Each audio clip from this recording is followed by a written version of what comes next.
Mike the Ref Maloney, Big Bad Boris on the call here tonight. Let's go! Third! The Super Kick Party! Yeah, pay the money for that. No one. And of course, you're going to get the Coffin skin.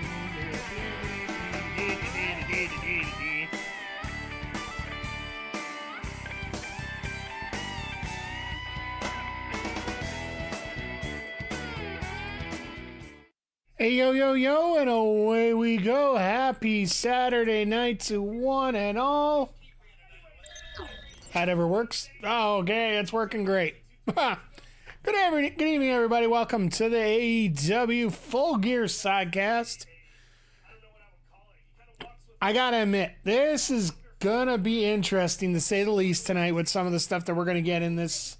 As the wife of Jon Moxley, I have seen him through many different iterations. I've seen him at many different. Sorry, I'm seeing displays screwing up all over the place here. As laser focused as he is right now, and it's not about him; it's about the company. And I will say something. There we go. Let's. In the press this week, he promised something heinous tonight. That usually happens whether he promises it or not. So for him to say that There you go. publicly, Much so better. explicitly, Good to see everybody here. I'm working on technology that's working all over the place here. If you guys weren't here on Wednesday, I was having a whole hell of a lot of time to try and figure out what we're going to do with the different chat bots and all that great stuff. And just glad everything's finally freaking connected properly for once. Hopefully it'll stay that way. But yeah, tonight we're getting... This card here has the makings to be an absolute doozy. I know there's been a lot of scuttlebutt, and let's face it, there's scuttlebutt is complete ass. Like, let's just call it straight up. That this has been a very poorly booked show. This has been a very average build to this card. I don't think so. I think when everybody's used to... used to 2-week builds, 3-week builds, 4-week builds. This one had pretty close to 8 weeks, I do believe. 7 weeks. As we move from Wrestle Dream over to this show here tonight. And I think it's very comfortable that we're getting a very... How do I put this politely? I think it's going to be a very exquisite show that a lot of people are going to enjoy. And a lot of people are going to be surprised how good it really is. They're just talking about the Jon Moxley Orange Cassidy match, which will be the main event tonight. I like something that I've seen. I saw a couple people point this out, and Mills is the last one that really showed me about it. And it's got me curious. Do we see Orange Cassidy actually join the Death Riders tonight? Because if he goes to a dark place like this thanks to Moxley, well, maybe there's a shot that Moxley will be enough to convince Orange to move over to the dark side. I don't know. But yeah, for those that are just popping in here, we did already have one match on the pre-show, which had Anna Jay get a surprise win over Deonna Purrazzo. Deonna hooked in an arm bar. Not the Venus de Milo, but just a single arm bar. And managed to roll up. Anna Jay rolled through like you would normally think you'd be able to do on one of those. And hooked up Purrazzo for the pin, 1, 2, 3. This was just after Taya got kicked out for attacking Anna Jay there. So, but yeah, it was an okay match to start off. There's not many people in the crowd, so I don't know if you're really gonna worry about it a whole lot there in that case.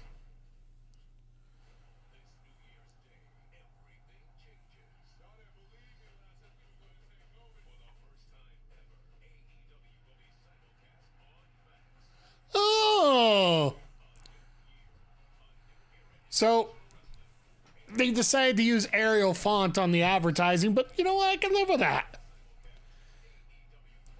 It's going to be a lot of fun to see Fight for the Fallen and see how things go with that. And the fact that they are going over to Max. So the official day of numbers is gone. Professional wrestling numbers in terms of viewers. Contest is a four-way match scheduled for one fall. Introducing first from Minneapolis, Minnesota, weighing 205 pounds, Dante Martin. So I saw this match come up here on the 0 hour list, and it confused the hell out of me.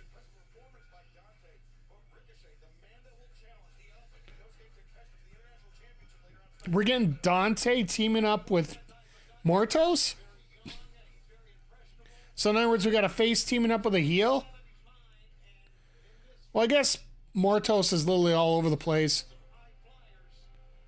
Or did they just type it up wrong? This makes a little bit more sense. Or are they doing a four-way?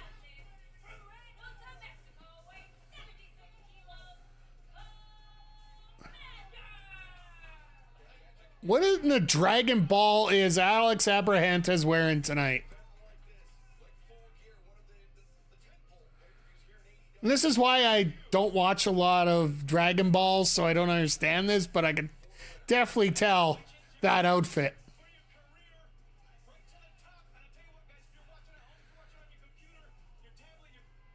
But if we're getting a four-way, I thought it was a tag match. Listen to this crowd for pop for Mortos, sorry.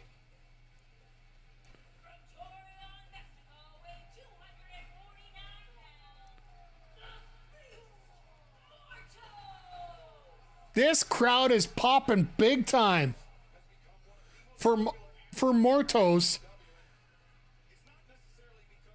I hope Tony Khan's listening to this, because I know we got a chance to see him up here once for Top Talent. Hey, Mr. Zodiac, how you doing? How's the day treating you, sir? We popped on here about 10 minutes ago. We actually missed the first pre-show match. If you were interested, Anna Jay defeated Deonna Purrazzo.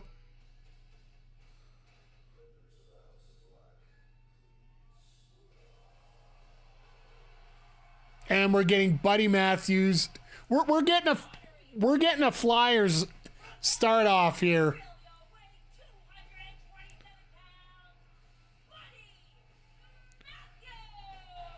So we got Buddy Matthews, we got Mortos, we got Dante Martin, and we got Commander. This screams random Rampage match, but at the same time, I am not arguing about it. But how's your day today? How's your day? We are in the middle of our initial snow dump of the year today. In the matter of 8 hours that I worked today, well, 6, but who's counting? We literally had, I would have to say, at least 8 inches of snow here. Still not done yet, but I'm so glad I'm not working for the rest of the day. Not working till Monday, so City can clean up this crap before I go back to work, so.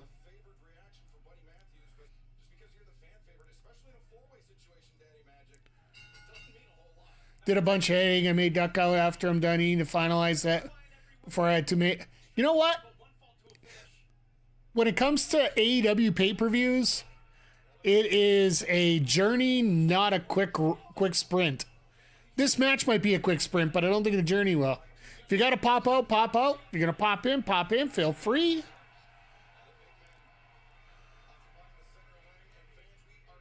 And this crowd is literally sitting here just pop, pop, pop, pop, pop. Hey, Miss Ellsworth, how you doing?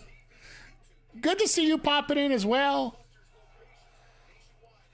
I wish there was a bit more of a crowd to pop when Anna Jay got her win over Deonna Purrazzo, but That's what happens when you put an opening match like, what, 15 minutes after doors?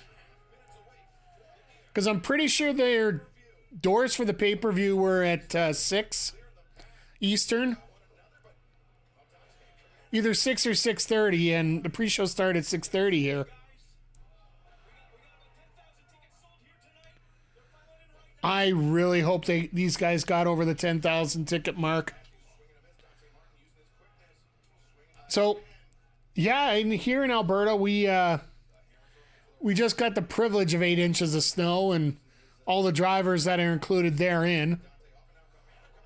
Let's just say they leave a lot to be desired, to say the least here. But no, other than that, yesterday got a chance to just relax a little bit and finish watching the first season of Arcane. I am so far behind. Mainly because, I don't do much. God bless Alberta. As far as I'm concerned, I'm going to go with that for you right now. Because, yeah. There may be a lot of things that are wrong with it, but there are a lot of good things with it as well. I got to give it credit for that. Congratulations to Mars the Specialist, who actually beat Kushida at a Love Pro Wrestling show here in Edmonton last night to maintain the LPW Grand Championship. If you're not familiar with Love Pro Wrestling, it is the home place of Zoe Sager, who just got WWE ID'd last week.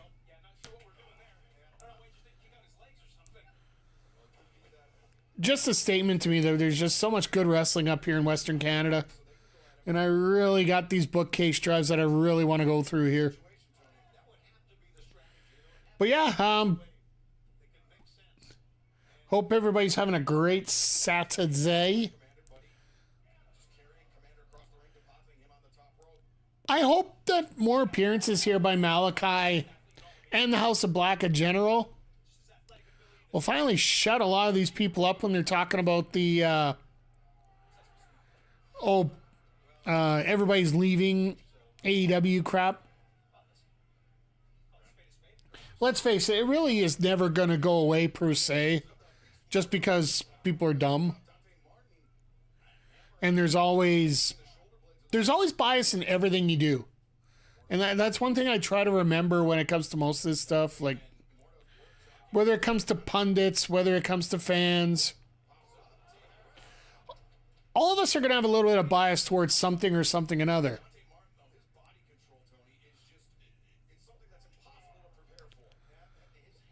Beautiful kick there.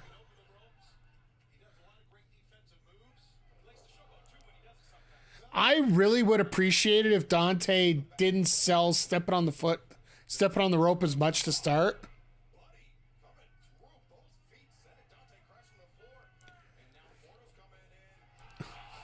And Mortos just ducks that clothesline and says, to hell with it, I'm spinning to the outside. I love that.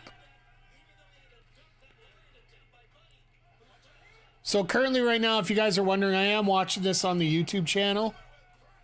The AEW YouTube channel is got the preview show on. I will be switching over to Triller here probably with about 2 minutes to go.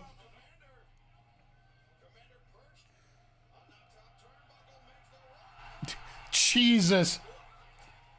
Watching Commander go, like, literally just... I'm surprised when he doesn't jump, he just doesn't go like this or something. Stare at the crowd.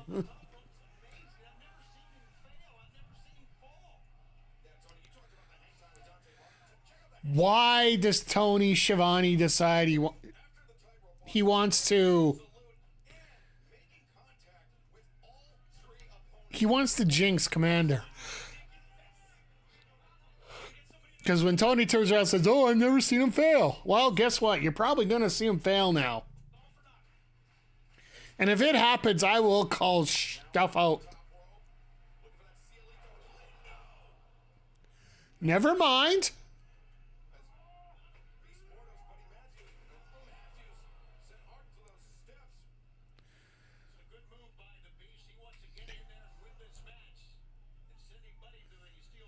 Loving seeing how things are going here with this. What did he do there? A corkscrew lariat there?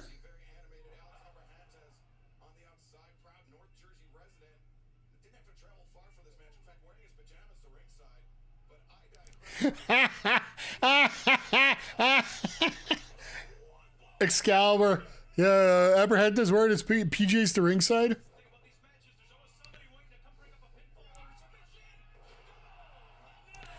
Mortos is going to make sure that nobody's able to break up that cover whatsoever here. There is no doubt in my mind that that's going to happen at this point.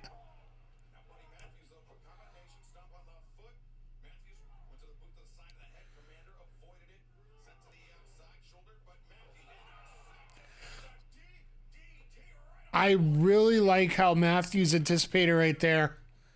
The fact that he saw that Mortos was setting up for that shoulder block coming through the ropes. Takes an extra step back.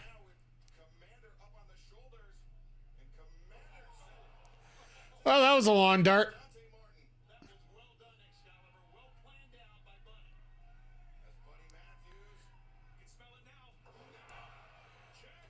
Goldberg, eat your heart out. I realize WrestleCade is next weekend along with everything else. Yeah, like typically WrestleCade is the it would be the weekend following American Thanksgiving, like that Black Friday weekend.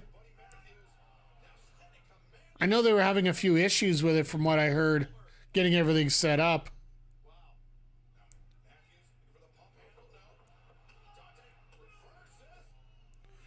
I thought they were going to give Dante a cheap win there.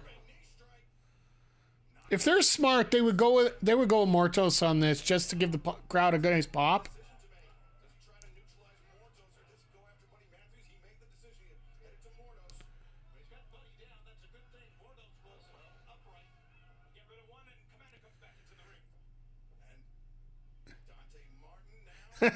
Dante just no, you're coming this way.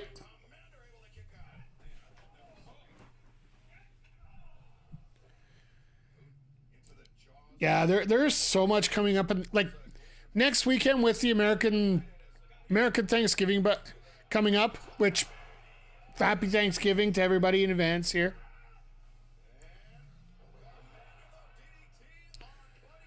I signed up on the Title Match Network so I can watch all that stuff along with everything else. Yeah, there's just so much going on. Like how do you keep up? Like, I know that Triller's offering 30% off for a year subscription.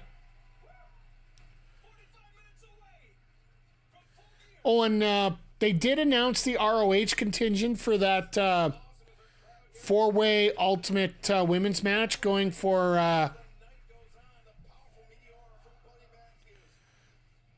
that Wrestle Dream or not Wrestle Dream, Wrestle Dynasty Women's Ultimate match. It's going to be Red Velvet, Billy Starks, Layla Hirsch, and Athena are the four women that are going to be challenging for one spot to wrestle at the Tokyo Dome January 5th.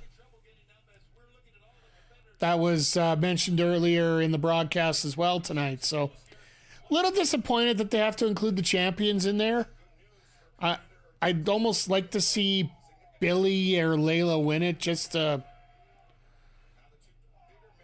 have somebody that isn't the champs in there. But of course, giving Athena the right to wrestle at the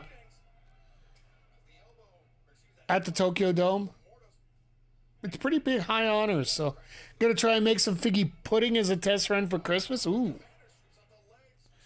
my stomach's already singling with anticipation here, sir.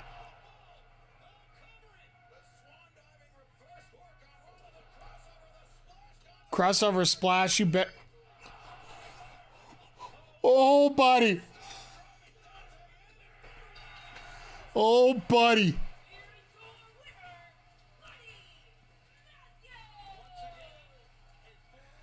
And that stomp, you can't block it.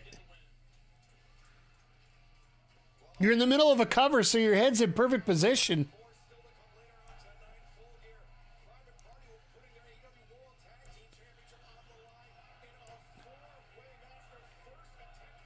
Did I cut myself below the bottom lip? Yeah, I was shaving before I started. So I'm just trying to... doing the old Christmas thing, or... I'm going to leave it for a little bit, just so I can... yeah, I was trying to do a quick... You know, I'm the old razor guy, so... You really want me to sing, don't you, RK? Give me some figgy pudding. Oh, give me some figgy pudding. Oh, give me some figgy pudding. I want some right here. That match just pumped up this entire arena. Holy love for Buddy, my goodness. Love for Buddy, love for Mortos, love for everybody in that match. It sure did. See, if they were smart, they would have put the first match on at, you know, maybe closer to RJ. 5 to 5, or sorry, 5 to 7, I guess your guys' time.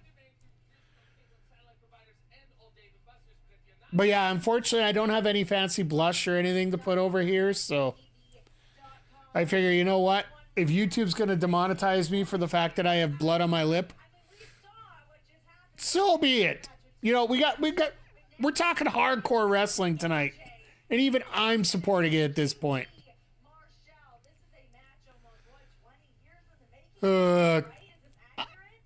From the indies of New Jersey to the Prudential Center. People love Becky for bleeding all over her face. Maybe I need to do that here. But even they ended up putting it. They have to do it in black and white now to put it out there. And I'm sorry, I ain't putting that filter on me. I hope Moxley doesn't bite me. Ooh, someone. See these? You're not supposed to hit a man with glasses. Wait, what is the thing that wrestlers And Nia knows that it's not a. how does it go? Nia doesn't know how to throw a punch. I think it's this. But there's like a stroke right here. So apparently, Big Boom works a better work punch than a lot of wrestlers. I mean, she does, but only real ones. Fair enough. Can we really take a moment here to talk about the reaction of this match? Because, you know, I got to hang out with Big Boom AJ and Big Justice on Dynamite. Well, I got to speak to them. It got 11 million views online. 11 million views for that little segment, and people are complaining, why are they doing this? Like, duh. This, as much as you want to call it a gimmick match, I do appreciate that this is on the 0 hour, though. Could you imagine them putting it on the pay-per-view? While it would be a hell of a drawing card for the 40, 50 bucks. It's not quite the, Oh, here we go. Big Boom AJ. This man is it's not quite the Paul Tyson hookup for that. that by accident, but now talk QT Marshall. This guy, he's always It's Boom versus Doom, this man of course. is ready to go. I feel like QT is always ready for But yeah, this will be a fun match either way. this match as much as we want. Let's face it, it'll be about 10 minutes. They'll get a whole bunch of people involved. Life's going to be good. Everybody will be happy going into the pay-per-view. Taking on QT Marshall.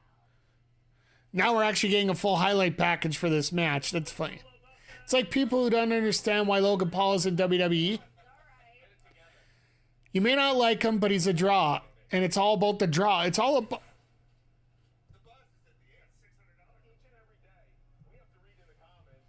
Oh my... Really?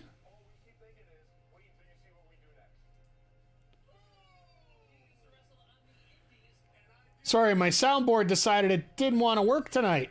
What the hell?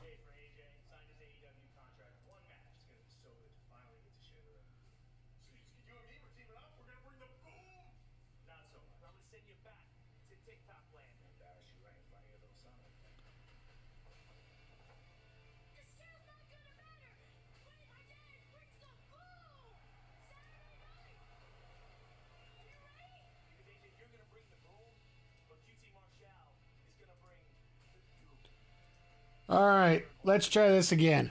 It's not about the boom, unless it's. You know it's all about the boom!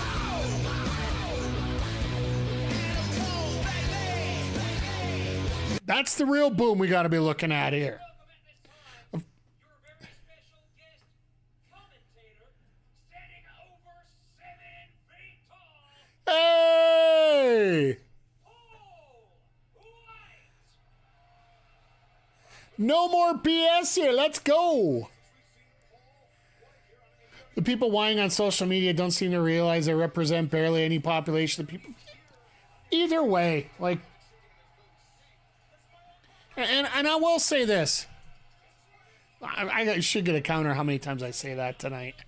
I'm honestly. And now, ladies and gentlemen, your very special guest, Timekeeper, standing at 3 feet and 11 Oh my God. Sorry, Rizzler coming out. of the Riz Face. Ladies and gentlemen,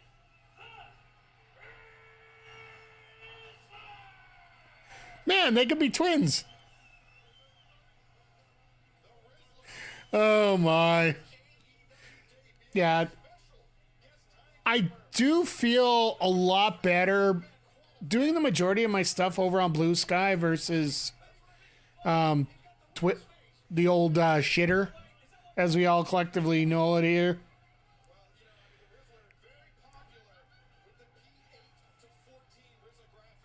P8 to 14. So all the 8-year-olds that can't buy the pay-per-view.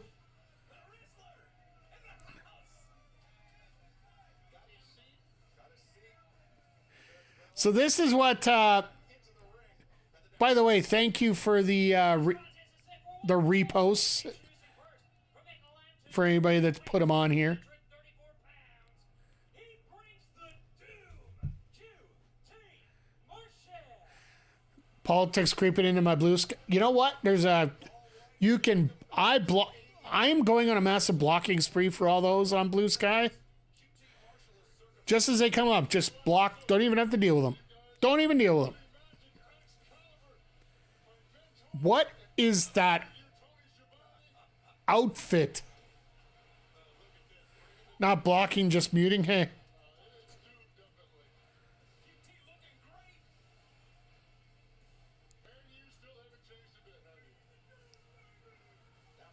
Like, seriously.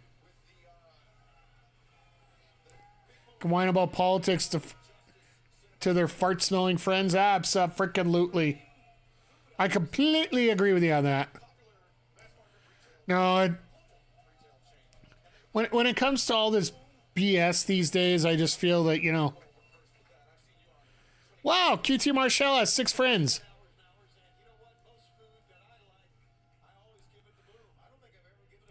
You know what? As much as we make a joke about him right now, QT Marshall is a pretty damn good heel in Mexico right now.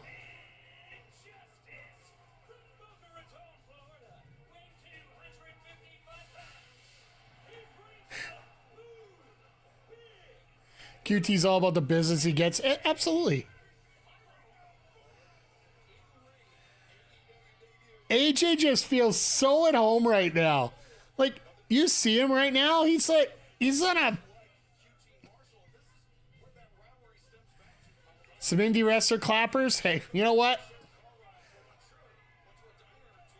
I'm assuming that somebody would have to pay to clap for QT Marshall.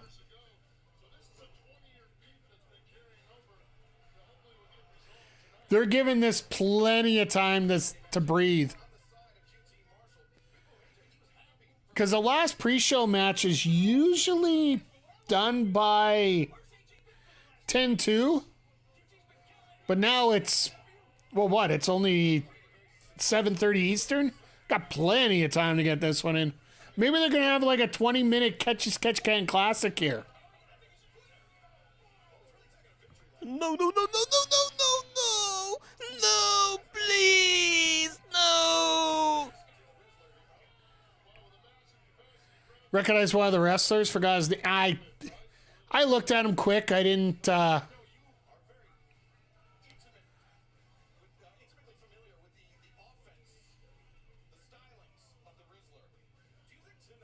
What did?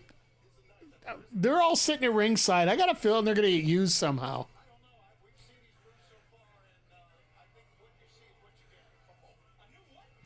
Maybe they're going to spend 10 minutes shaking hands before he gets in the ring.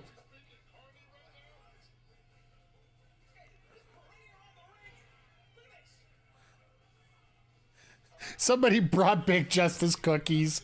That's awesome.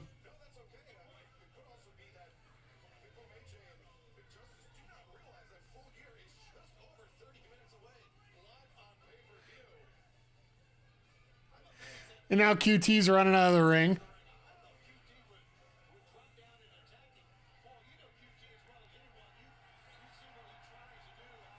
This crowd's over with him.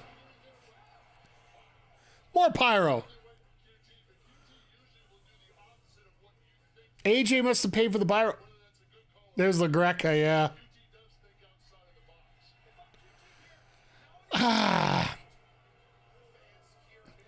I'll be honest. LaGreca upsets me every once in a while. But that's just like every other person in sports media. Because, hell, in many ways, I am one. QT tried to give his belt away and nobody wants it.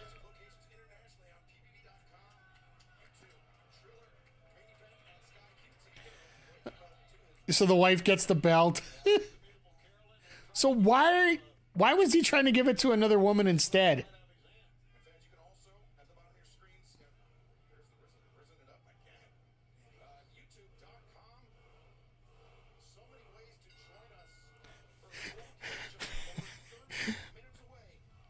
I love how they're trying to tell him to do it now and he won't do it, so move it. LaGreca's a wrestling fan. He needs wrestlers to work with him to keep him somewhat in line, yeah. Well, I do listen to him and Busted Open, and he does have a few valid points once in a while. But sometimes he just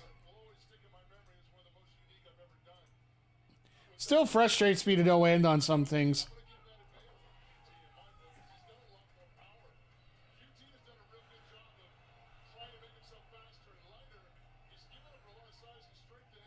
Oh, this is going to be fun.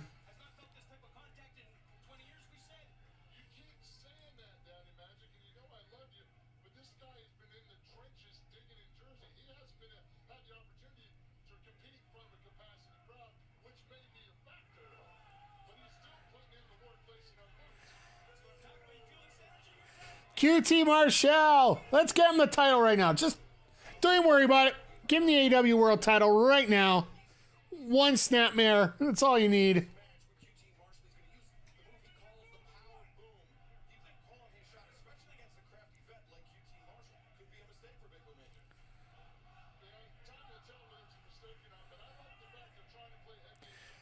I want to see if this helps with a little bit of bump in the numbers overall. It'd be interesting to see the YouTube video algorithm for this whole match.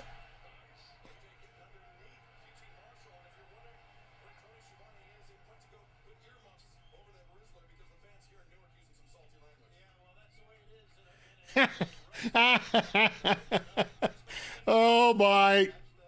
Excalibur turning the crowd heel in Jersey right now.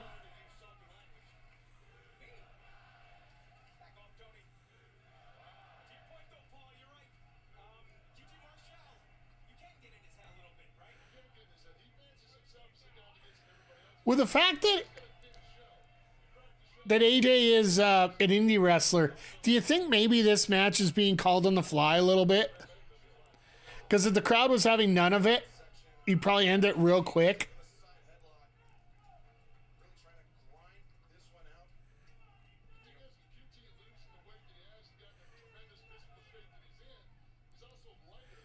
At least they're knowing to pose for the camera, right? Once again, everybody, just thank you for being here. Just as we're getting into this pre-show main, and like, I didn't think you'd expect a whole lot out of this.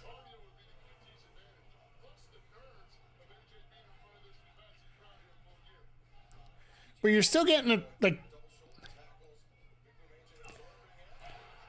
in terms of a celebrity match from somebody that, well, here's a great question for you, Chad. Let me throw this out for you. Of these celebrity wrestlers that have come in, and I'm not just talking here, I'm talking about WWE as well. Which one shocked you the most? In a way, AJ is one of those. We knew him already. We knew he could wrestle already, so it's not too surprising. But then you got Stephen Amell, you got Logan Paul, you got Bad Bunny, which Bad Bunny literally threw out a Canadian Destroyer in his first match ever.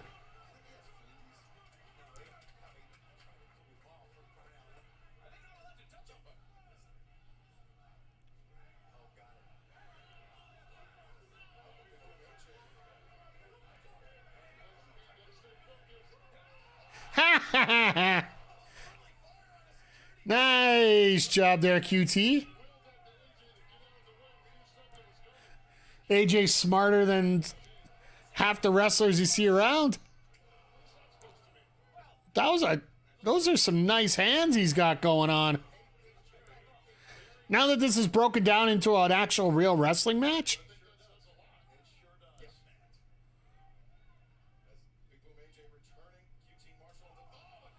Oh, there's a response from QT.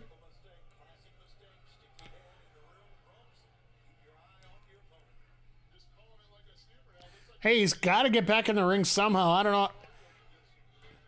At least AJ can do the typical power moves. Yeah, like he has a basic move set. It's not just a sloppy punch. Because I think, the biggest pop might have been Snoop Dogg, but I would say one of the worst 10 would be Snoop Dogg. Sorry, I don't want to say worse because, well, Jenna Maraska will have that title till the end of time. Let's just call a spade here.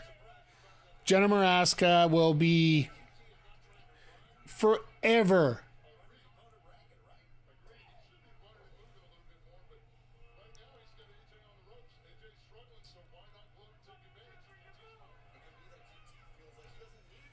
QT taking his sweet time here.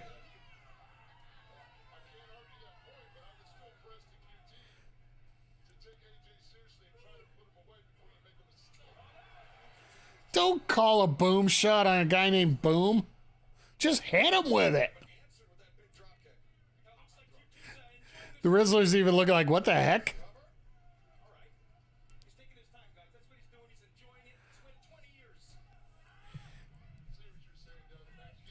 For all this stuff going on here, we've only had 5 minutes of this. I'm really impressed.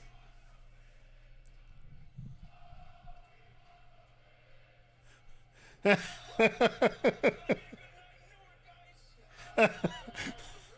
love how the Reds was like, no, quiet, no. He's like, it's not about me, it's about them. Let's talk about them.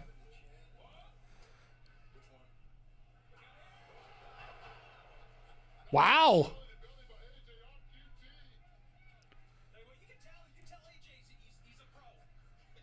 You can tell that AJ's got some experience.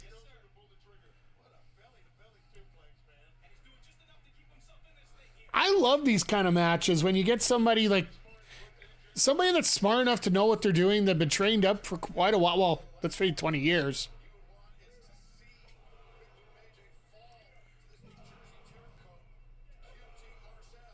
Everybody calling for the boom, boom, boom. He's selling too.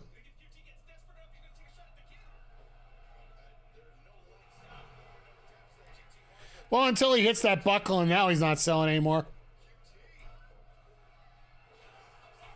Spine on the pine!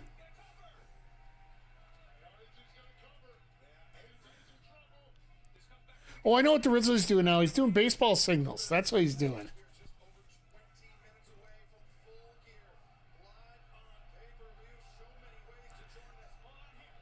The Big Justice is like, he saw what Alex Abrahantes was doing last match. He's like, yeah, I could do that. A flying nothing that worked. Ended up putting a clothesline.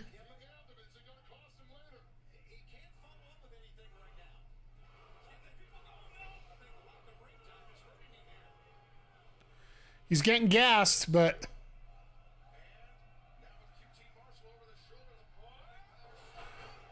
Davey Boy Smith, let's go.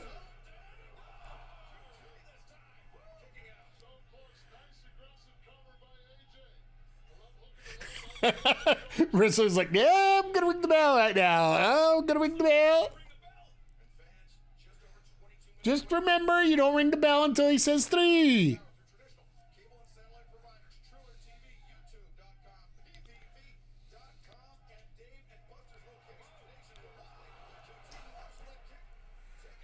All right, QT. Trying to show off a little bit there. He's like, yeah, I got every...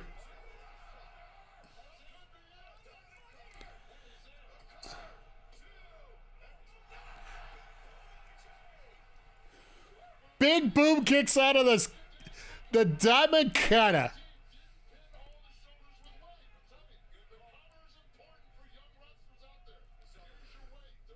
So White's trying to undersell the cover by QT, which makes sense.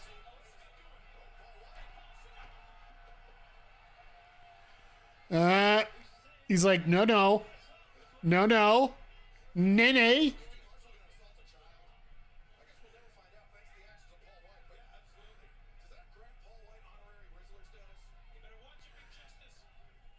Marshall gonna go after a kid.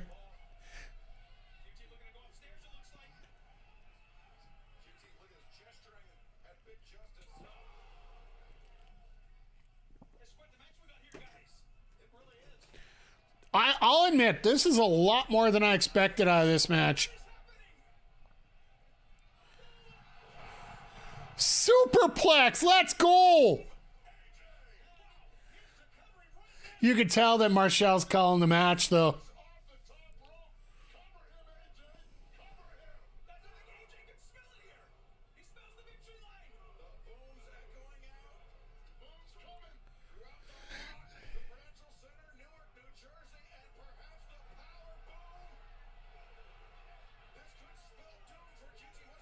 Aaron Solo, where'd you come from?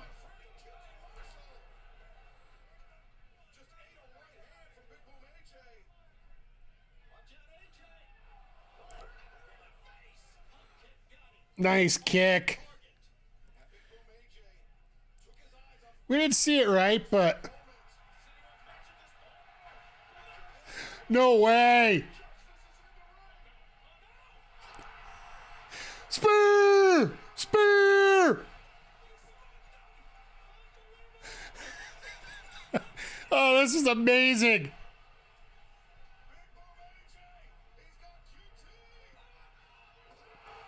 Wow, that was sweet.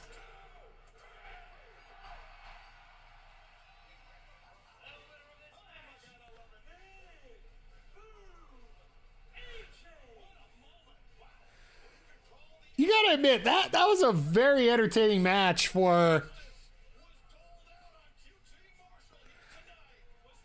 Like, for a pre-show match, for a celebrity match, it wasn't the, throw out the crazy maneuvers thing, but it was hell a lot of fun.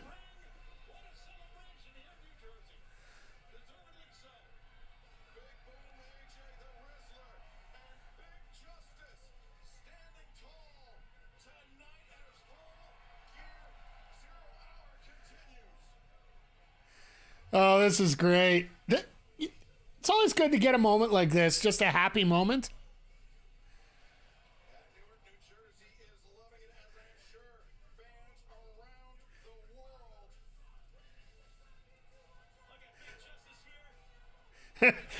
He's like, hey, kiddo, hop up on the rope if you can.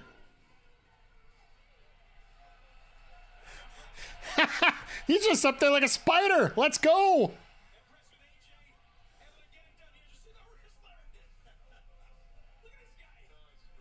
All right. That's the Riddler's signature move. I get it now.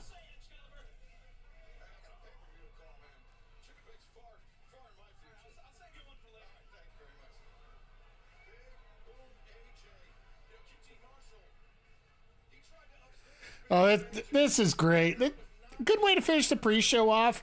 We still got 15 minutes left, so you can have time to buy it.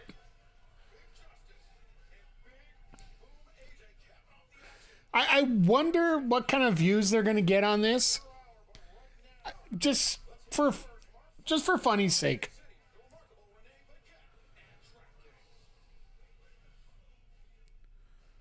New Jersey is home to many beautiful things. We've got the boss, Bruce Springsteen. All right, and we're going to get a DraftKings ad, so everybody's got a bet on everything here tonight. You could actually walk away as serious winner.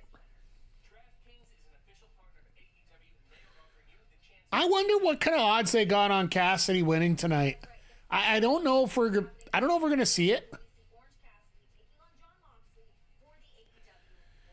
The odds honestly have to be pretty high for. Answer multiple choice questions like how will the match end, pinfall, submission, or disqualification. What are we going to see first, the Orange Punch or the Death Rider? And will there be outside interference? I would like to see. May or may not kick someone in the face. All you have to do is download the I would like to see what the odds are of disqualification for that, because a disqualification in AEW ring, that like happens maybe once a year, twice a year. It's almost something that you might need to start using a little bit more. I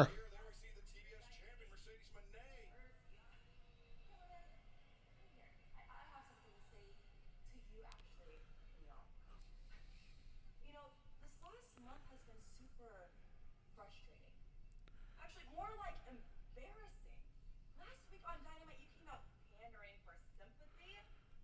Pathetic. You know, I wouldn't even be in this mess if it wasn't for you in the first place.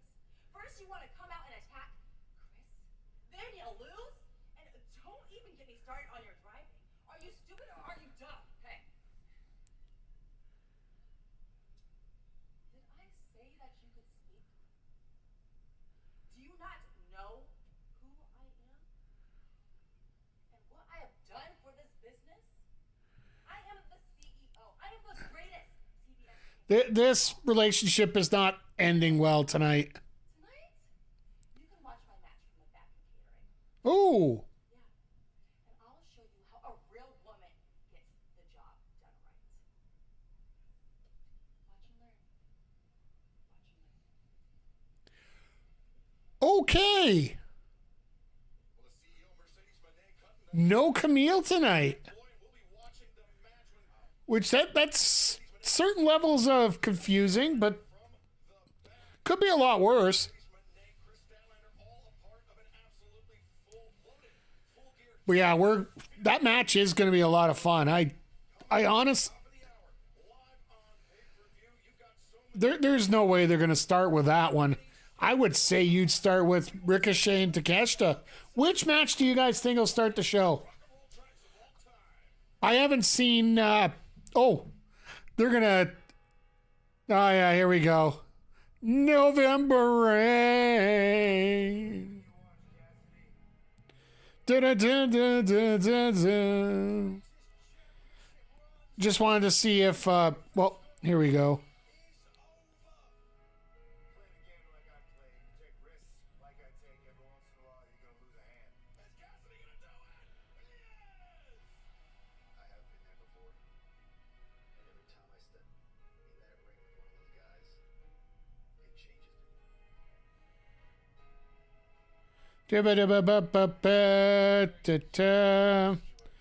Sorry, always looking through this, just all the notes.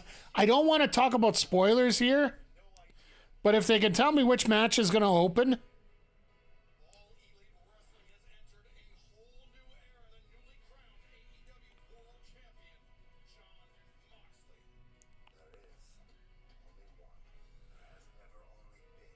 So, the one thing I can say right now, like, I was just looking over the quick notes here as we're getting into the show, and which will be coming up here in just under 12 minutes. I guess I could look on my clock here, just over 12 minutes.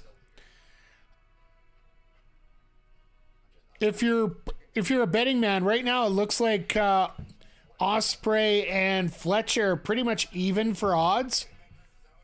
Yes, even odd, I get it. But for even status in terms of what percentage they think who's gonna win what, right?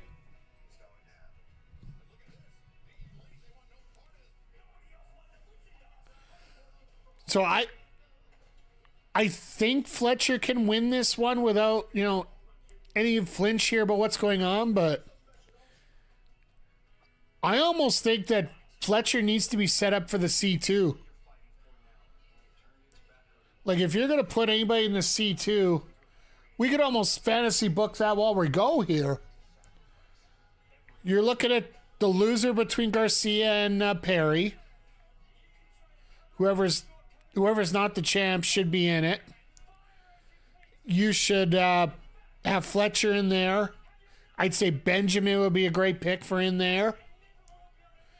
Do you put Swerve in there again? Maybe.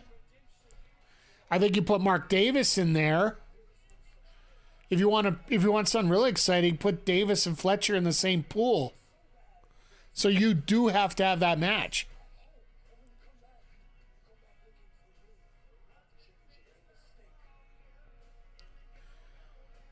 Could you imagine those two having to face each other in a semifinal or something? Of course, you got Okada that's in it as well, so just trying to piece things together. It's not going to be... There's enough wrestlers to pick from there. Maybe you put a Buddy Matthews in there, too. Because I know last year they had Brody King in there. Why not put Buddy Matthews in instead this year? Let Brody work with Julia Hart a little bit more.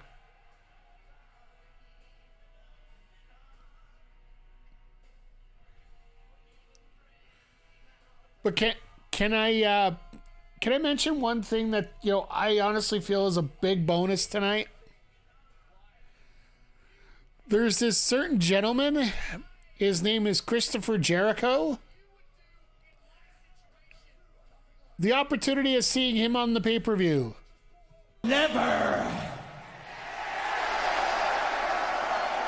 Never! Never!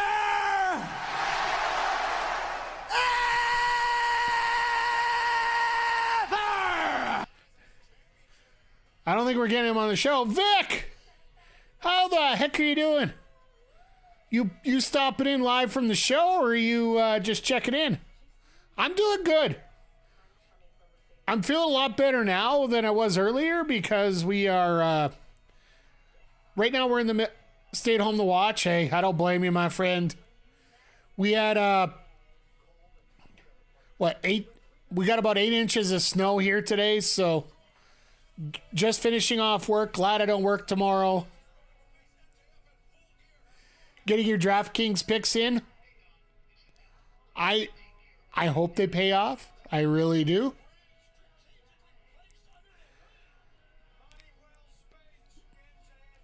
I don't know if you could find a bit. You think they get 19 minutes tonight in the main event? I'll bet the over. I'm going to say 30. The all-out match between those two is 32 minutes. Between Orange and Moxley at that all-out the day that Punk got fired. That was 32 minutes. Granted, that one, they had a little bit of extra time since they didn't have a certain person on the card that night, but I digress. No, there's a smaller number of matches on the card tonight. I think they're down to 9. As we were going through it, 9 or 10. They're not their usual 12, so I do expect a little bit more. It's also the fact that Moxley, when's the last time he wrestled? Wrestle Dream, isn't it? He's been involved in every show, but he literally hasn't wrestled since then.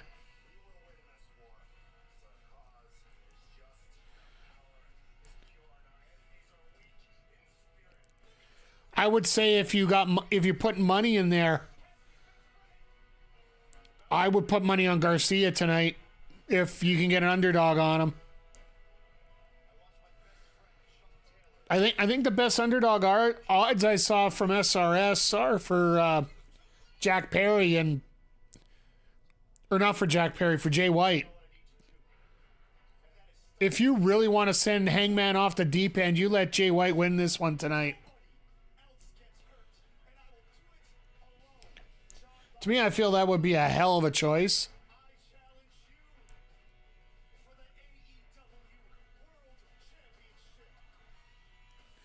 I am so in love with this this music video. For the fact that they used November Rain for it, yes, it pissed off all the old-time ECW guys because they used to do it. Here's the difference. ECW did it illegally. I do believe they never paid a copyright bill. They were more under the category of we hope that they enjoy this and we don't get scrubbed for this. So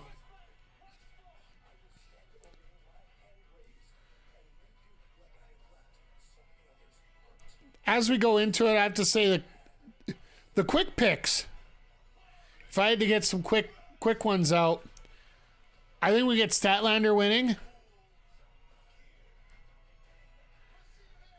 Especially now that Camille's going backstage and like Camille's staying out of the match. Do I think somebody shows up? Probably.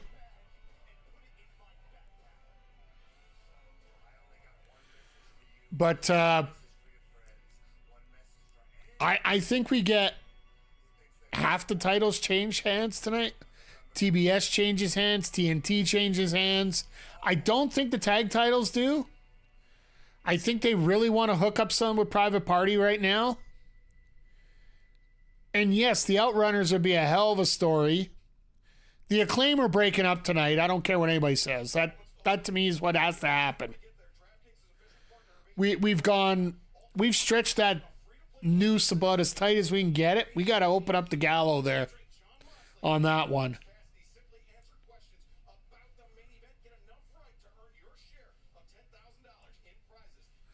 ECW guys should be happy it's getting recognition because WWE was too cheap to pay for the music themselves. That's fair. Shout out to the Sandman on that one, RK. Because I will say.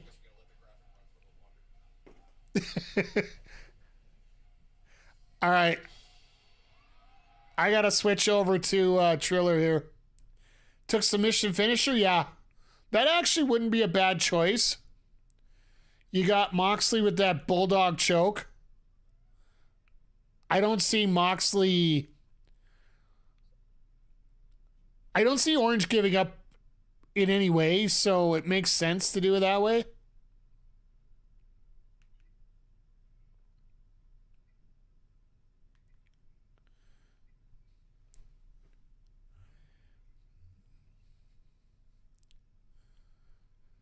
All right, we are 4 minutes and 25 seconds according to Le Trailer.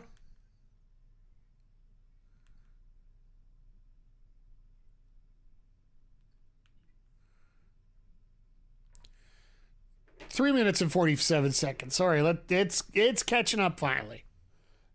Sorry, depending on which group you're looking at. I would say submission finisher. I would say over 19 minutes. I would say yes to interference. If that's one of the questions, I think interference is sort of a given. That should be the easiest one. But I think, like I said, I was watching Mills' stream yesterday. If you guys are MLB The Show fans, go out and go check out the any of the Twitch streams. You get free packs.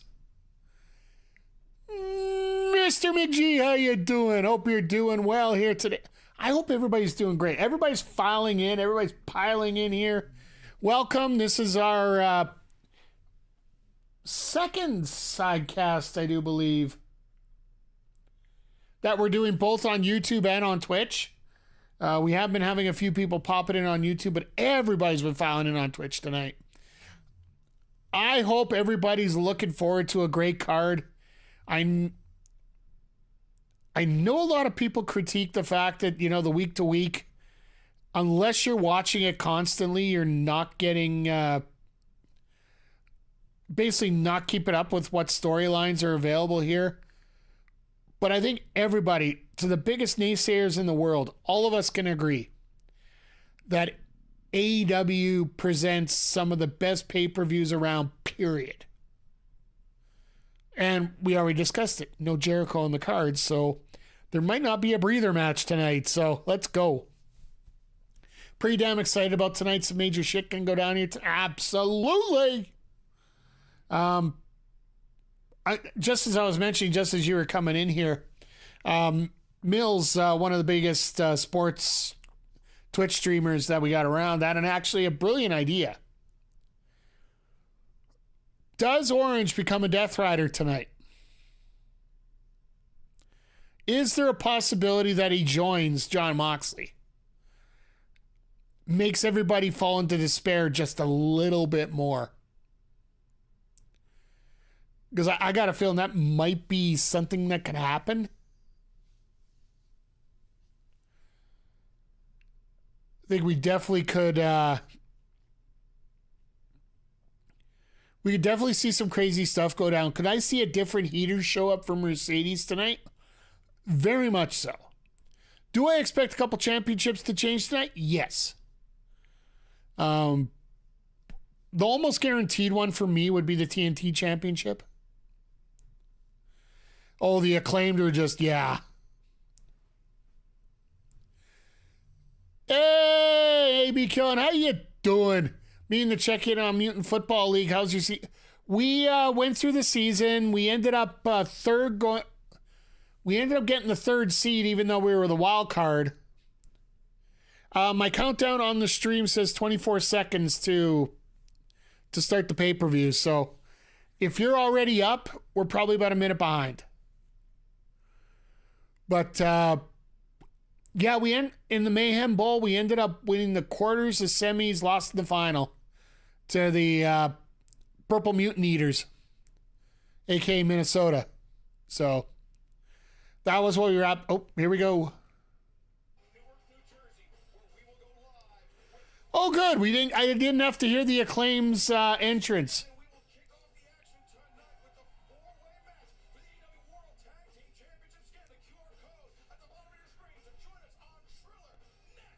Okay, so now they're doing the hard cut to the pay-per-view. So yeah, the actual start of the pay-per-view, they goofed up the timing a little bit on that, but that's okay.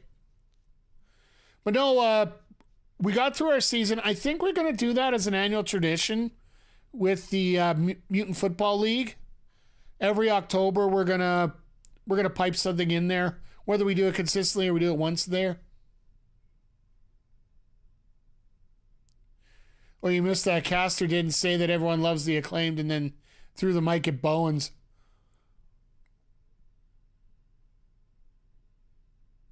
Hey! Maybe they just ended tonight. I really hope so. All right. I'll let you guys sync. I'll let you sync up to where we're at, McGee.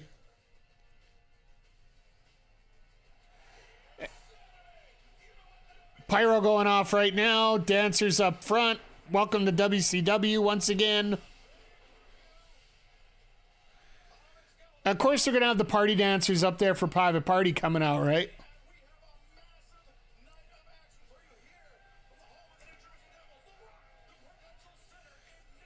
I love the fact they got 10,000 people for this. I don't care if they're short a few.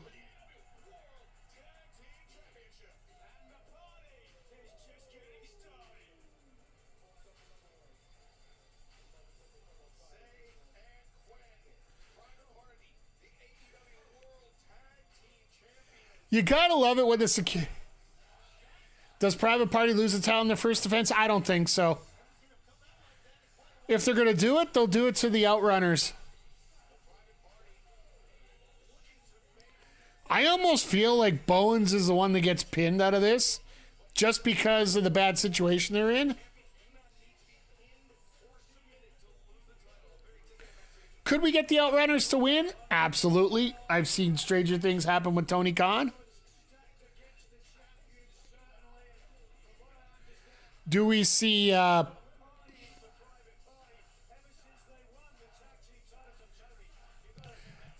Private Party's throwing glow sticks into the crowd like javelins, so expect a lawsuit in New Jersey here coming up on Monday.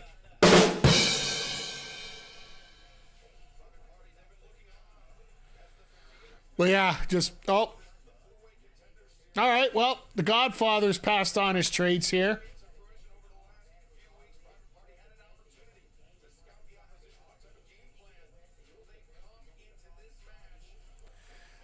There's a few that are into it. There's one that just, we are the world. We are the children. Ladies and gentlemen, your opening contest set for one fall is for the AEW World Tag Team Championship. Gotta say, Justin Roberts looks great in the suit, but it's the double gray that just sort of, it's depressing. Looks great, but, the overall mood of the suit.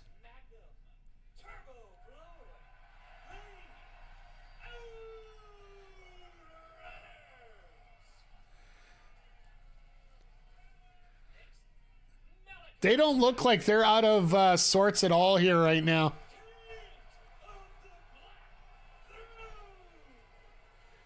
So, question for you, chat. SRS. Oh, let's finish this up here. AEW World Tag Team Champions, Sam, Quinn, Private Party.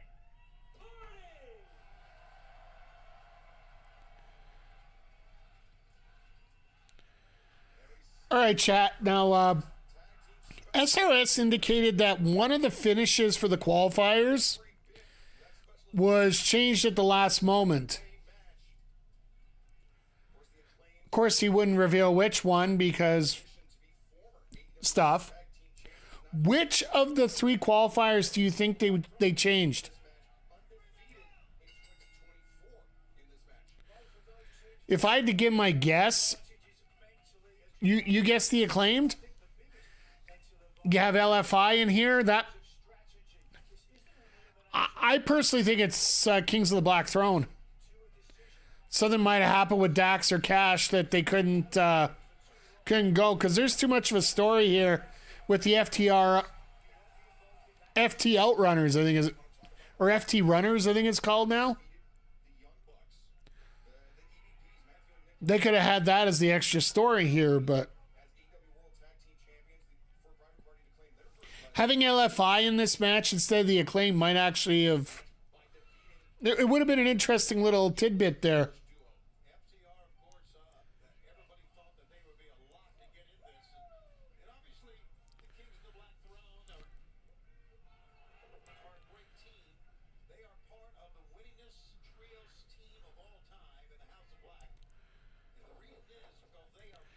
I love this little back and forth here with the new team and the other and the established pros.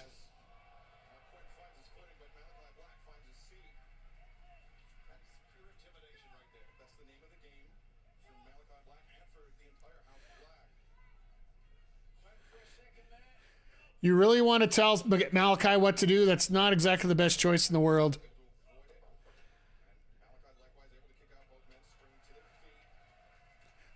All right, I see you. A little bit of cruising along here.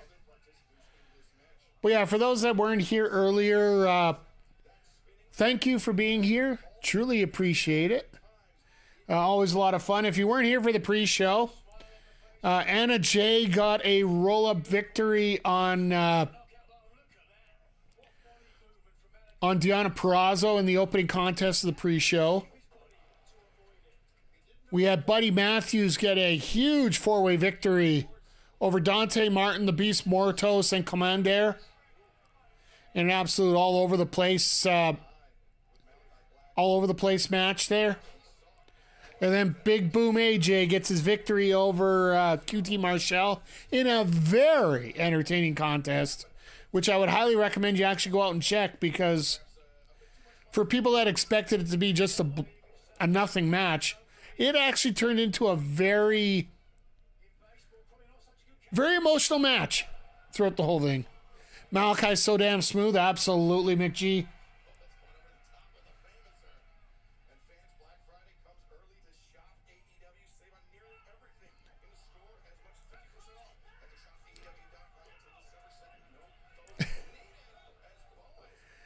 Yes, Max again, just pulling his BS.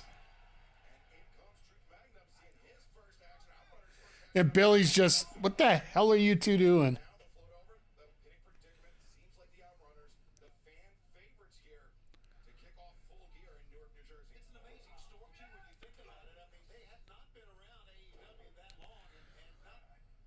Yeah, I would assume if you're going to get somebody pinned here, it's probably going to either be Caster, Bowens, or one a Private Party.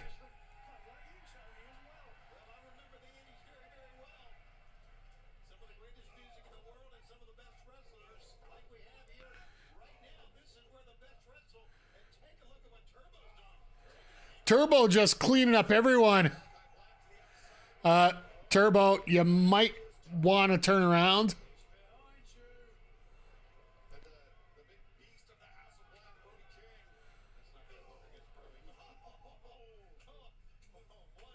Size-wise, I'm not going to say he's that much smaller, but he's still comparable. There's only, what, maybe 2 inches there? Probably about 50, 60 pounds, but...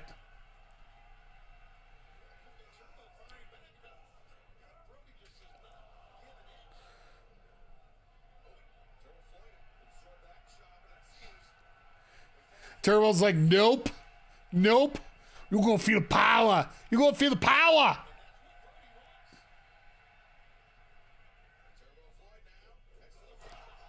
You were going to feel the power, and now you feel the wreck.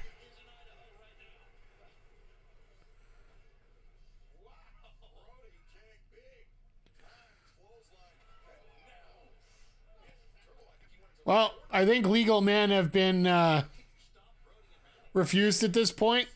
I don't think anybody cares.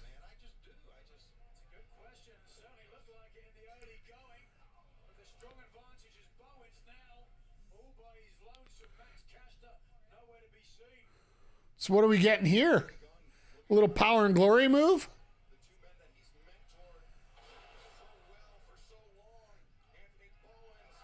Shout out to FTR there with the power and the glory with a stomp. And Malachi just, yeah, let's just hop over one step up and down. Jeez. This is pretty... Nice little bit of chaos to start the night here.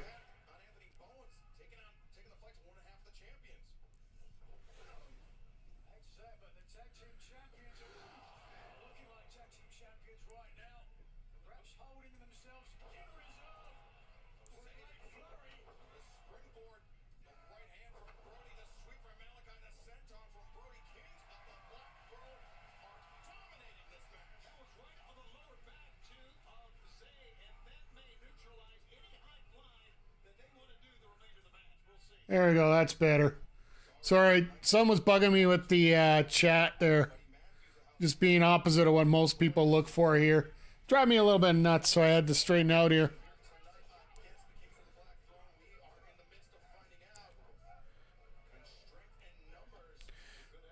I wonder if Caster realizes that if the Acclaim split, Bowens will be the popular one. I think he's completely ambiguous to it. There is also the opportunity, could he be joining MVP?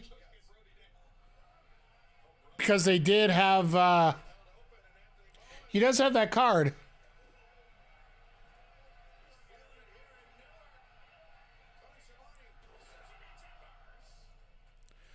And that's technically not a low blow because he hits him in the thigh.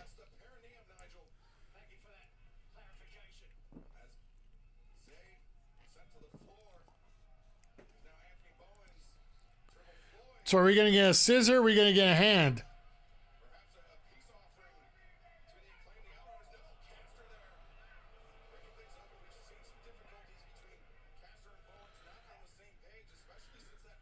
Good old Caster. He's doing everything to ruin this right now, so it doesn't surprise me that this might be what ends up happening here.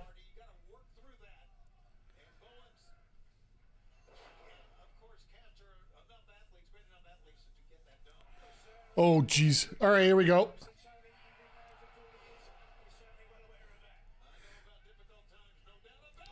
I love the little scissor me and boom, done. Why did he do the AA? Why did Caster do the AA there? If you see him hook it up, he went like this first.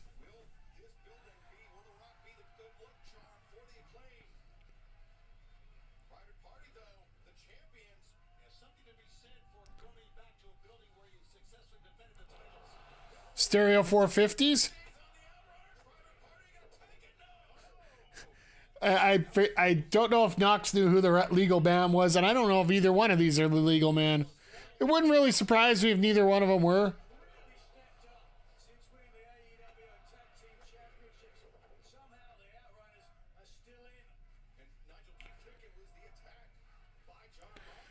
I guess rules are, a little loose and loosey-goosey here, so...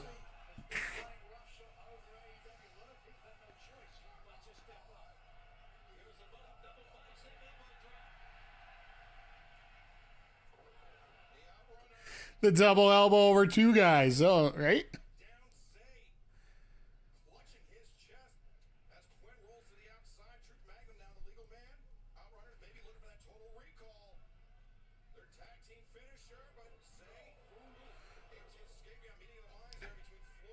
Okay. Brody just decided, nope, we're doing this now. Like, who's going to stop Brody? Like, Brody King is one of those guys that should be getting an AEW championship sometime in his career before he hops out of here. Super talented.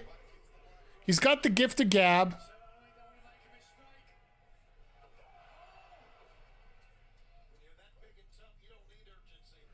You almost thought there was the malfunction there, but it worked out perfect.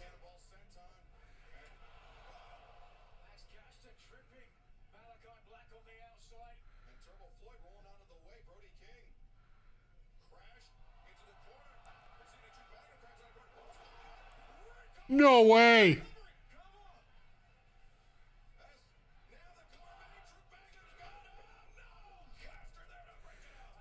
Caster of the State. He's mean AF. Yeah.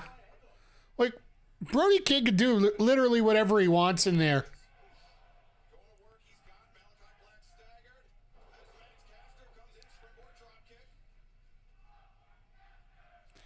I love this crowd. Can I just say I love this crowd? Nigel can actually say the word tonight. Let's go.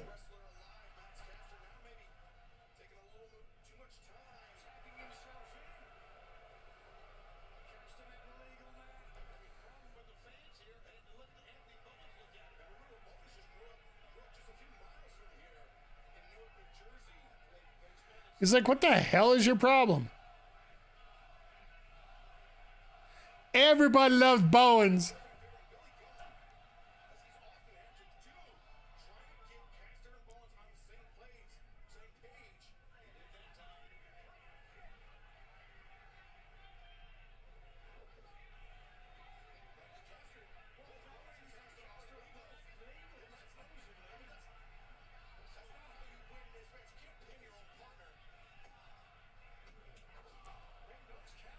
Idiot. Oh, God. They don't have the outlaw rule here? Tempted to do that. An interesting use of the rules. I don't know. I'll have to check out my rule book.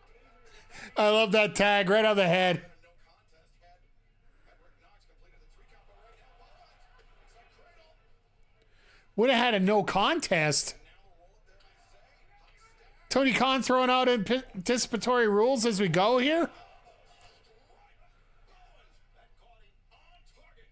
Owens may win this match right now. As Zay Hogan, a blind tag was in, crucifix now. He's not going to be able to get past her now. Caster made a mistake, tagged himself in.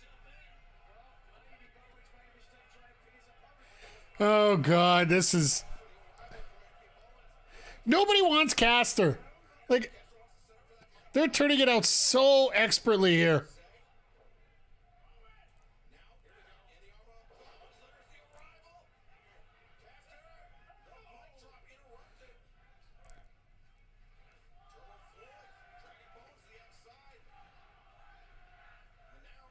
Please do not give the Acclaim the tag titles. It just... Here it is. There we go. And that's how you do it. When you have one heel in the match with 8 people, you get the one heel pinned.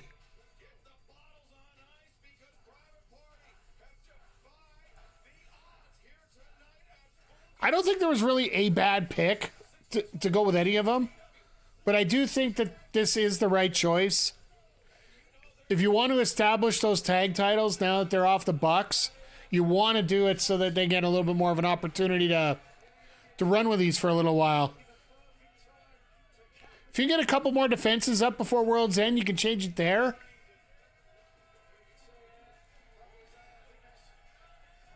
Have to legitimize Private Party too. Exactly. Like, give them a couple wins here. Hell, even maybe take it up to Revolution.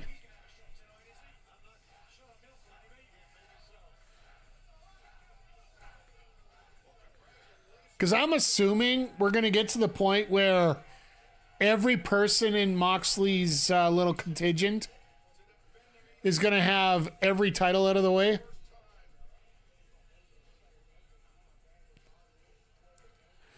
Malachi and Brody high five in the crowd. I love it. We didn't lose. We they lost. We just tied. Please welcome the challenger in tonight's world title match, Orange Cassidy. Orange this past Wednesday on Dynamite, Jon Moxley and the Death Riders clearly sent you a message. How does this affect your thinking heading into tonight's match? Yes, they sent the message. Tonight, we send a message back. AEW sends a message back. I mean, it already started with Private Party. They're just like me. They started here from day one. Okay. Sacrificed everything for the past 5 years, and now they are the AEW Tag Team Champions. Because AEW means everything to them. Just like it means everything to me. Just like it means everything to all these people here in the Prudential Center. It means a lot. I don't want to say everything. You couldn't possibly understand it. Because you've never needed AEW. I wouldn't exist without AEW. Private Party wouldn't exist without AEW. Uh-oh. The shades are off. I show you that AEW doesn't need you. I take the power. I take the symbol of everything that AEW represents out of that briefcase and I put it into my backpack. And become the new AEW. Nice new black backpack here. You notice they won't let Renee do that one? Wow. They're doing MJF Roderick early. You want to talk about some cheap heat? We got some cheap heat coming. Granted, MJF is like... MJF is pretty much the Well, he's the devil everywhere, but he's a devil here. Chat, just because the ads are coming up, I'm going to throw them on right now so we don't miss the match together here. Going to try and be a little more cognizant of that as we go forward here. It's going to force them to come out anyway, so. I do like the fact that we're getting Roddy and MJF here. Because basically at World's End, where it's 1 year since the whole devil reveal and such, that's when you have Adam Cole and MJF. You could play up the 1 year story. You could play up the breakup, how everything changed around, how everything moved. Because they came about as close as they could to completely fixing everything when it came to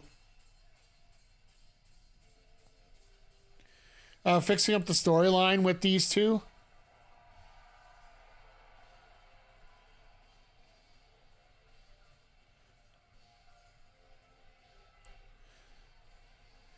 Oh, God.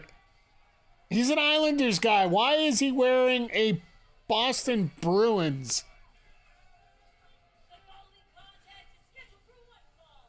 Introducing first, from Plainview, Long Island, New York, weighing 226 pounds, Maxwell Jacob Freeman, MJF. And the banner. One of the best banners that arena's ever seen.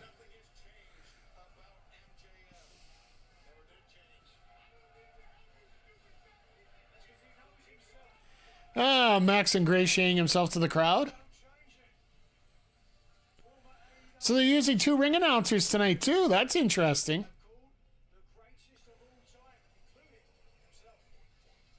Statistically speaking, it's hard to argue with. We have many people fooled about a year ago. No more. And his opponent from Tampa, Florida, weighing 203 pounds. Never thought Strong would ever get this kind of spotlight, but here he is, thanks to the money of Tony Khan.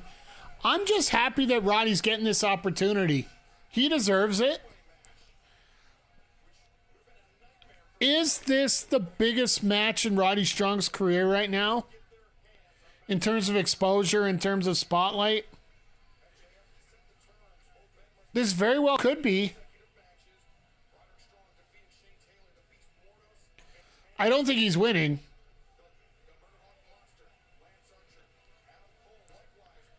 I totally think he's getting wrecked with a brain buster tonight just to show off.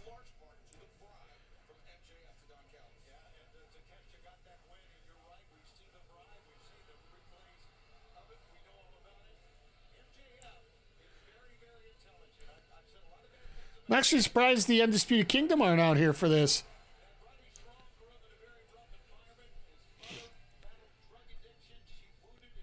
So the build-up of this match, I have to admit, I wasn't exactly happy about it. But they did the best of what they could. Oh, God. You disgusting pores! Keep your mouth shut! Knox, you can count. Ronnie, you want to know why these people like you?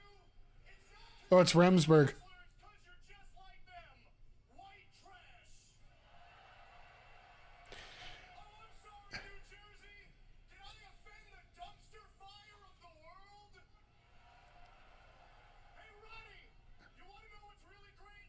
While I'm out of this dog shit company, not having to wrestle in front of these stupid fat losers, I'm out there making millions, shooting movies. Meanwhile, your mama's shooting your daddy. He had to go back to it. He had to do the cheap heat gimmick again. Why am I so surprised? Chat, why am I surprised? That totally is right out of the playbook. It's almost like you're waiting to see where it's coming from. Just, how long does it take? That's exactly, yeah, I know, I'm an idiot. You idiot. Yeah, telling that to myself. Like, let's face it, MJF is a king at cheap heat.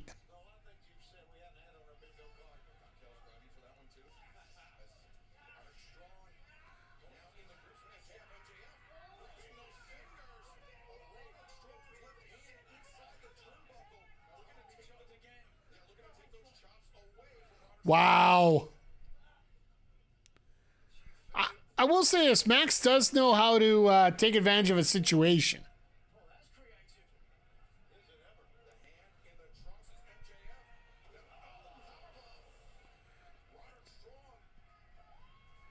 Okay, that's gotta suck.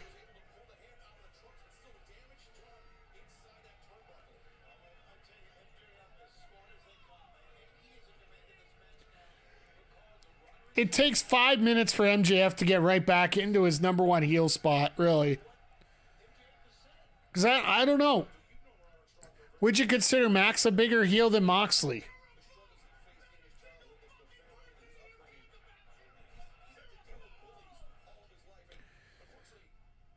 Which way would you go? Would you go Moxley or would you go Max as the biggest heel in the company?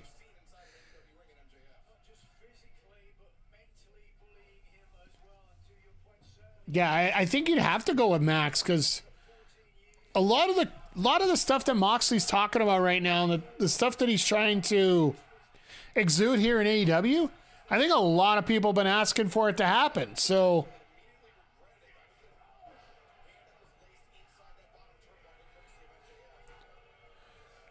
Hoagie Man, thank you for the hydrate. Unfortunately, I'm hydrating on.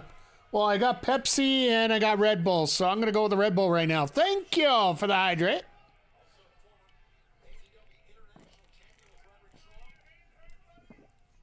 Hope you're doing well tonight, sir. Welcome to everybody here who's watching, whether it be on Twitch or on YouTube. It's been a lot of fun doing the double simulcast as we go along. And it's all because of you guys, because you're just such a darn great community. Got Pepsi too? Hey, you know what? Just for you, because we're doing a double... Let's face it, you're not supposed to hydrate with... you're not supposed to hydrate with, Red Bulls and that, so here's a Pepsi to you.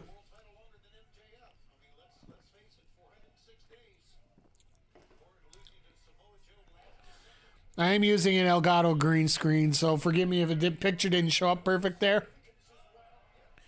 But yeah, I'm glad that you're stopping by. I'm glad everybody's stopping by here tonight as we check out AEW Full Gear. Nice backbreaker. I don't know how much you guys have had a chance to check out some classic Roddy Strong on the ROH channel. By the way,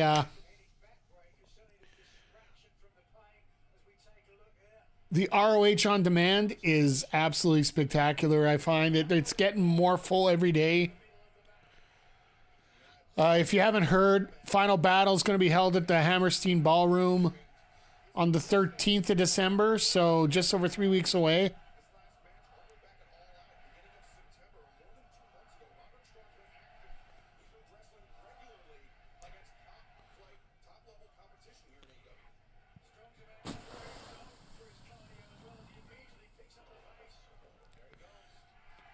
Chris, we just finished the first Streets of Rage again, so it should be coming. Hey! Streets of Rage, absolute fun game. Streets of Rage 2, considered to many as one of the games.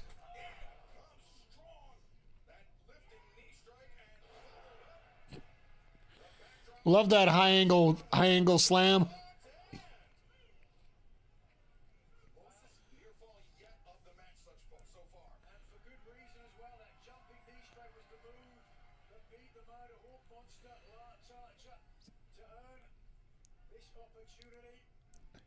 Nice to see a little story coming up in this match too, by the way. But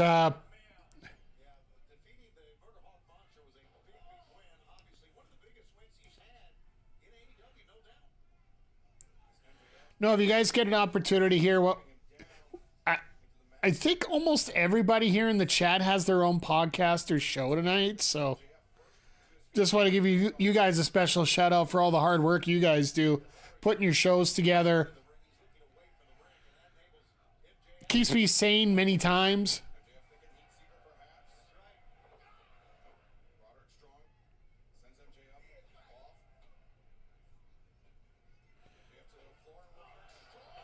I was going to say, Roddy, you better not do a dive if MJF's not getting up here.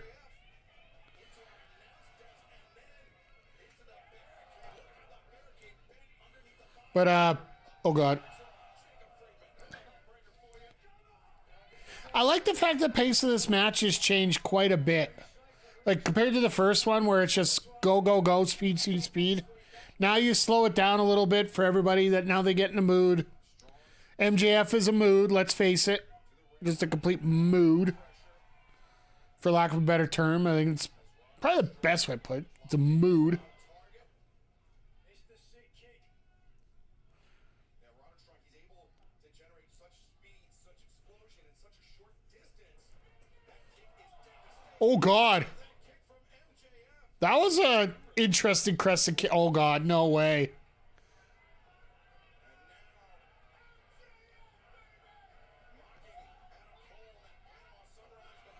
Another backbreaker. Don't mock Adam Cole. That's like one of the worst things you could do, period.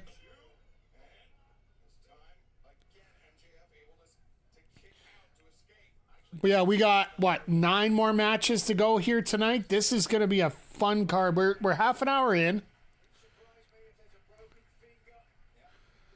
I expect Ricochet and Takeshita not to last long. They're going slower than Deanna and Anna, but people won't complain because this is men. Yeah.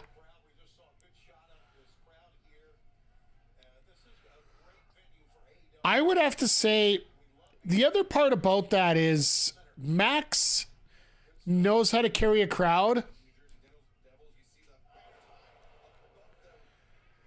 Deanna has a tendency to let her actions do more than her words. And Anna Jay, while she's great, she's still new.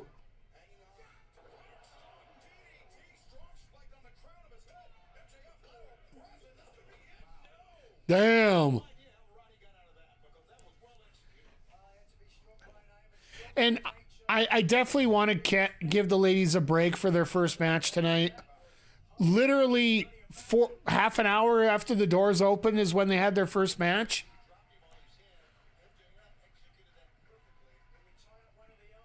Deanna had to call some. Well, hell, you watched that main event with AJ and QT. QT was called 3/4 of the match, and the camera work was just picking up every time he was calling a spot.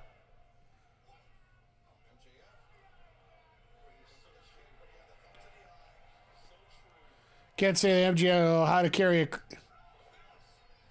And then AJ is green at the same time, though. How about the same experience? The only counter I have to that is there are different levels of experience, my friend.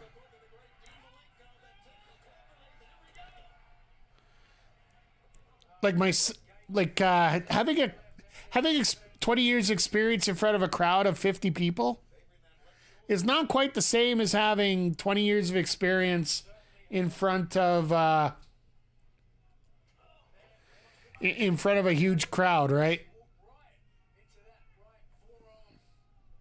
And I don't think AJ's green. I think he's been out of the mat.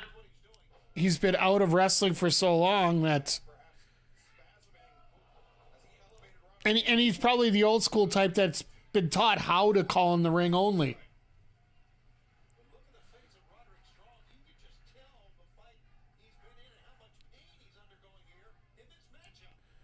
That's a funny thing. People whine about pushing younger wrestlers, but there's no reason you have to take time with them. Yeah. You know what? Everybody's got to complain for something. I think we all can agree with that. And the heartbreak out of nowhere. Of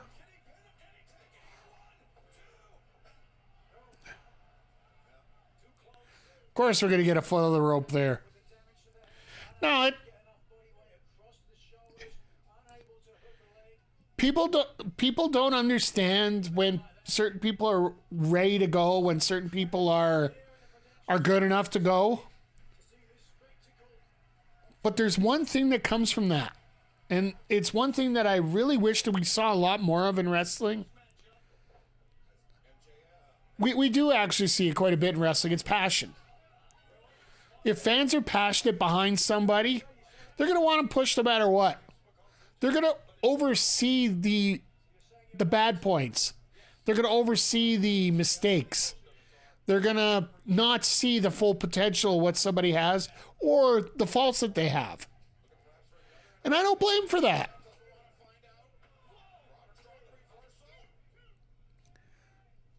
MJF almost forgot to move on that small package there.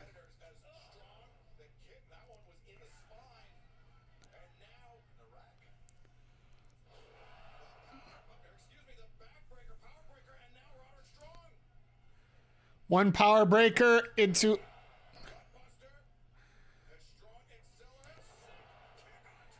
Just literally every bomb that Strong has, he's given MJF here.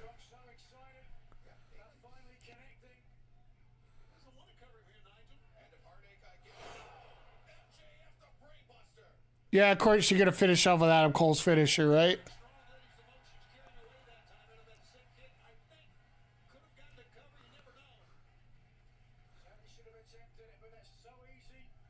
Ramsberg, start counting. I would have been the 4 by now.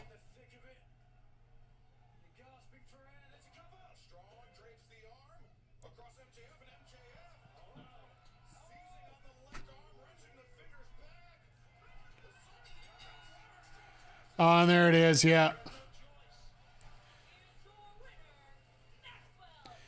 I kind of figured MJF was going to win this tonight.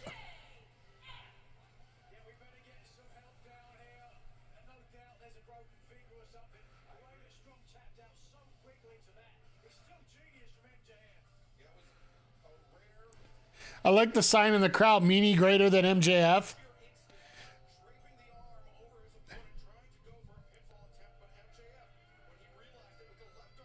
Of course, now he needs a microphone. Oh, no.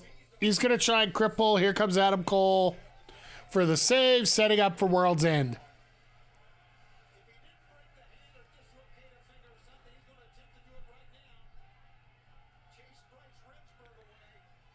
Gee, Chase Bryce Remsburg away. That isn't exactly hard.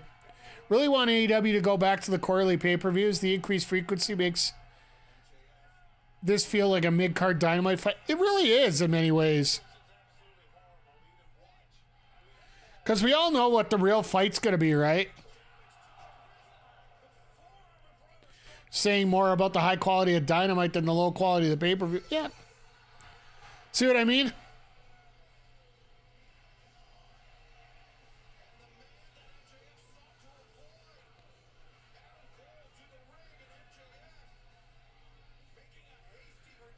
Now, where were you two during the match? Where the hell were you? LaGreca's unhappy doing that to one of his ROH guys. Surprise you?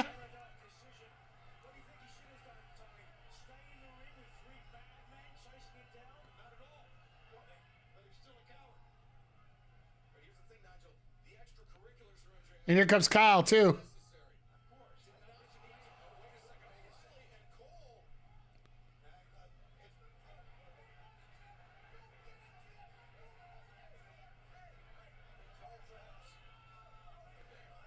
This goes back to that promo on Wednesday.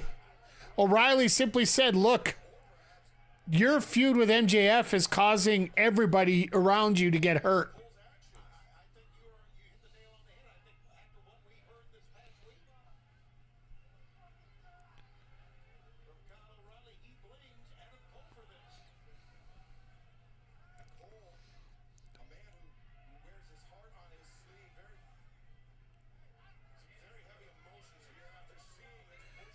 Love to see Bennett in the Canadian tuxedo tonight. All right, let's hear the internet get absolutely ticked right now with the fact that the women's match is on in the first hour. I am a little upset that it is the only women's match. However, I'm not as upset because the fact there are 2 women's segments. And people have to remember that. Do I want to see more women's wrestling in AEW? Abso-freaking-lutely. Don't get me wrong with that. But at the same time, call spades spades here. Because I will tell you, a lot of people will remember the Champagne Celebration coming up with Mina and Mariah just as much as they're going to remember this match. And it's all about moments, right? Like, right, wrong, or otherwise. With a car. That wasn't my plan to hurt you.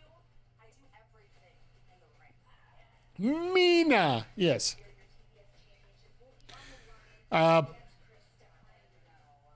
It's all about moments when it comes to wrestling, right? So if you're going to get in the ring and have a moment, people will remember that. And I got a feeling there will be a moment tonight, whether it's either Mina turning on Mariah, or maybe I wore this shirt for a reason tonight. A timeless moment? I think it might be a rocker moment, to be honest, Zodiac. Because the retirement that she announced might have been directly related to her gimmick rather than anything else. I think it might be more she rediscovered herself.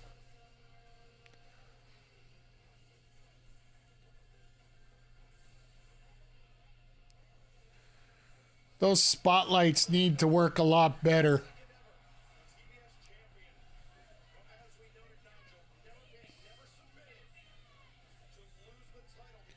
But I am looking forward to this match here. Like, we'll talk about the Champagne Celebration. I'm sure we're going to say a lot about it as we get going here, but yeah, no, there's going to be plenty of time to talk about that. This match is going to be a lot of fun.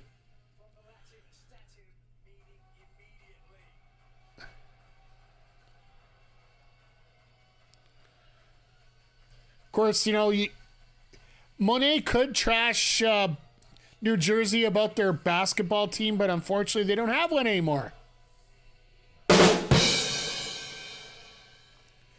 Shout out to the Brooklyn Nets.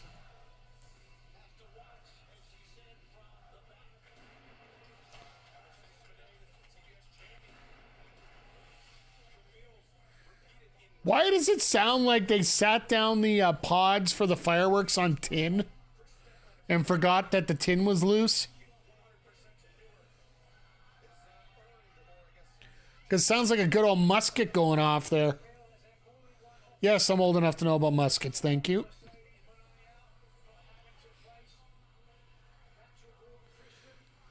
Oh, what a fun time here. Once again, a fun time with all of you here. Quick programming note, since we almost hit the second hour here. Next week, we are going to have AEW Dynamite in our regular Wednesday spot.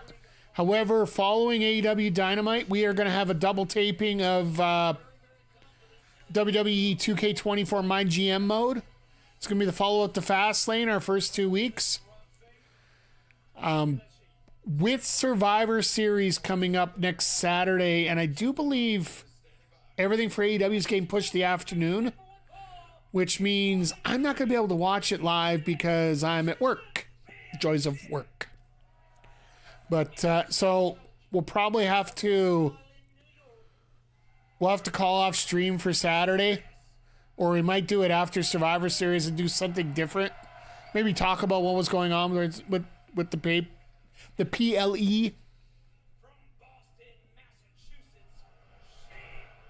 the reigning and defending TBS champion, the CEO, Mercedes Moné.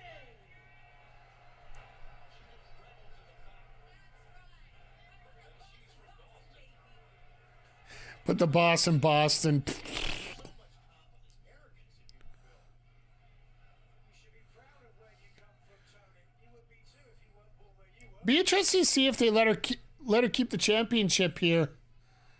It almost feels like it is time for Statlander, but it also, the other question I have, chat, and I want to ask you this: do we see a new heater out here? Do we see a new person that will basically work with Mercedes to move forward?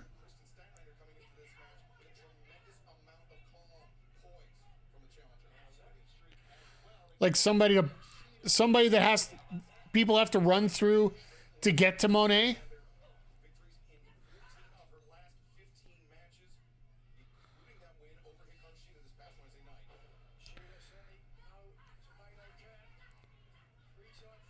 And honestly, up until that last little run-in from Serena Deeb, I almost thought it might have been Britt Baker that could show up here and be in that position. Because let's face it, Baker needs to be a heel again. Because their last few matches being a face just, Think it'd be a good time for Monet to drop the belt and take some time to reinvent herself. Well, she still has that IWGP Women's Champ or New Japan Strong Championship, so that sucked. I don't know if you noticed, but Statlander hit her head on Monet before her landing. Managed to slide off though.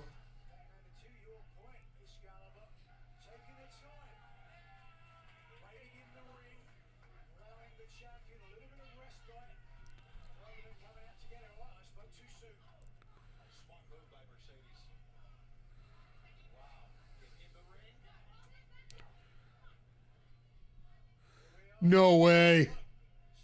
She got a suplex her over the rope?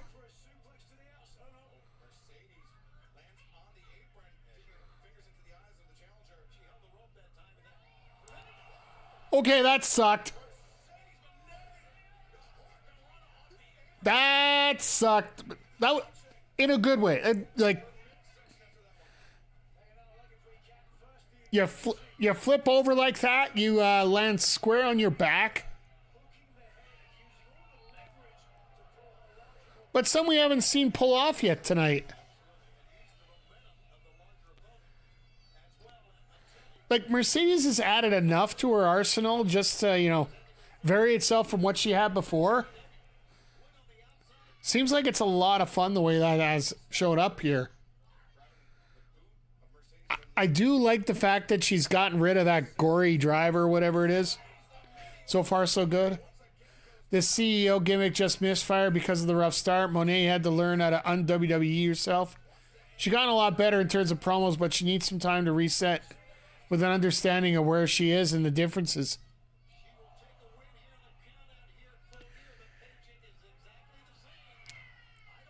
Can she humble herself enough to do that? That's the question. And I don't know if we can actually see that or not.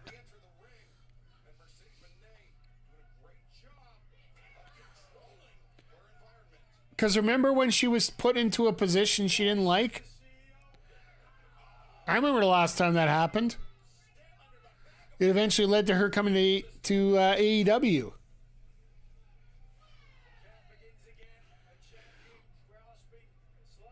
But I can see your point, definitely. The CEO gimmick needs a bit of a tweaking here, or it needs a little bit more establishment, one or the other. Like, pick one. Pick a lane.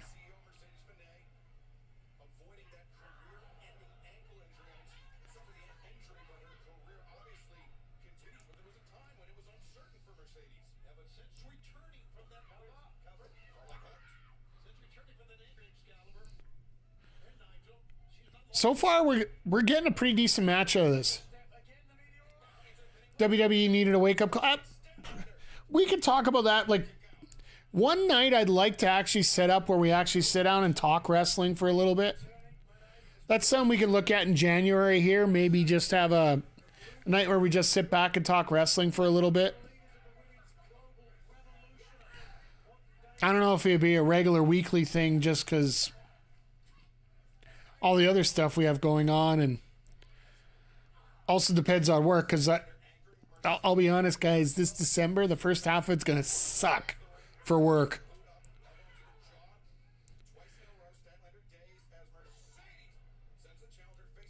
I ended up having to pick up an extra 2 shifts in December already.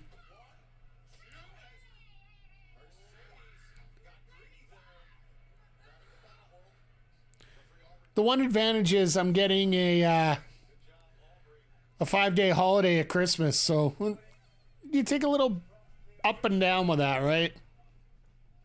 This match, with the exception of a couple of moves, has now been dominated by the CEO here.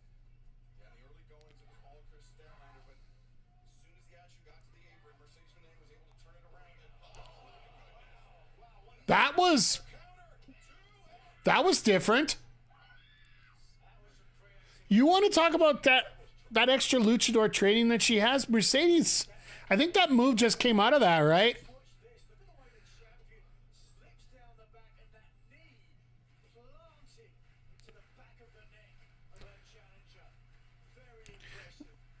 Turning a power bomb or turning a gut wrench suplex into a backbreaker, that is pretty impressive. And all right, that was a little off, but that's okay.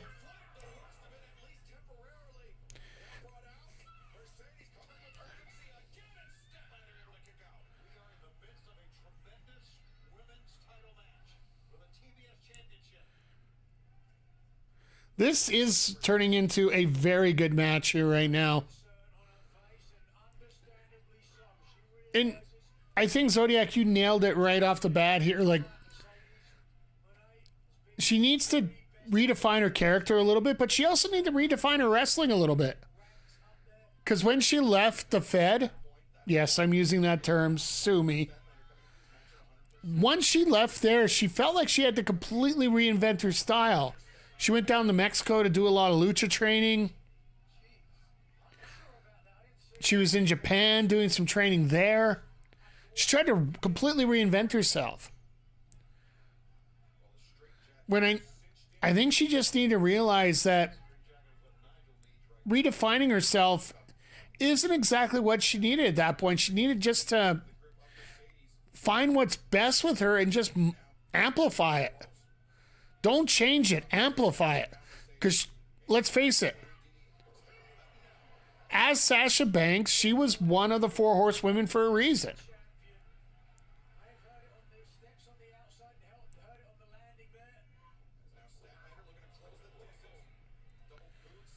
And being one of those best wrestlers in the world, period. Jesus.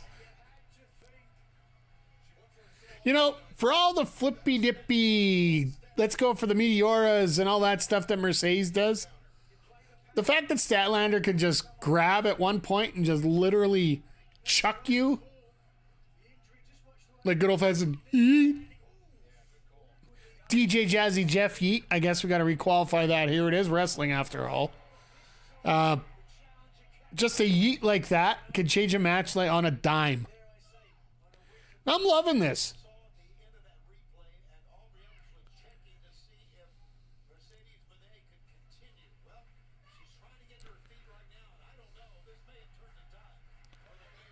I think it would absolutely change the tide here right now.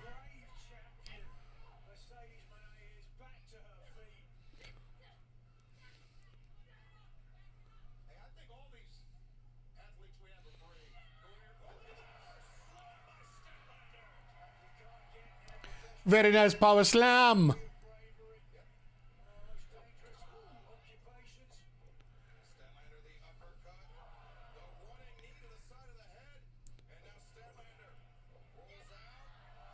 Chaos Theory out of nowhere.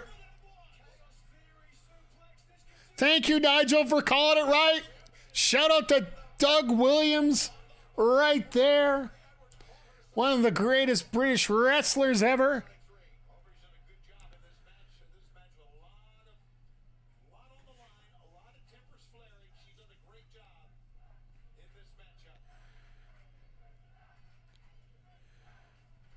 I wonder if Statlander's wearing green in honor of her lizard boots, who had just had some surgery go out. As a champion, you can certainly make good argument for him. Statlander waits up Mercedes. Chris Nice!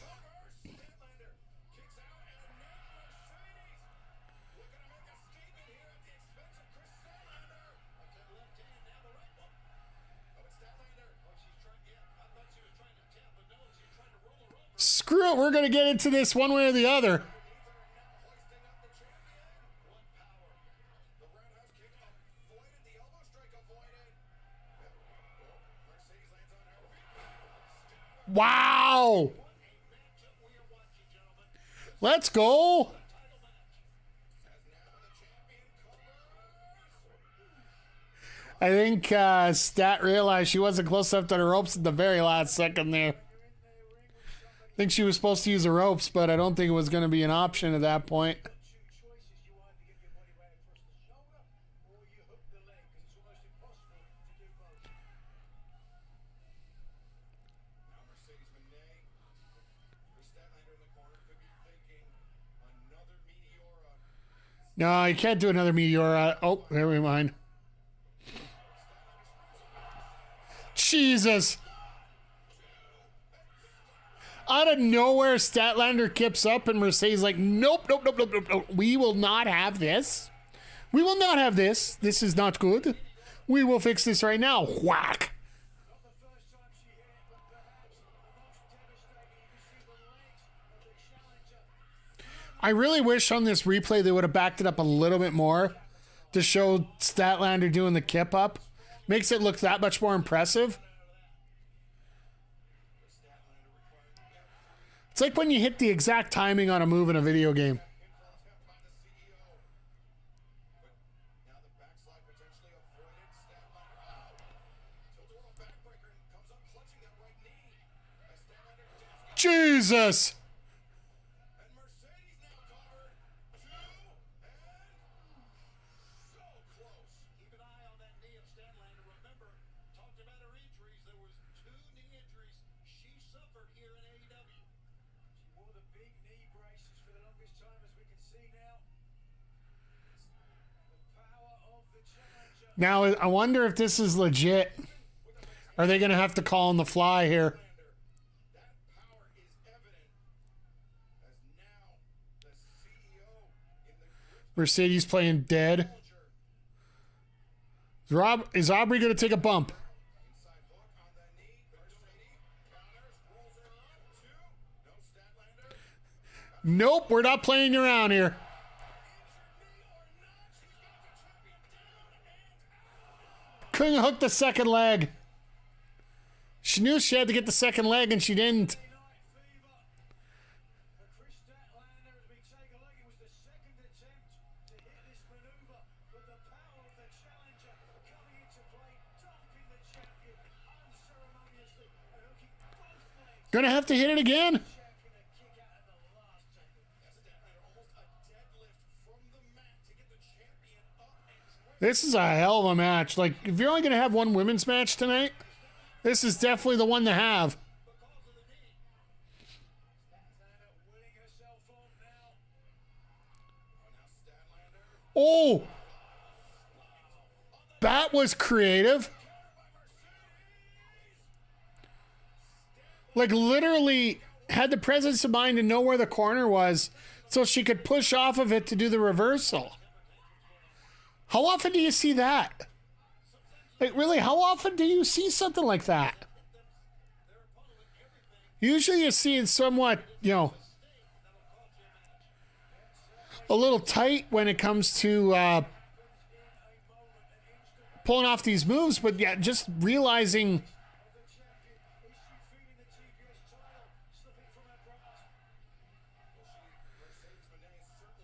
Personally, I would start chanting bankrupt. Bankrupt. Bankrupt.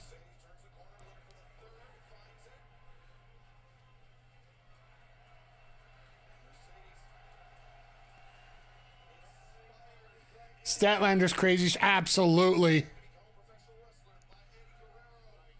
She had to be. She has to be right now if it's with the with a bad knee like that. She didn't realize Statlander was up or what? F5!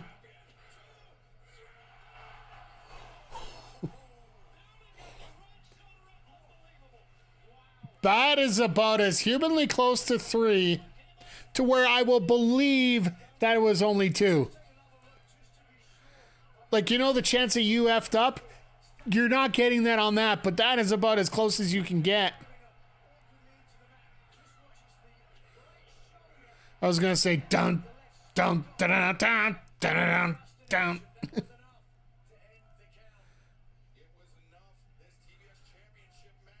No, this is where it ends.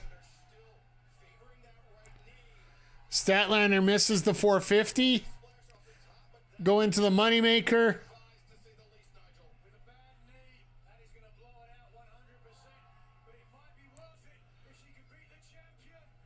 You see Mercedes already moving.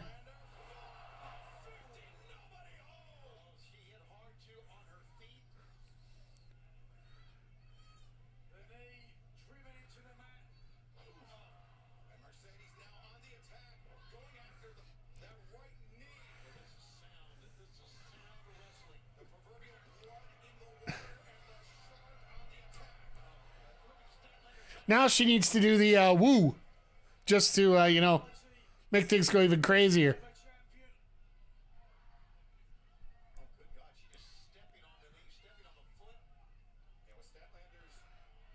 Now she's going to go for that splash.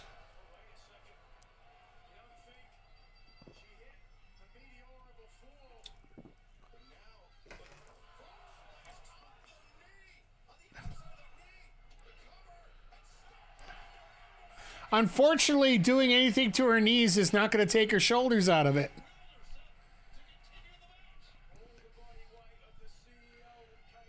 I don't think anybody's going to be complaining about the amount of time this match got tonight.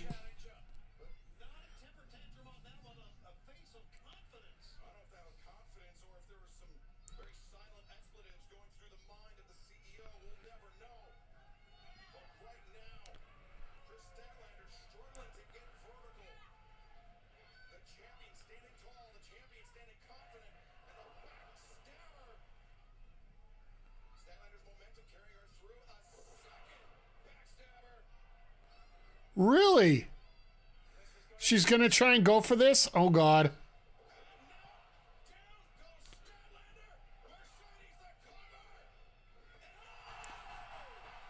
That pop! That pop for that kick out! That pop! Let's go! That seemed to be quite obvious, and then all of a sudden, boom! What the hell? This crowd wants Statlander. This almost feels like the right moment to have a Statlander win here.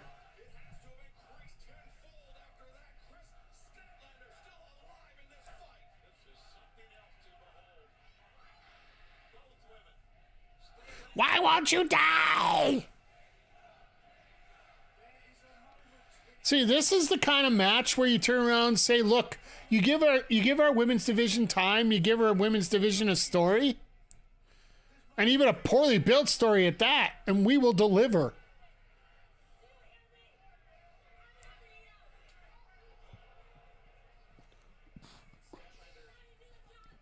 Oh, damn, yeah, exactly.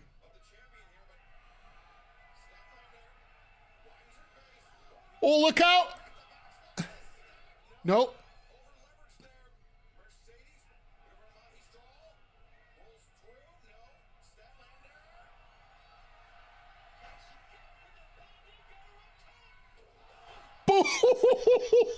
Ooh, that's gotta suck.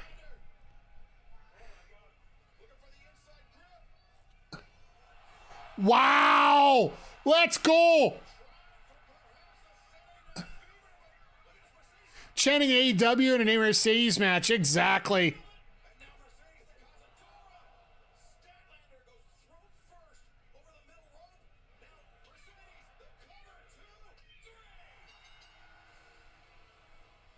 You know what? it wasn't a regular finish. It might have looked a little muddled at the end, but god damn, what a match.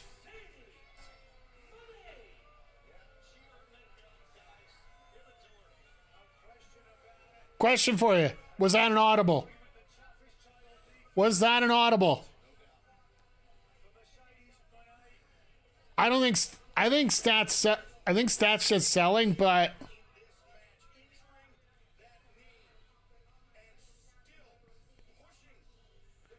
I don't even want to think that. I just want to think that was a hell of a match.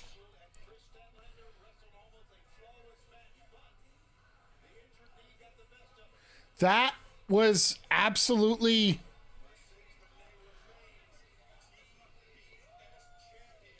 Folks, I'm going to make this very... It's going to be a very weird determination here. We have Will Ospreay versus Kyle Fletcher coming up. This might have been the match of the night. There is a hot take for you right now. This match might have been the match of the night here. Chris Statlander, Mercedes Moné.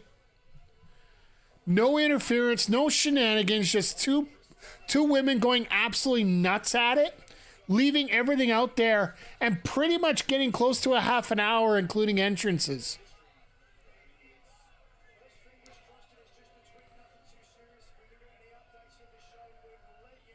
So,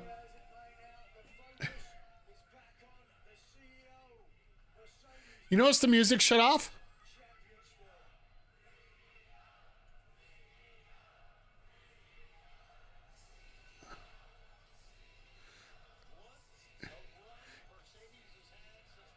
Ah, damn, just production truck again.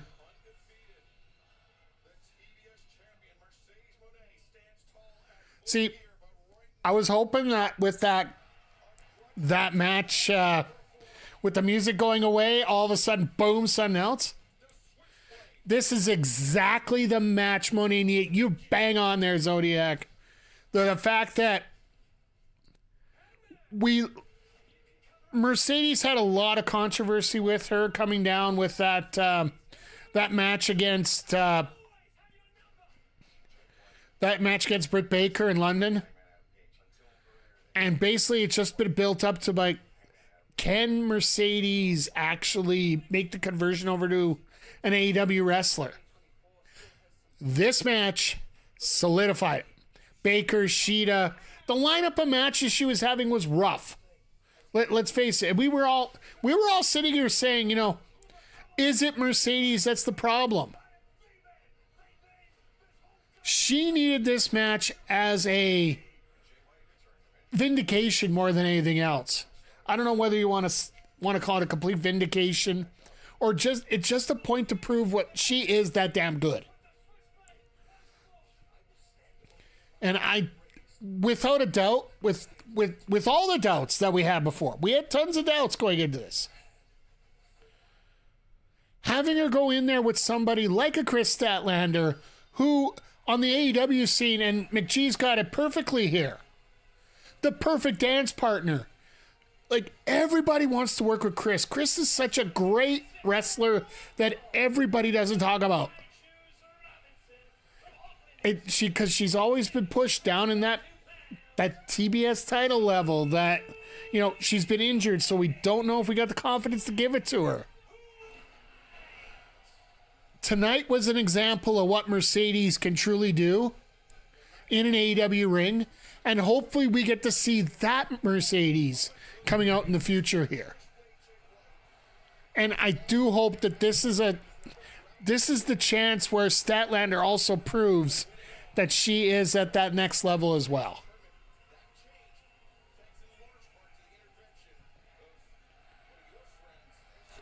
Statlander will have good matches, and Mercedes had good matches with both of them. So I do think it has to do with who she's wrestling. Yeah. I don't blame you one bit, RK. Like, when it comes to... You do have to have a certain level of partner as well. And I wonder if working with somebody like... someone like a Statlander, someone like a Willow... somebody who's more attuned to being a great base. And sorry, base is one of those terms where if you're a high flyer, you need somebody there to fly against. And that would be the base that I'm referring to here. And yeah, some people just don't work well together. Yeah, like, hell, come check out our 2K24 run through. We have got feuds what we're trying to set up and they just will not happen. Finally, I just force feed a few of them just to make it.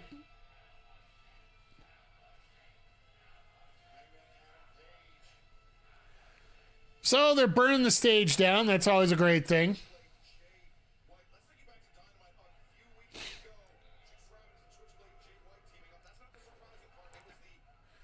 But yeah, I am really excited for what we've seen here with Mercedes. Hopefully Camille will be the next one in line. Because I do think Camille would actually be a decent opponent for her. I know that when Camille was working with like a Queen Aminata who's ripe and, let's face it, don't have a lot of matches under her, it wasn't exactly the smoothest match in the world.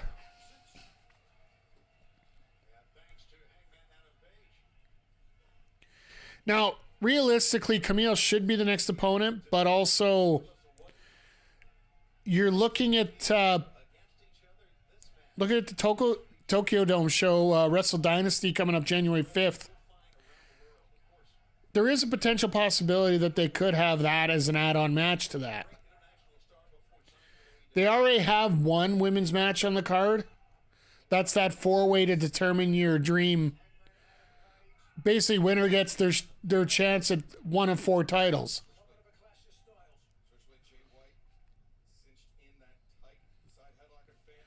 But yeah, as we switch, I guess we got to switch gears here a little bit here, because isn't it sort of apropos that White and Hangman are going to be right next to this one?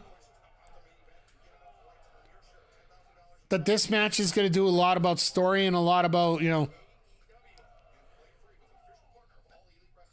trying to get the DraftKings ad in. Make sure you guys get your DraftKings bets in if you're in the States. Please bet responsibly.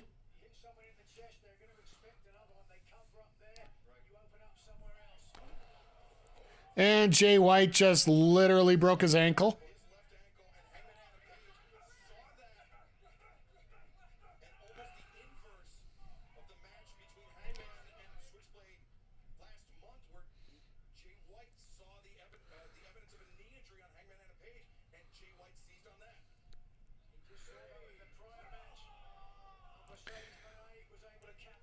I think this feud here, like, you want to talk about situations that are perfect setups for people?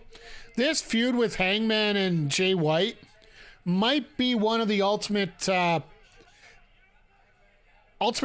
to actually put Switchblade into a great position. Because let's back things up 1 year. And if I've harped about this many a time, if you don't remember 1 year ago at Full Gear, that might have been the absolute worst main event / main event story in pay-per-view history.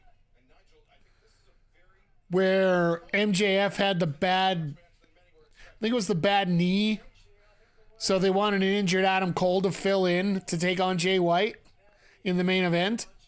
It ended up being MJF gutting it out to take on Jay White, and Jay White absolutely gets creamed. Gets beat clean. Which... You idiot! That had to be, for me, in terms of pay-per-views with AEW, the dumbest booking that I've ever seen.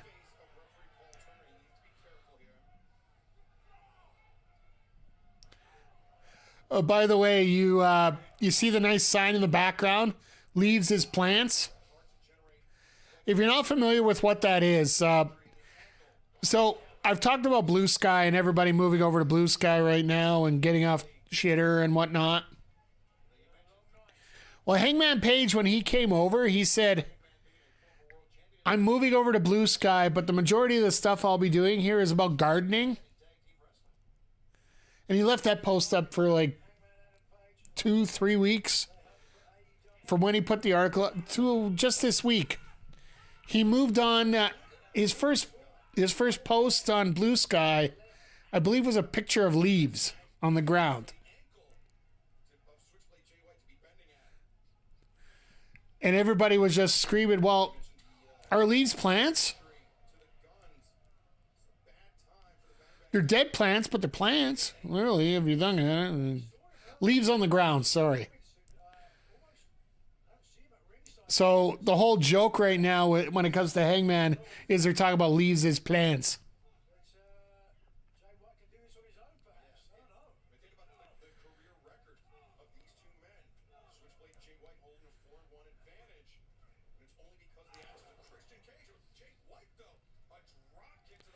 Yeah, the only win that Hangman's got over White is that tag match, isn't it?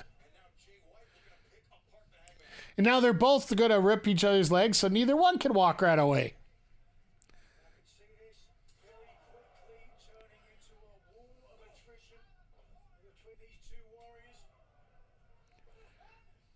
So, folks, what do you think comes after this?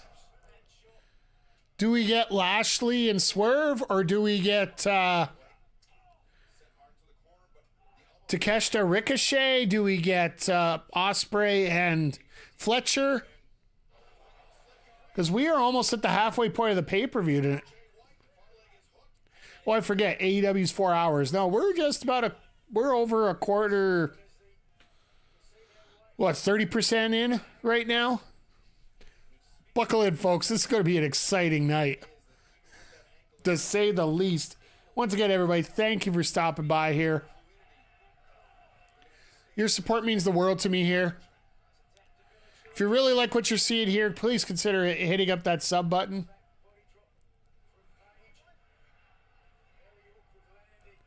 I'm almost feeling sorry for the guys following the last match. You know what? Like I said, this match here, I think the intensity is enough to carry it through.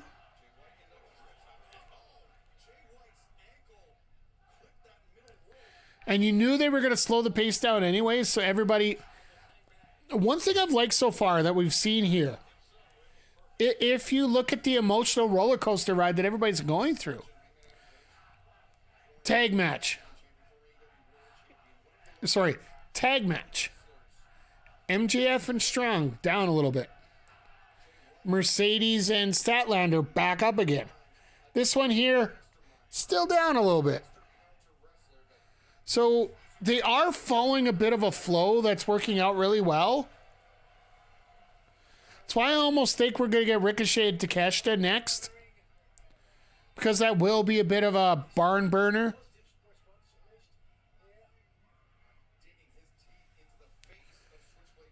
Personally, if I in my opinion, you go...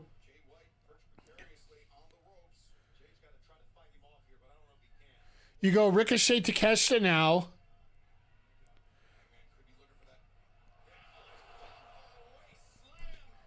You do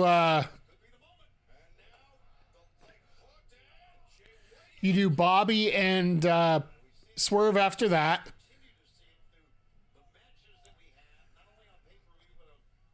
Then you do either Perry Garcia or the Mina Mariah celebration. Then you go Ospreay and Fletcher. Then whichever one you didn't do between the TNT and the women's segment, you do that one there, and then you go your main event. That, in terms of my booking, just because of the ebbs and flows, like I was saying, because I think the Swerve Lashley match, while everybody's excited for it, I don't think it's going to be as well. Long story short, I don't think Lashley's going to be doing any corkscrew punches over the top.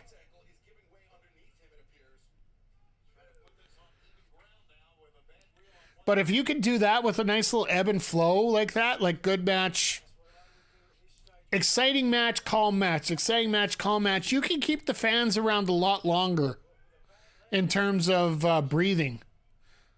You saw Jay White lift up that left ankle, trying to adjust his feet to relieve some pressure.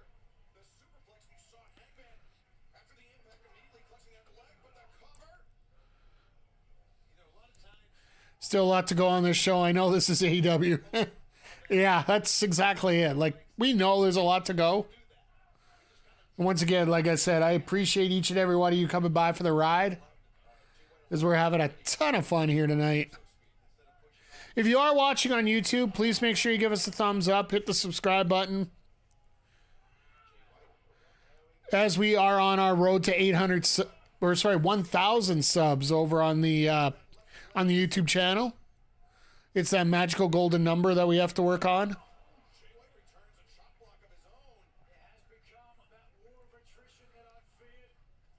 Page, who's well known for his flipping lariat. Get the damn camera off their faces talking about what they're going to be doing in the match. They're calling spots and cameras right in there zoomed.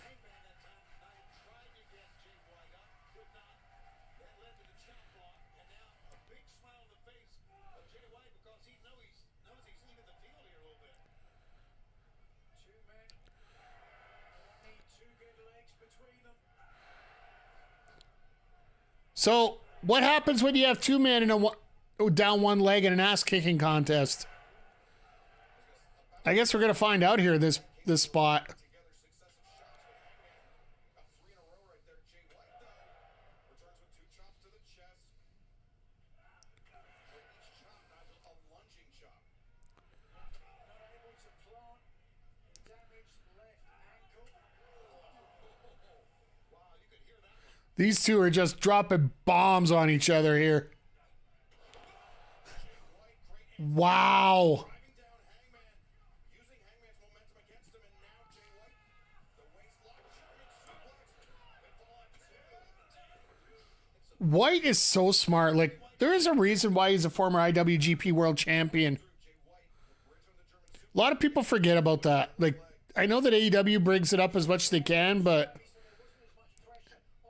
it was that phase where a lot of people weren't watching a lot of it in JPW.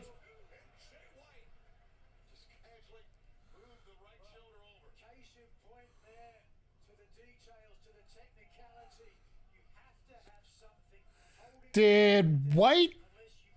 Is there something wrong here?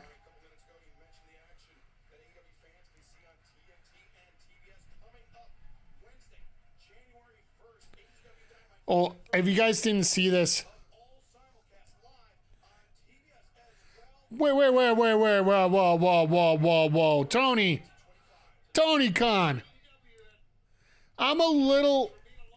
Okay, you know what? You used a very important term there.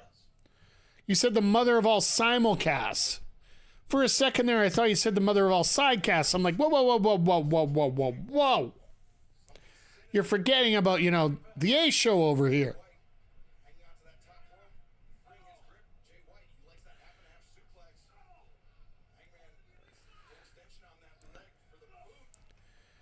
You want to talk about some weird stuff coming up on the first, like...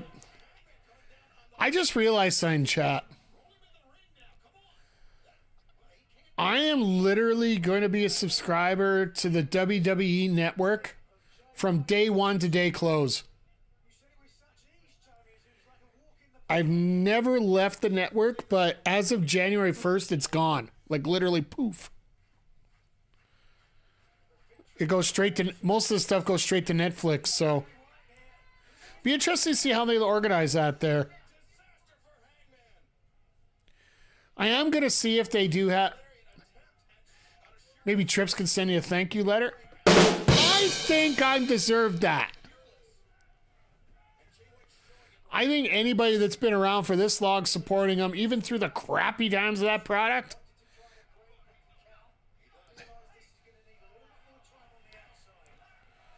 Because, yeah, I literally have had it since day one to day end.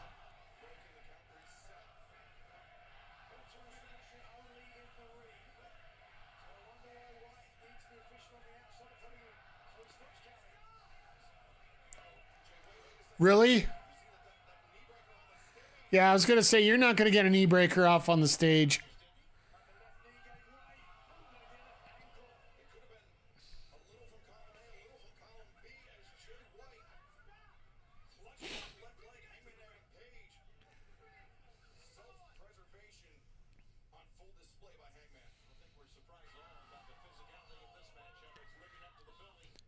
Well, these guys aren't fooling around, that's for sure.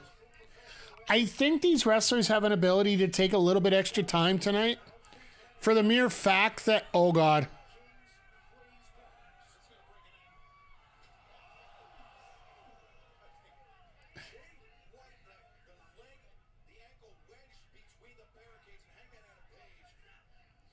They're trying to sell it on commentary, but I don't think it happened. I will forever be subscribed to WWE if they stay on Netflix now. Or in WWE's case.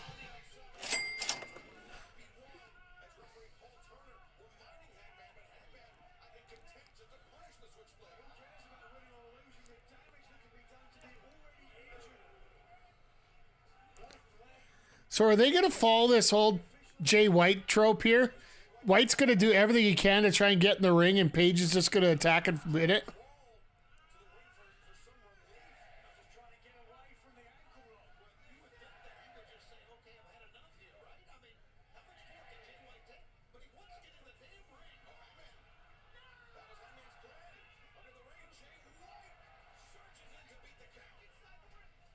Ha! But this is exactly what I thought. Like I was saying, this is a Jay White trope to the millionth degree. Use all your energy to get back in the ring just to eat. Oh, nice reversal. Now the ankle lock in the ring. That's no Kurt Angle ankle lock, but...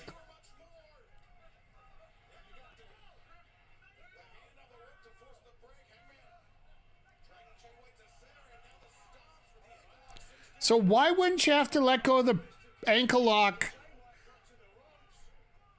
Yeah, Nigel's got it right on here.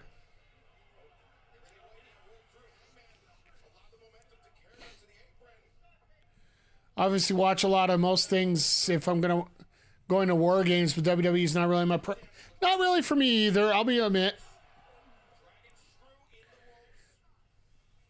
I get it so that I can see it. Honestly, getting the network for me was cheaper than ordering the pay-per-view. That's literally the reason I have the network. Because the PLEs are included with the network here in Canada.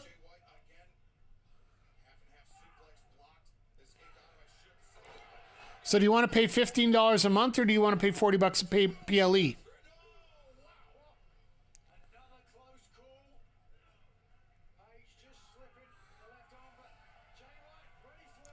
So for me, that makes the most sense. That's all.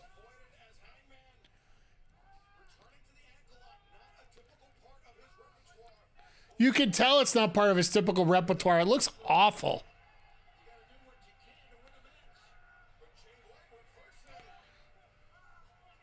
Now they're going into a knee bar.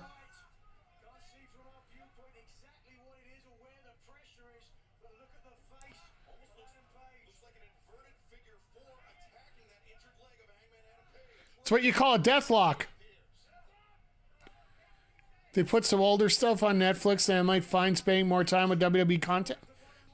From what I hear, they're actually curating a lot of the stuff that was on the network. They're taking it off for Netflix.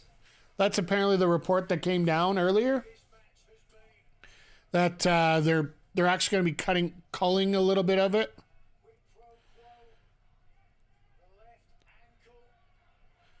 It's like the first thing they've already done in terms of pre-editing, getting stuff done.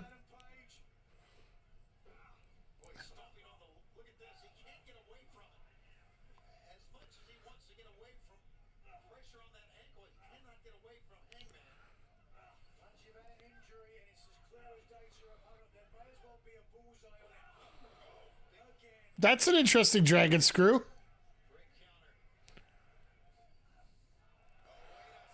And a dead eye out of nowhere.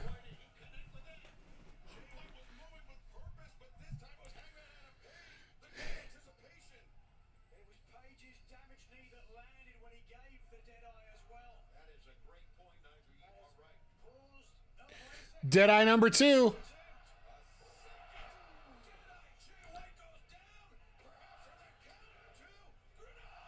Jay White is amazing at that last second kick out. Okay. Chat, who are your favorite kick out of 2 people? Like I have to give it to Roman Reigns. Reigns 2.99999 kick out is amazing. Like everybody wants to bitch about Reigns and a lot of the stuff that he does. He is actually really damn good at everything he does. Omega, absolutely. Oh. Reverse.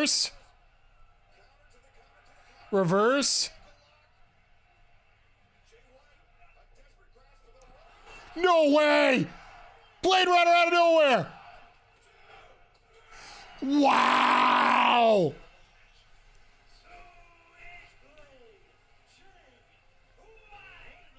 Folks, yeah, Christian was absolutely great as well. Folks, that's how you start. That's how you finish. My God, was that a finish. Most protected root move in wrestling? Absolutely. I'd almost have to say it in second place is the End of Days. It is so protected they had to fire the wrestlers so they didn't have him pinned.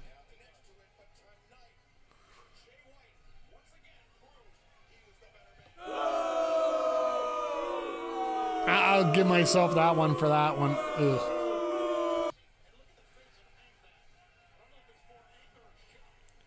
He's a Chiefs fan, so I'm used to booing him at the best of times. So, Jay White was an underdog on DraftKings going into this.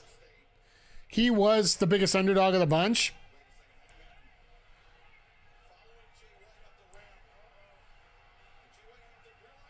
Hope he lands on his feet. Absolutely. As Broken Corbin? Maybe.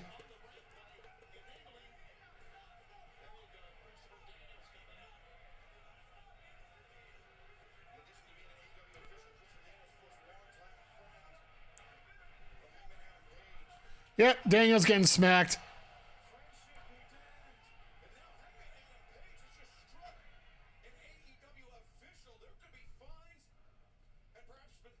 So this is a way to get Hangman off TV for a while.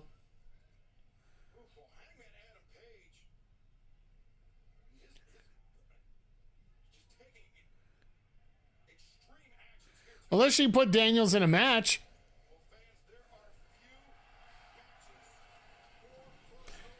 Folks, anybody got your cigarettes ready? Anybody got your cigarettes ready? This actually is not exactly the worst move in the world either.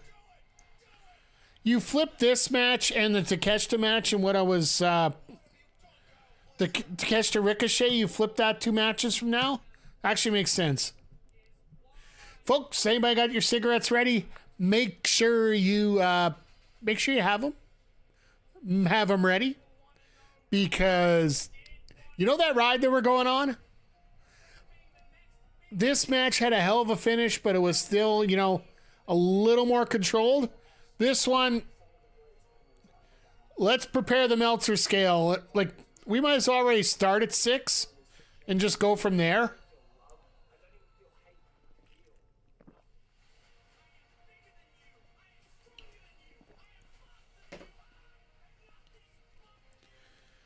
Then after that, you'd almost want to do the Mina.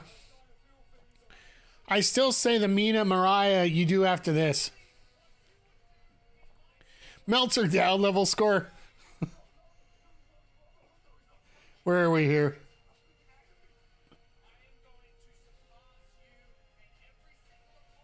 I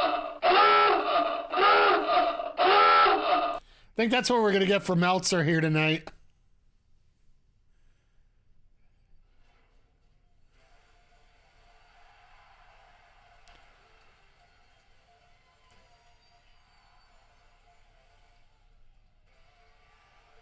New intro. That's Fletcher.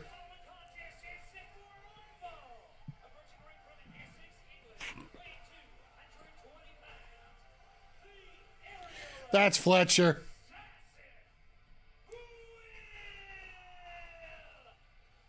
No, that is Osprey.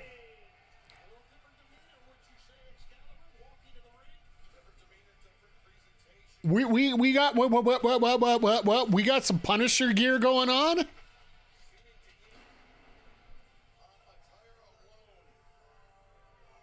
Well,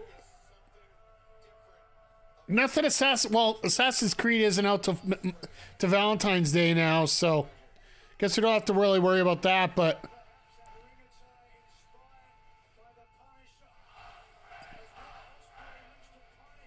you know what? This actually makes a lot of sense. The GOAT Punisher.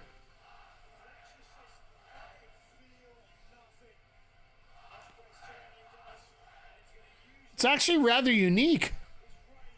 They need to give him the belt. Yeah, well, I think honestly, 2 years down the road, you don't do it now. You don't do it now. You got all these great matches. You don't need to give him a title.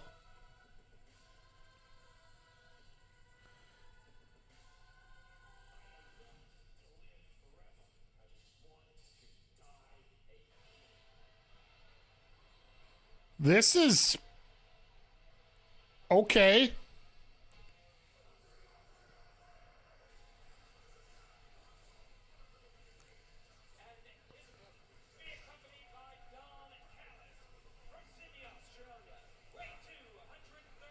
This is a little bit of amazing, these entrances. It doesn't make sense because this isn't a Marvel comp. Triple H gonna sue. I give you that one.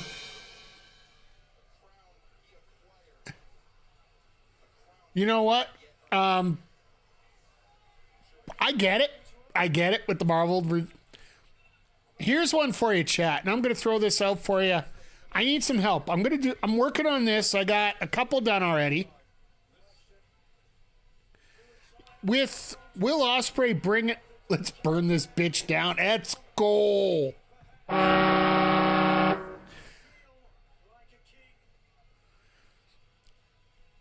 Which wrestlers would you compute to different superheroes? I am working on this video tomorrow. I've already got a couple wrestlers already labeled, and I don't want to spoil those. One of them's obvious, like about as obvious you can get.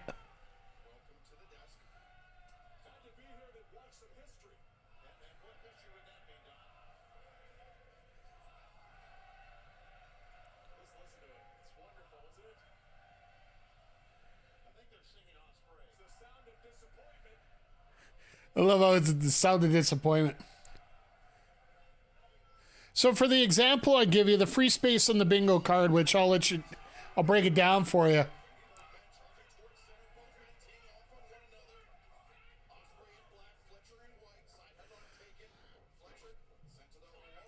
I love the fact that Excalibur started calling this match as if somebody has never watched AEW before. Because this is a match that you are going to put out there. It might not necessarily be on your pay-per-view. Like, of course it'll be stuck in the pay-per-view archives, but this is one of those matches you throw on YouTube just to tell everybody this is what AEW is. Jesus. Tony Khan didn't mention ECW because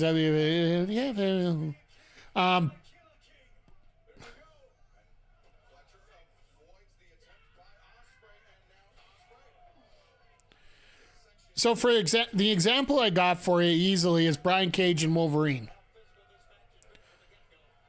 The gear, the moves, the attitude, the former sideburns.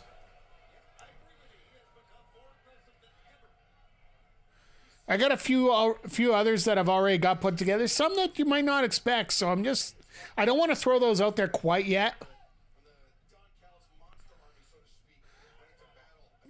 And the fact that Will Ospreay has decided to throw out this Punisher gear,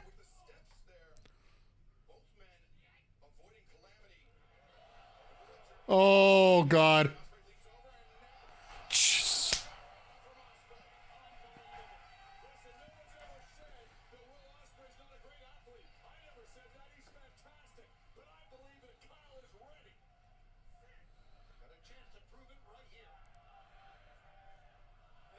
It's weird to see Fletcher in tights or in trunks instead of tights, right?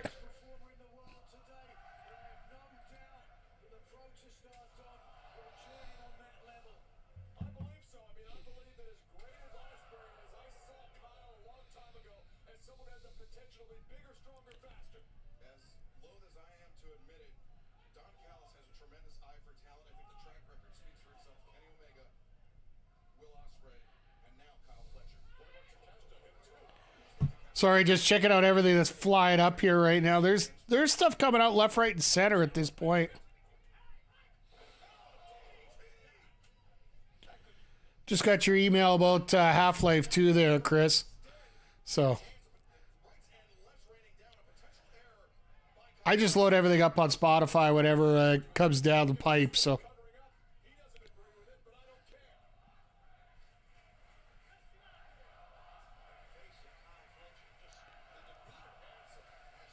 the emotion of this match just takes it to another level on top of it, right? This is one of those you almost want to lay back and just enjoy, but that would make a hell of a boring stream here, so. I do appreciate Don Callis here, the fact that he's a different kind of manager, different kind of commentator, right? He will be an honest commentator for the most of it. A finisher, match is over. Next. I don't think you're going to see that tonight on this one. I think you're going to have about 12 finishers on this one.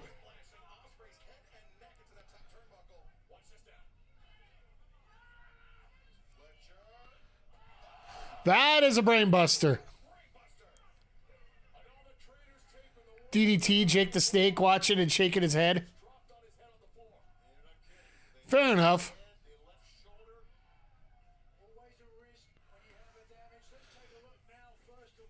Wow, hell.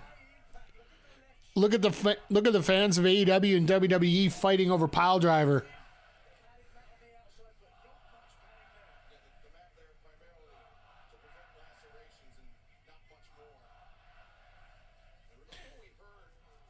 I love how the fans are serenading Don Callis here.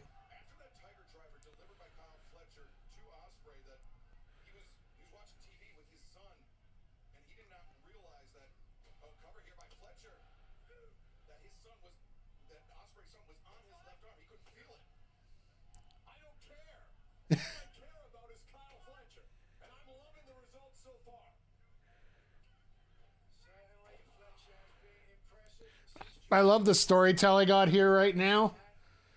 Now that they slowed the pace down, because everybody was expecting a million-mile-an-hour match. I think you're going to get that more with the Takeshita Ricochet match. I don't mind the different style matches, but the conflict is, well...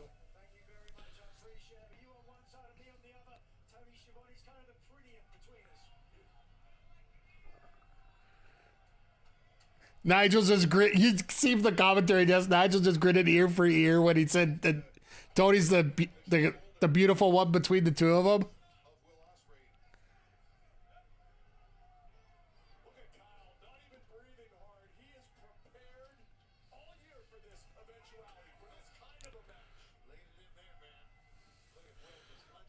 The only thing I don't like about having it here is the fact that we are going to get limited on time for this match.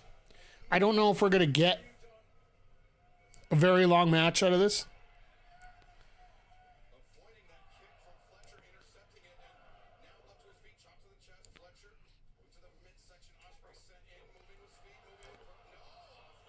And Ospreay crumbles.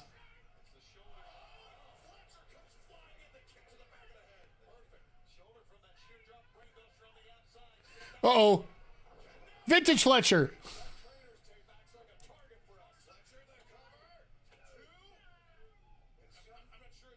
Fletcher needed the target. Ospreay admitted it himself, the numbness in his hand, thanks to Fletcher.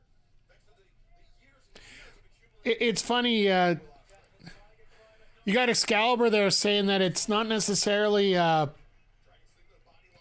It's not good. Like, it doesn't matter that you have the target there because he's already talked about it.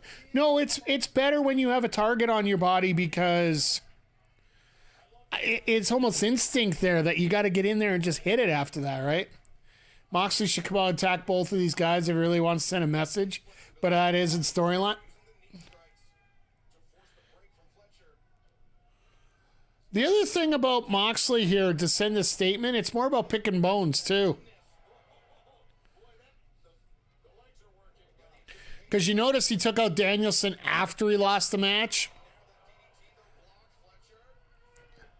He had the family come out and do that then. Most of the attacks that he's been doing have been during, like, either at the end of a big match or after a big match.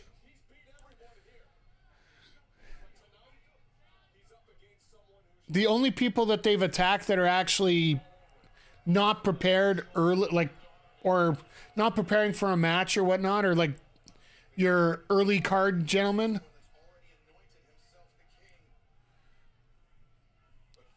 Guys like JD Drake and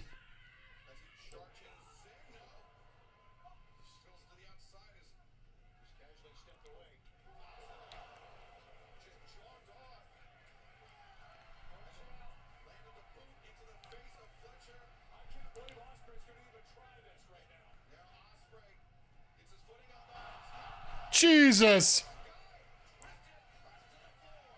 Sky Twister out of nowhere. I also think that, with all due respect, I think Moxley realizes that Ospreay is the future of AEW. He wants to change the storyline of AEW. When it comes to that, you don't have to worry about taking out the top. Like, right now, you're really going to have to take out the bottom and clean. I love that the camera shifts over to Callis and the entire building boos the frick out of him.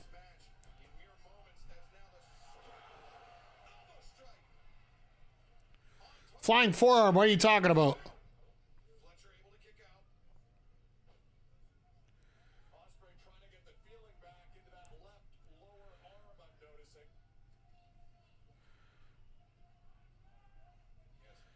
Just straighten it out. I love that the commentary table just complete silence for a second or two there because of that.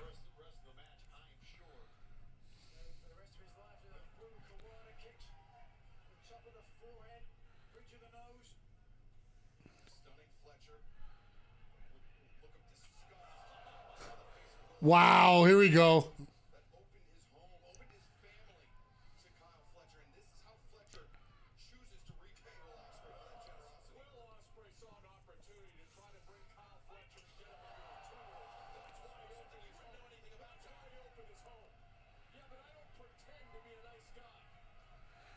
Ospreay's like, no, yeah, no, yeah, but trying to get things all set up here. My goodness.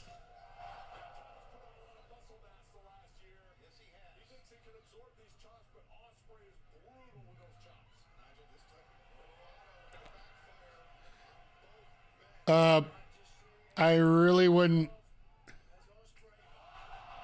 Nice. Attaboy Fletcher. I love that move.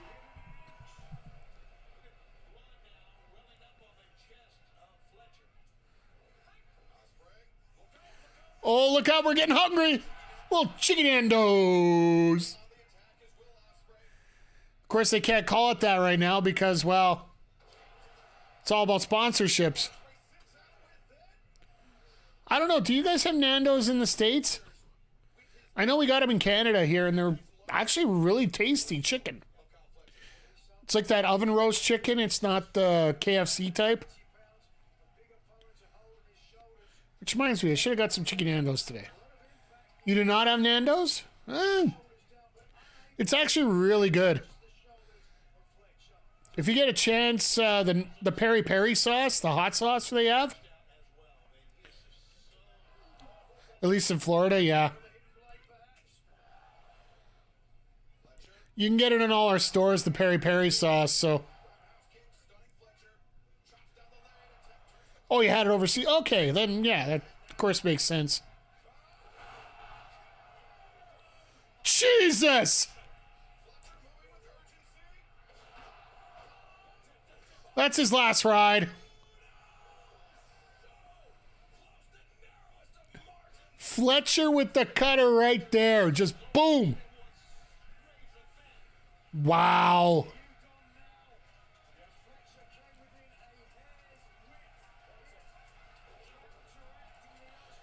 I guarantee you this match will get on YouTube someday for AEW. This is a promo this is a promo movie for them.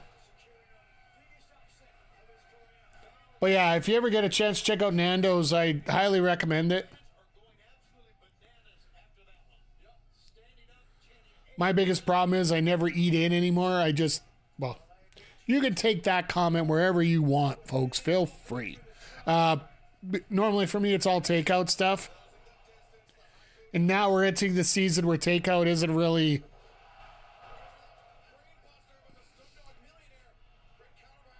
Can he get this off this time?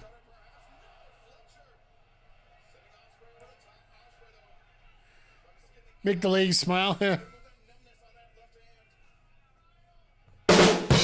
Or yeah, never mind. I'll give you that one instead. That deserved.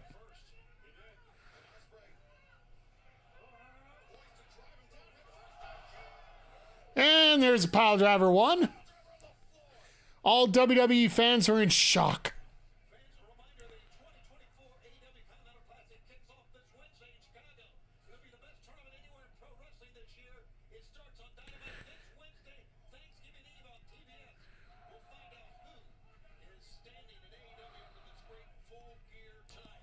You notice they waited for this spot?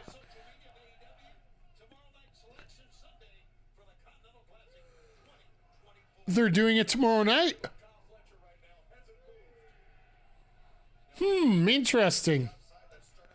If I can find out what time they're doing it, maybe we can do a little watch along. I was planning on streaming tomorrow anyway. Try to figure out what time though.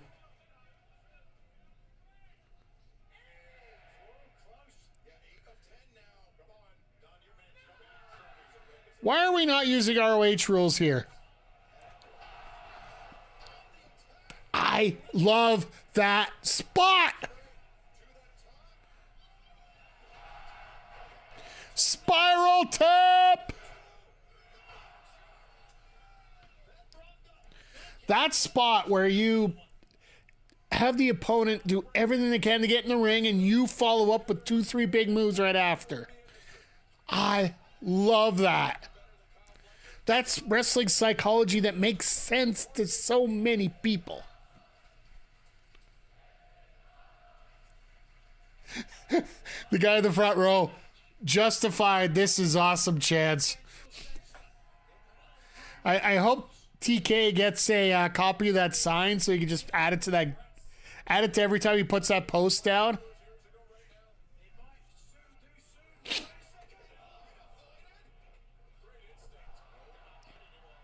Reverse, reverse, reverse, reverse, reverse, reverse. Oh, that reversed.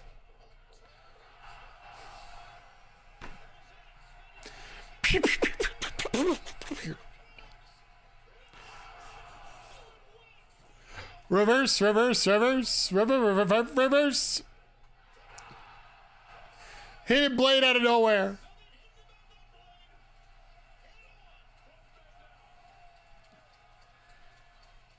Every fan is standing.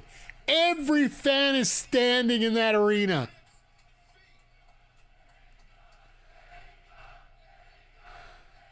Let's just keep adding stars to this. Just, keep piling on there.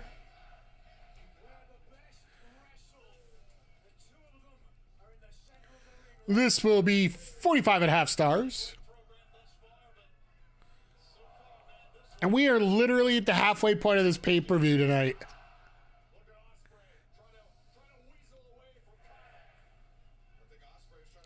Love what AEW shows when the crowd is hyped.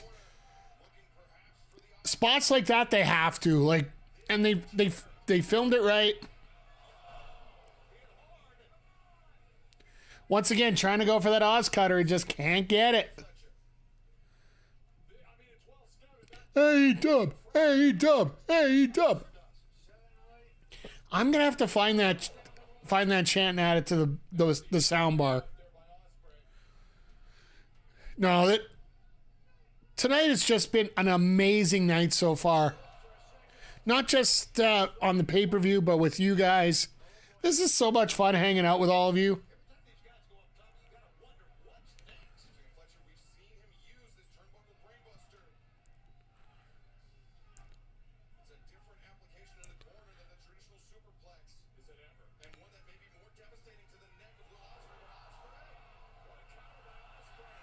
That's a counter.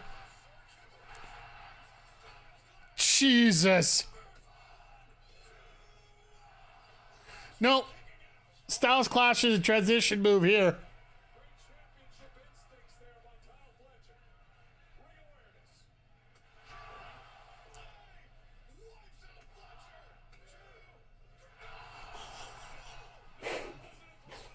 Ooh. That's a typical way that Ospreay would finish a match. So Fletcher's been hit with a Styles Clash and a Hidden Blade and nothing?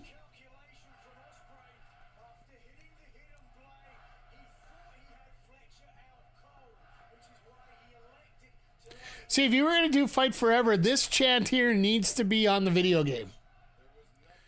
Yes, I'm brought up that video game that... Ugh.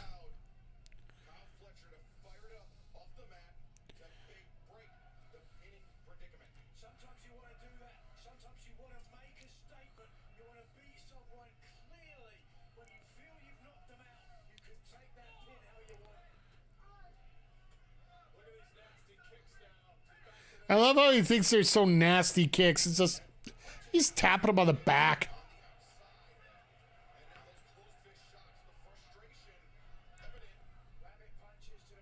What is Ospreay planning? Those steps are still there. You ever remember a callback to bringing out a weapon and just leaving it for a while? Maybe it's just me, but I think that might come into play here. Tiger Driver on the stairs?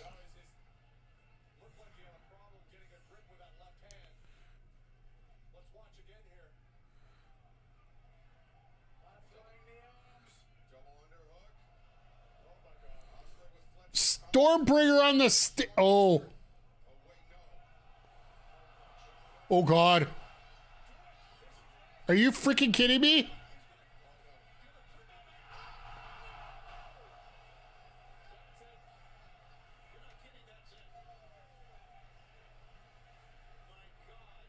I'm with that guy.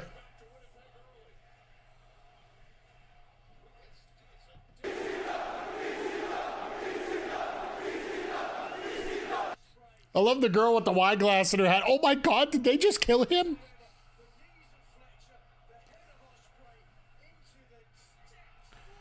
Oh, beautifully done. Sorry to break the kayfabe for a second, but that was absolutely beautifully done with the head right into that hole there. This crowd is into it. We're into it. I love this.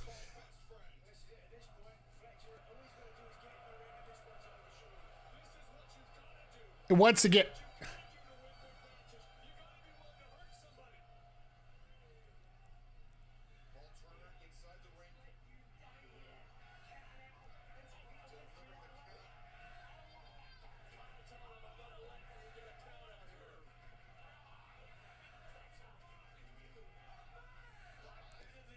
this is one of those matchups where I think both guys would be more than willing to lay up for the other one. Like behind the camera, of course. In front of the camera, you want to kill each other. Driver 91, and now Kyle's been targeting to them. It's not looking great. Ospreay staggers out Fletcher. There it is. Look how that orange face. Oh, that's it.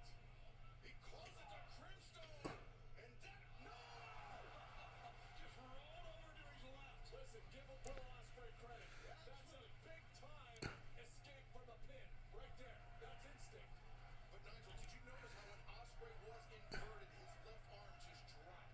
Yeah, there's definitely so much damage down there. I love the level of selling in this matchup.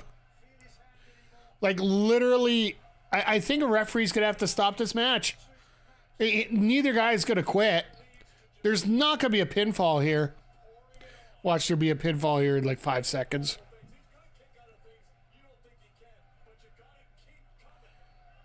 No blood, all guts.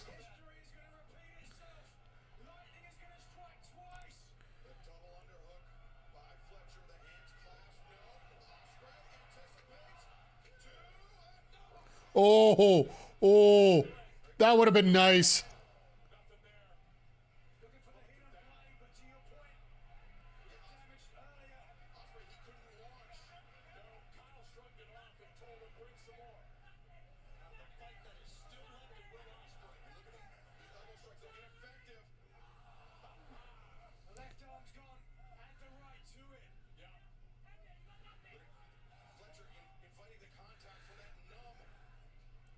This is rough. I don't know if you worry about the left arm, because if you can't feel it, you're done, right?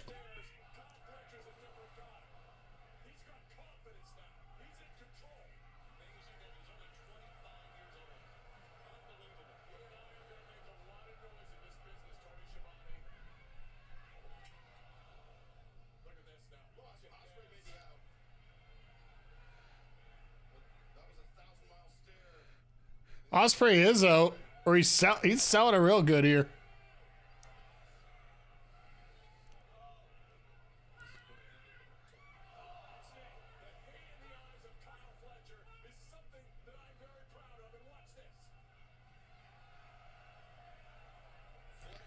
Yep, this is where Fletcher wins.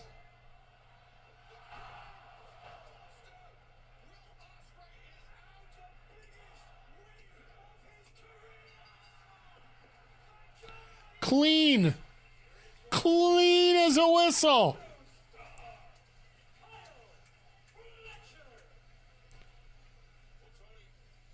Clean as a flippin' whistle. That was amazing. Like,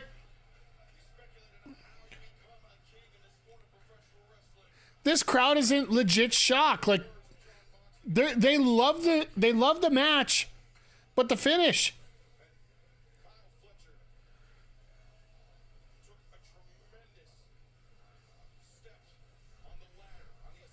What a moment. What a moment this whole match was.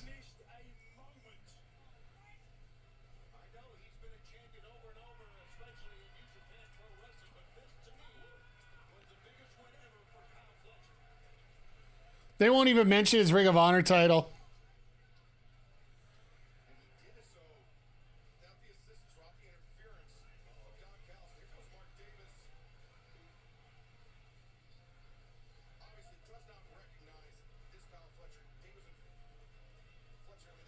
Now he's going to attack Davis.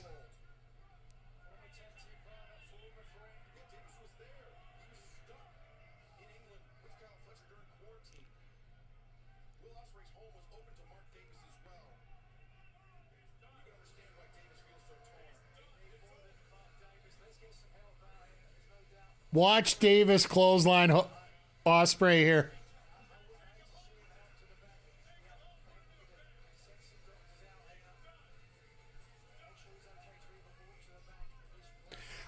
I said it before during the pre-show. I want to reiterate it again. I want Kyle Fletcher in the C2. I want Mark Davis in the C2. I want Mark Davis in the same pool as Kyle Fletcher. Because that match will absolutely rule. I think Mark Davis can live with an 0-5 because he really hasn't been established in AEW anyway right now. All right, you got your DraftKings commercial coming up here. I'm just going to mute this as we go here. But yeah, just... We're going to see Selection Sunday. It's going to be... Seeing who comes down the bracket, it's going to be a lot of fun. It's going to be interesting to see who they put together in this, because last year you almost feel like it was preset on who it was going to be. And I call the chat. You have to do this to calm the crowd down a little bit. Except for Nigel, let him have his heart attack and move on from there.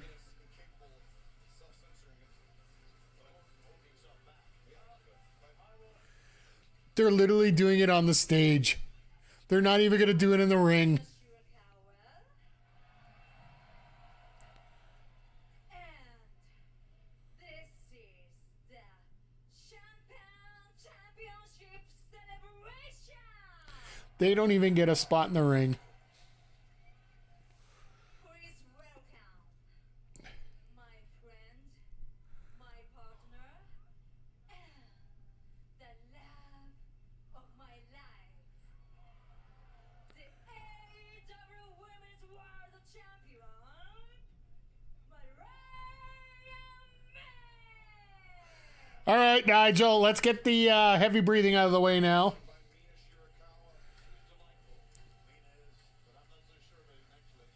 So this is almost right from here. You can pretty much go to Ricochet and Takeshita. A lot about a person based on who they choose as friends, and I don't know Mina Shirakawa all that well, but to call the glamour of Mariah May the love of her life, I question Mina Shirakawa's judgment. I still feel that we are going to see someone back here right away.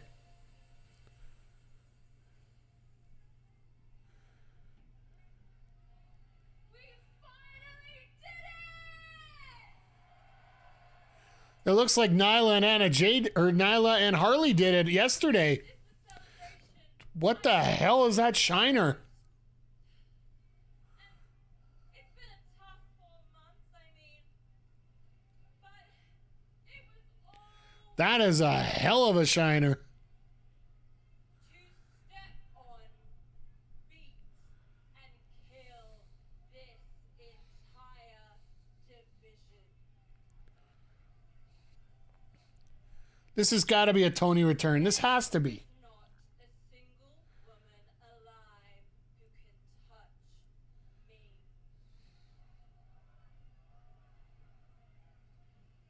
And Mina! So does Mina turn? My one true friend. I couldn't have done this without you.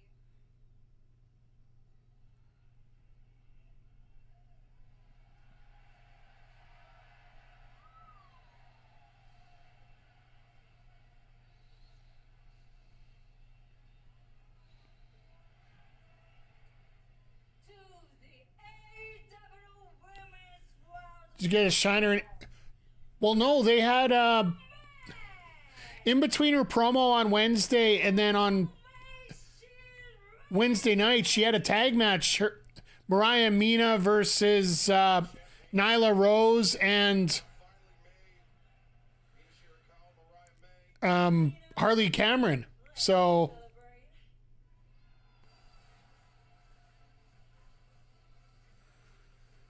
this is what you guys have been looking for.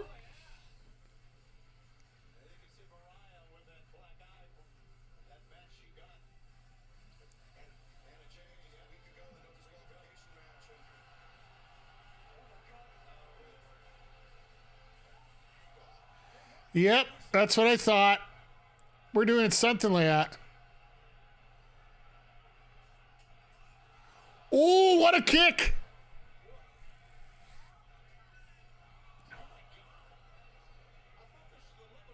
Well, we have our World's End World title match, folks.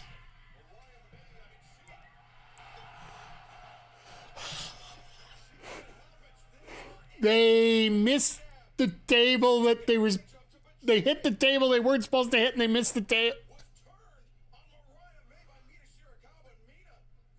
No Tony tonight, which actually makes a lot of sense.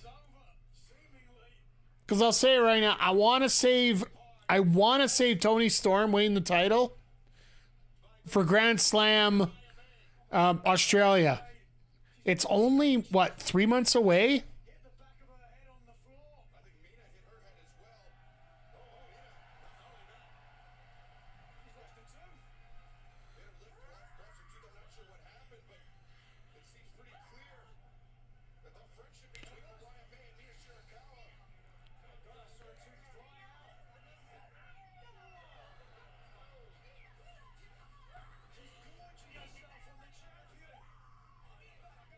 Was she a freaking vampire?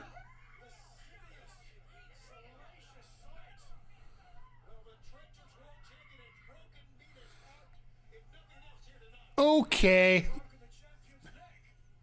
Good old stretch. Good timing for that, folks. We are at a halfway point. Once again, thank you for the stretch. So I did wear my Tony Storm shirt, and the streak is over. Jury and Tony Storm. Thank you for the stretch. Yeah, I got a lot.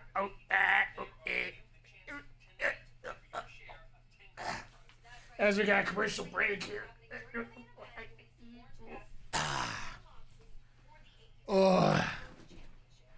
Thank you. I heard my knees pop, I think, 3 times when I did that. So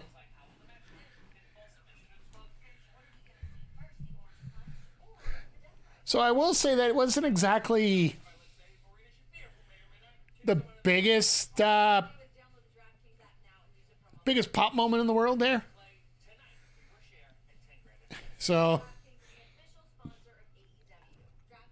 once again, it'll be a memory that people will remember and a setup for the next pay-per-view. I still feel that,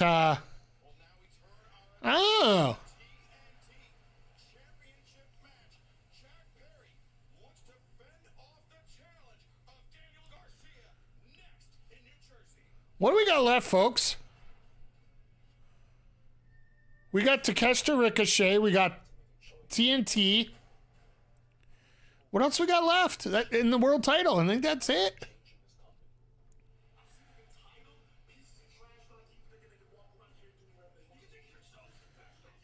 You notice how pay-per-views just fly by when there's no Jericho on them?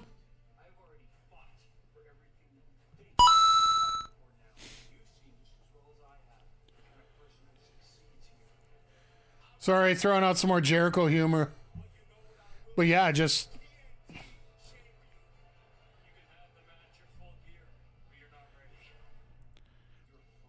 It wasn't exactly the most memorable spot in the world, but it wasn't exactly horrible at that point, so... But it seems like it is a bit of a breather moment here, so...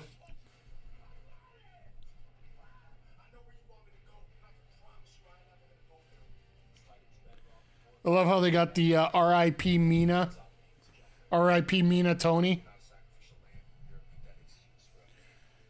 No, so no titles have changed hands yet.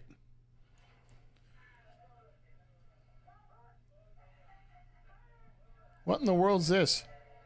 Finish what you started? Is this Garcia's video? Yep.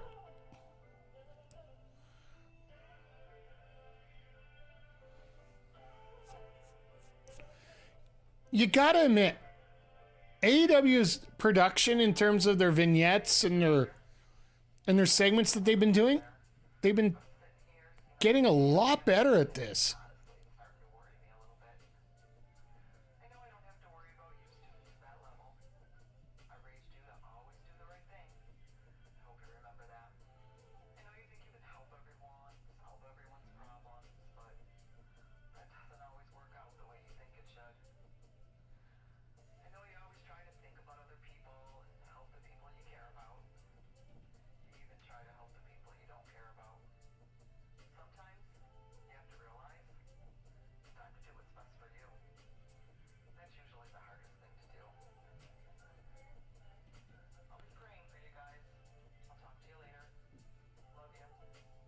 Wow, okay.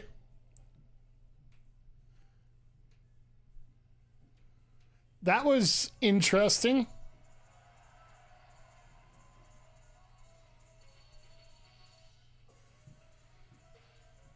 No, I'm happy we're starting to get back to Red Death, Daniel Garcia.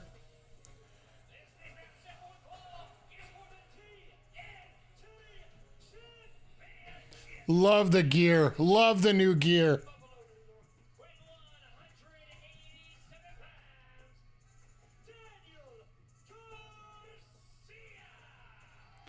Love the new gear.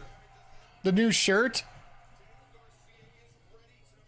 Restore the feeling that it delves into so many different areas right there. Like,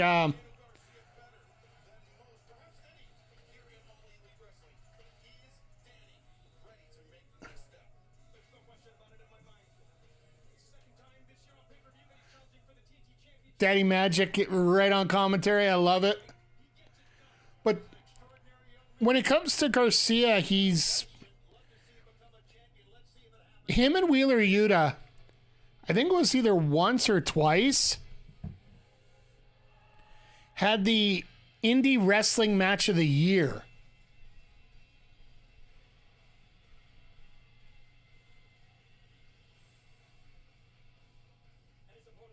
From Los Angeles, California, weighing 190 pounds, he is the TNT champion, the Scapegoat, Jack Perry.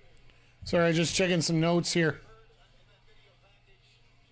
There is a lot more pyro than usual here. Can you tell Tony Khan has signed a contract with Warner?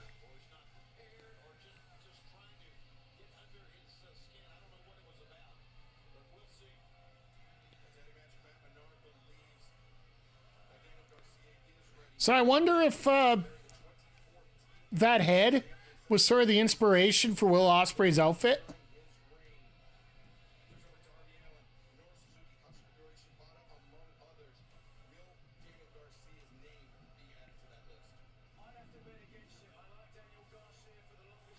All right, Nigel's betting against Garcia. I'm pretty sure that means Garcia's winning this. Perry, I don't think Garcia is ready. Who knows the son like a mother? You could hear Daniel Garcia's mother talking about how he likes to help people.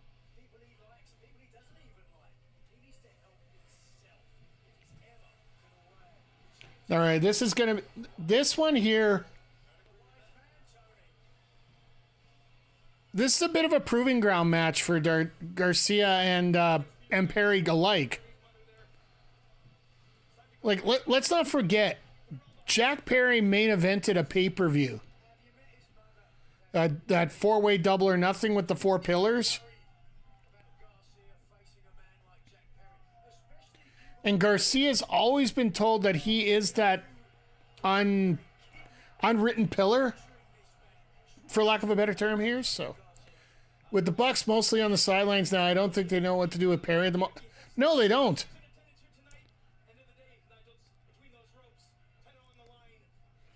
And to be frank, Zodiac, this might be the best time of the year to not know what to do with somebody. And I say that very facetiously in some ways here.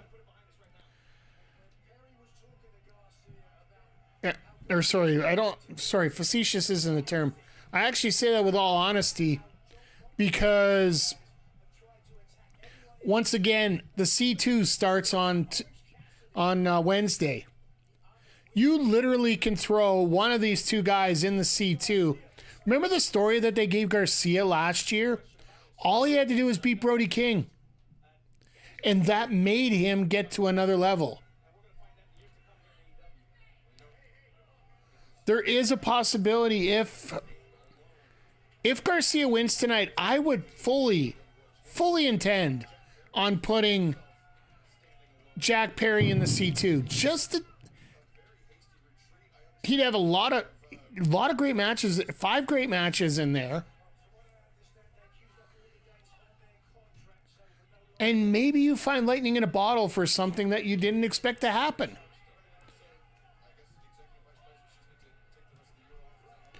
Like, hell, I don't think people expected Briscoe to give the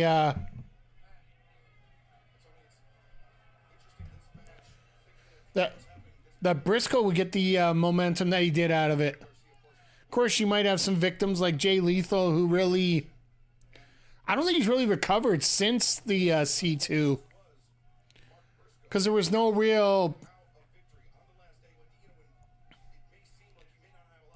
there was nothing for him coming out of it, because literally he was in that fight for one win between him and Briscoe at the end of the round, so it basically just killed anything for him. And with Briscoe getting that win, he sort of turned it into a more of a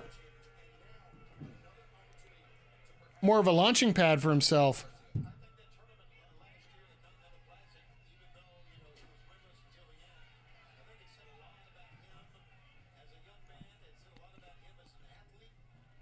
So I got a weird feeling based on the commentary right now that Tony Khan is watching the stream right now silently, and he's putting stuff in Tony's ear just because I just mentioned it.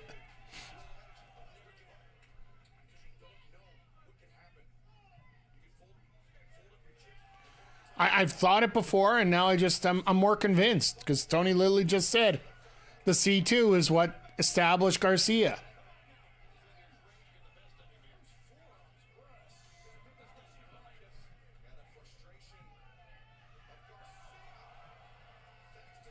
Garcia's got to be careful. If he doesn't get him back in the ring, he's going to get counted out. And I don't think anybody wants to see that as a feature here.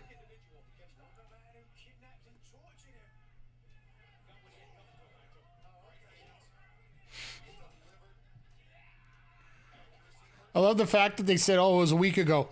Don't worry about the fact that we kidnapped him and almost killed him as a hood ornament.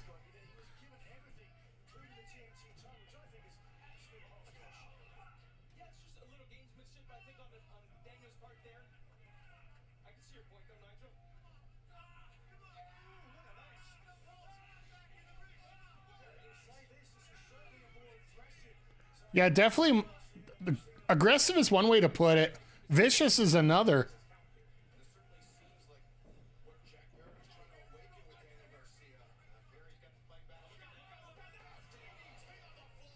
Vintage Perry.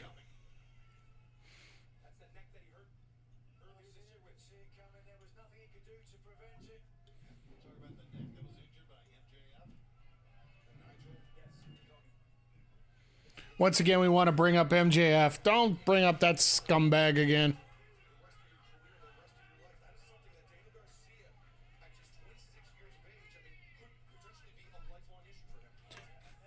I love how Rick Knox is so generic. As soon as he breaks the count, he's like, "Come on, get back in here. Let's count again." Jake Roberts getting pissed off again.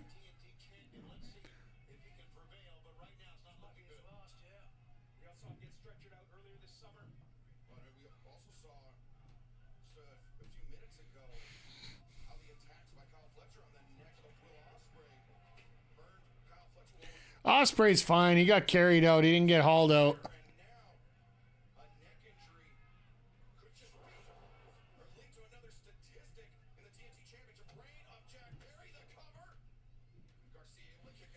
I always found that weird when you try to do a drop kick to the back and you fall backwards.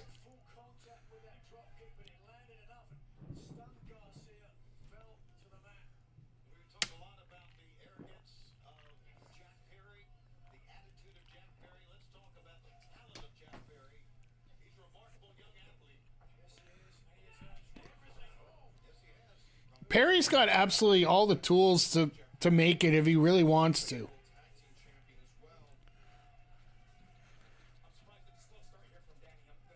Like, if they're thinking about putting Darby Allin as a champion, you almost wonder if you're going to see Jack Perry in that position too.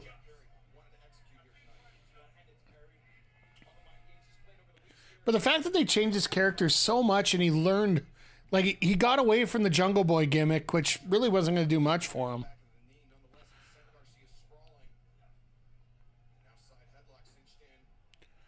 Like hell, he was wrestling up here in Edmonton or in Calgary in front of 15 people maybe for Heart Legacy Wrestling, not affiliated to the Hearts whatsoever. I still don't think Darby will be the guy. I was going to save it for the main event, but I'll agree with you, and I'll explain why as we go.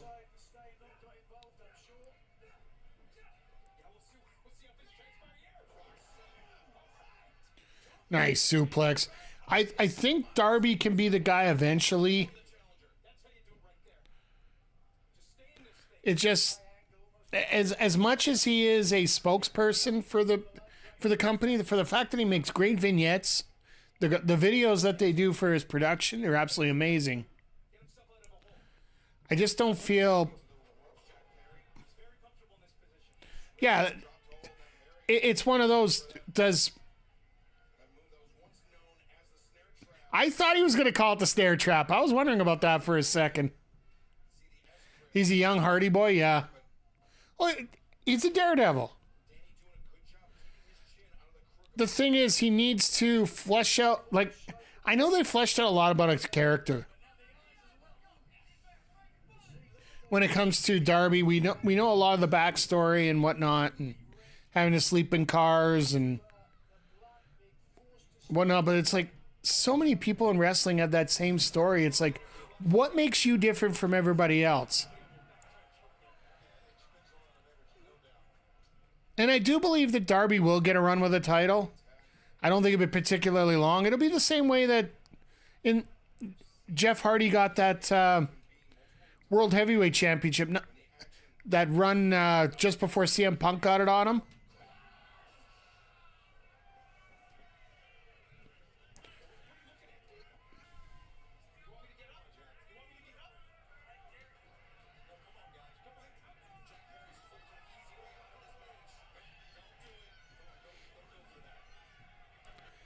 Don't do it, Daddy Magic. You want to stay there for the celebration.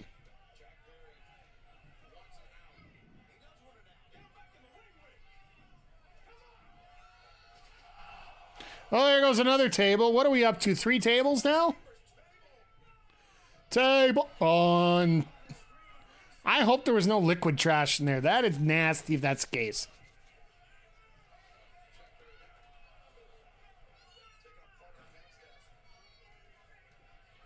Oh, here goes a spit.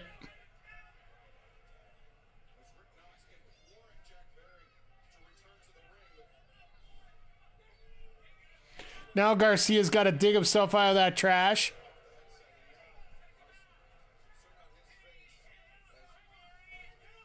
Oh, he's not that covered.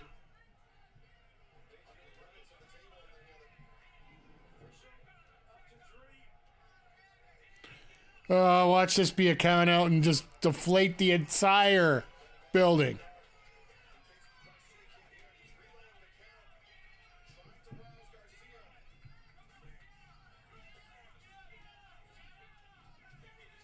He comes up with spaghetti or something down the side of his face.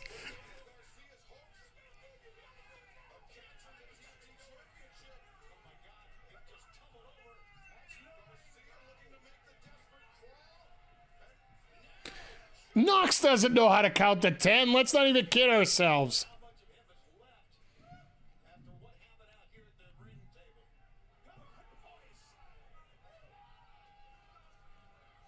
Knox is like, well, if you guys don't know, Rick Knox is like the Bucks' personal referee. Chelsea Green still has the best garbage spot. Absolutely. Chelsea Green makes everything go better. Like, let's not even kid ourselves here. Like, one of the best things about WWE right now is Chelsea Green. Probably my favorite WWE. Yeah, like, this here is a Chelsea Green stan account. It's a safe space for her. Like, for somebody that fought so hard to get to WWE,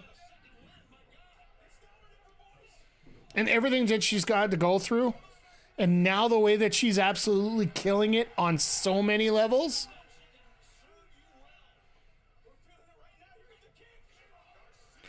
The most respect I had for her is the fact that fantasy booking right now, Chelsea Green versus Harley Cameron. Let's go. Let's go. Let's throw that one in there too. Like, to me, that's just smart booking overall. Did you guys see the Harley Graham that Thunder Rosa has to deal with now? Like,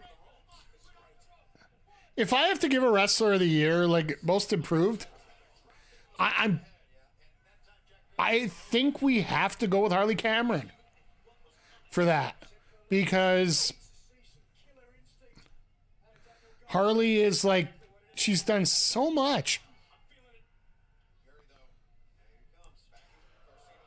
And I think there's going to be one night here where we are going to have to go over AEW and just give my thoughts about top wrestler, most improved wrestler, best part of AEW this year. And we are starting to get to that point where we're going to have to start thinking about that stuff.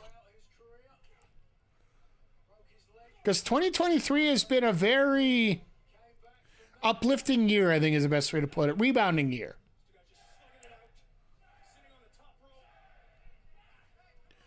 Because let's face it, coming out of 2022, we've been having to deal with, having to come out of 2023, we're still dealing with the fallout from Punk getting fired, having that stigma going on.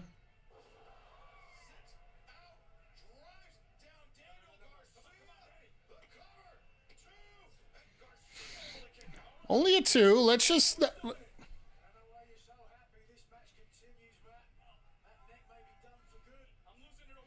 That was amazing. Like, the fact that All Out that year ended up being such a great show, despite the opening the way it was, like, let's face it, wrestling promoters are the worst at dealing with situations like that. Whether it's WWE at a press conference, whether it's AEW with their big announcements that basically made hot tags feel like ketchup.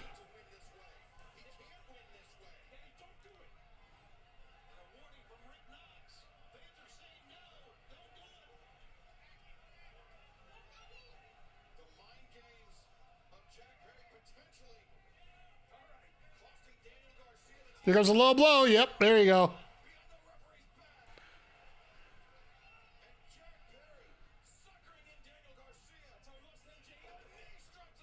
And the knee strike. There we go. All right. This crowd is not dead yet. Not quite dead. The reason I say that is because we had this same situation earlier. The pop was 100 times louder. I think that was during the Stat and Monet match.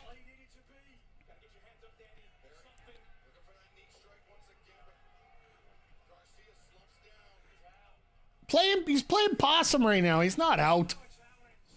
I'd play possum too if I could in a situation like this.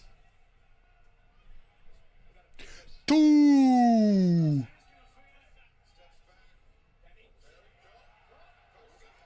Jackknife cover. Oh, that would have been amazing.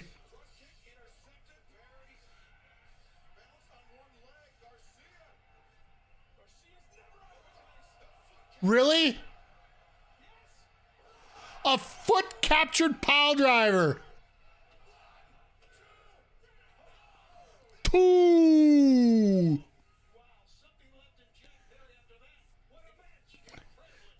Once again, another pile driver kicked out of. WWE fans are freaking out.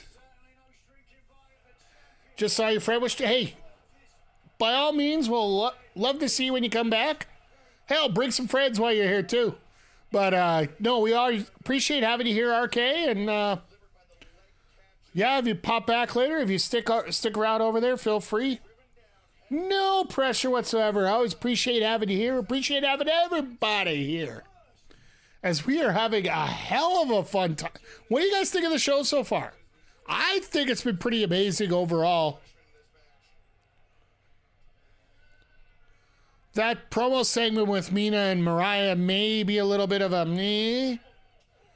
But everything else, like... Oh, God. Oh, God. Let's all clap for this. Daddy knows what hangs in the balance here. Look at the face of Jack Perry. This guy's an idiot. This guy's an idiot. Just punch him. The devil is great on the face of Jack Perry, but Second pile driver. No, no, no, no. No, no, no, no.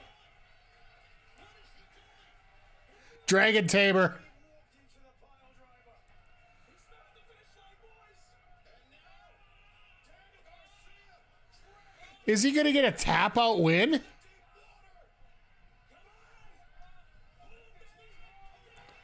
Sit down, make him tap.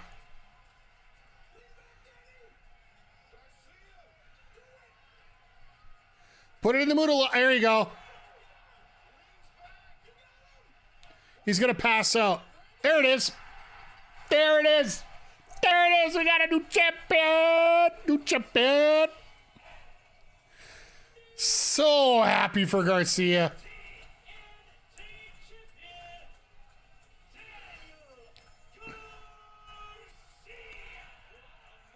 That is amazing. Let's go.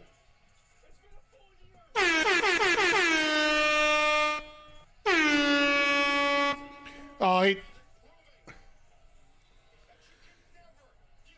Danny Garcia deserved that title. And this is going to be a little for that main event, right?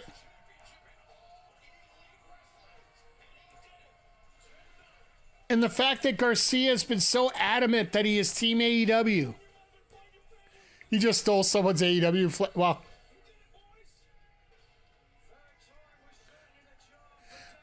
Or was that on the apron?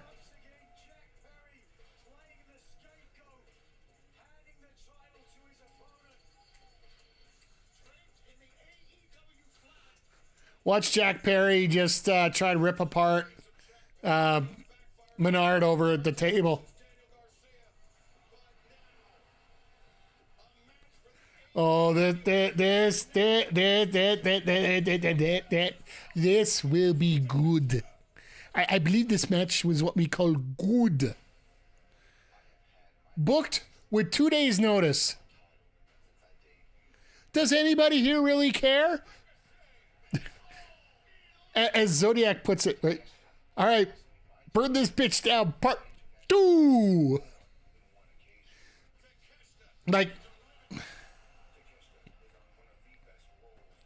this match, I think it was great to have that emotional win in the last match, where there is such a story there. Now we have an opportunity here to have another barn burner with another story behind it. I think this will be a little bit more simpler story between the two.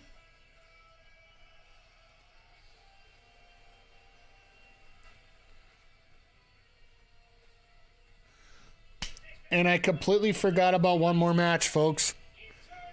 You know what the funny part is?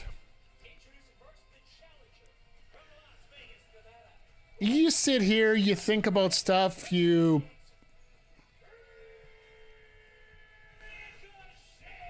going through the lineup of everything going on here tonight,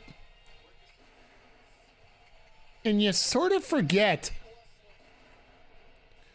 we still have 2 more matches left. We got our main event. We also have Lashley and Swerve in the bullpen warming up right now. My God, was this night loaded. Like, hell, you're going to give this one a good... I would say you give this a good 10, 15 minutes. Swerve and Lashley will get 15 minutes, 20 minutes. That main event's going to get half an hour. It's going to get more than 19 minutes. Let me just reiterate that for Vic over there in the chat.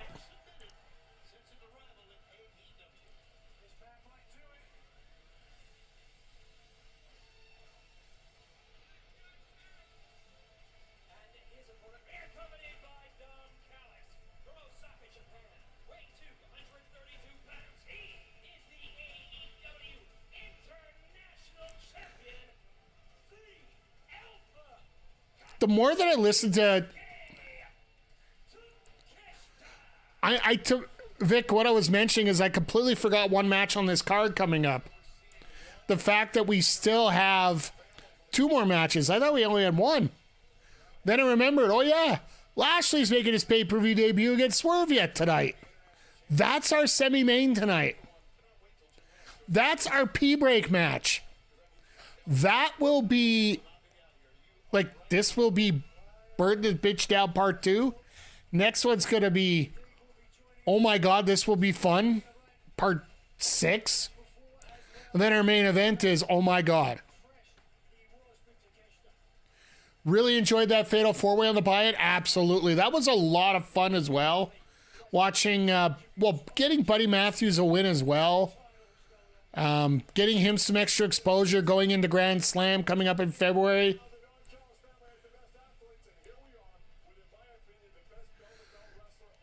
And then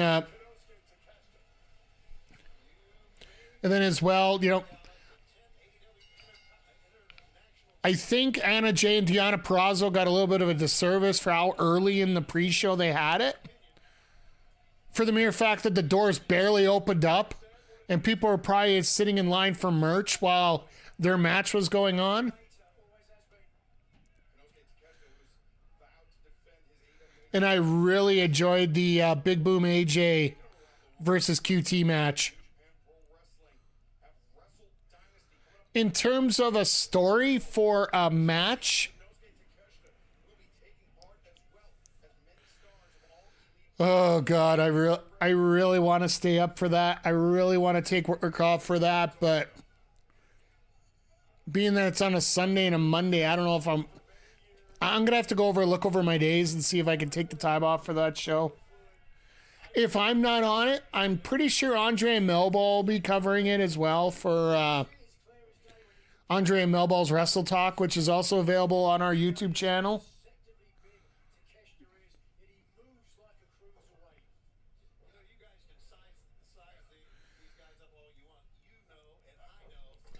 But yeah, I'm just... Looks like this is going to be a pretty standard match to start off, at least.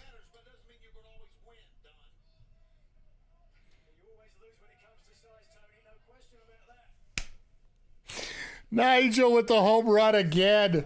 Nigel with another home run.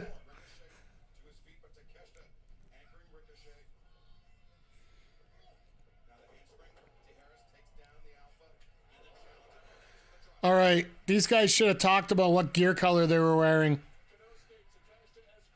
2 reds, just... When you're dealing with the upper stands, it's not that great. I do appreciate the fact that Ricochet's wearing some new gear for once.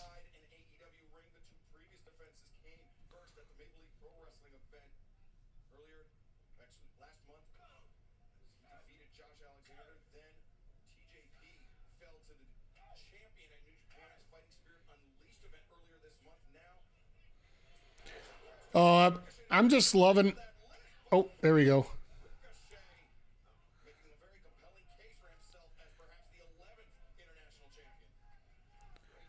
Trying to set up another international champion. I don't know if we're going to get that here, but... This crowd's taking this as a breather match. Because I think everybody expects...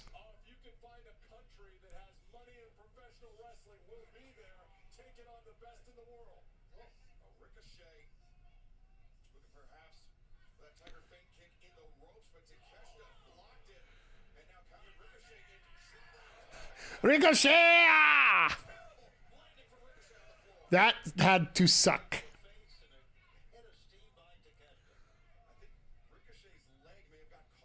rope, which led to him coming down on his shoulder and the side of his head. Clean landing. Well, that's a big Came down like a thud on that one. Takeshita is a master of power moves that target those areas. Takeshita throwing Ricochet into that timekeeper's table. Take, could have saved, could have saved. Well, that sucked. I think you did exactly what you wanted there, Don.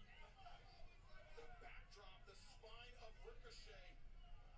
I love how Ricochet, get the hell out of here. I know I'm fine. Barricade. Yeah, well, wherever it was, very little give. If we get a chance to watch it again. He bounced off two things. He bounced off the corner and he bounced off the table. Yeah, we're sitting right here, and it was a sickening thud. I could hear it even through my headphones. If it was so sickening, Don, why are you smiling? I take pleasure in other people's pain, you know that. Yeah. And Takeshita keeping on the attack, driving knee strikes. 3 in a row to that lower back, the rib cage of Ricochet. I would venture to say this is going to be Takeshita. Back as long as this other device stays charged. I noticed they mentioned Josh Alexander. Does that mean anything? No, they were... No, the thing about AEW is they don't mind advertising other wrestlers. And also Josh Alexander, I do believe he's coming up to be a free agent right now. He's actually announced that he's ending independent dates as of the end of the year. Which, good on him. If he's moving on to another promotion, great. If he's staying with Impact and can make enough money there, great.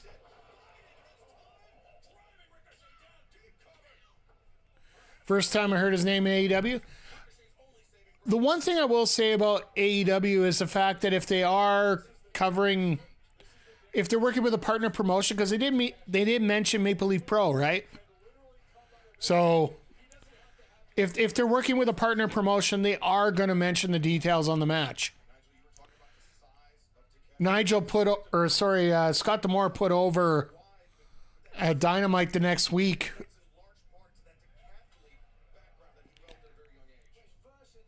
on the pay-per-view, so why not return the favor here?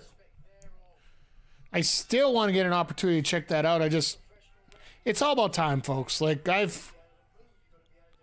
I'll be perfectly honest, I have been so tied up.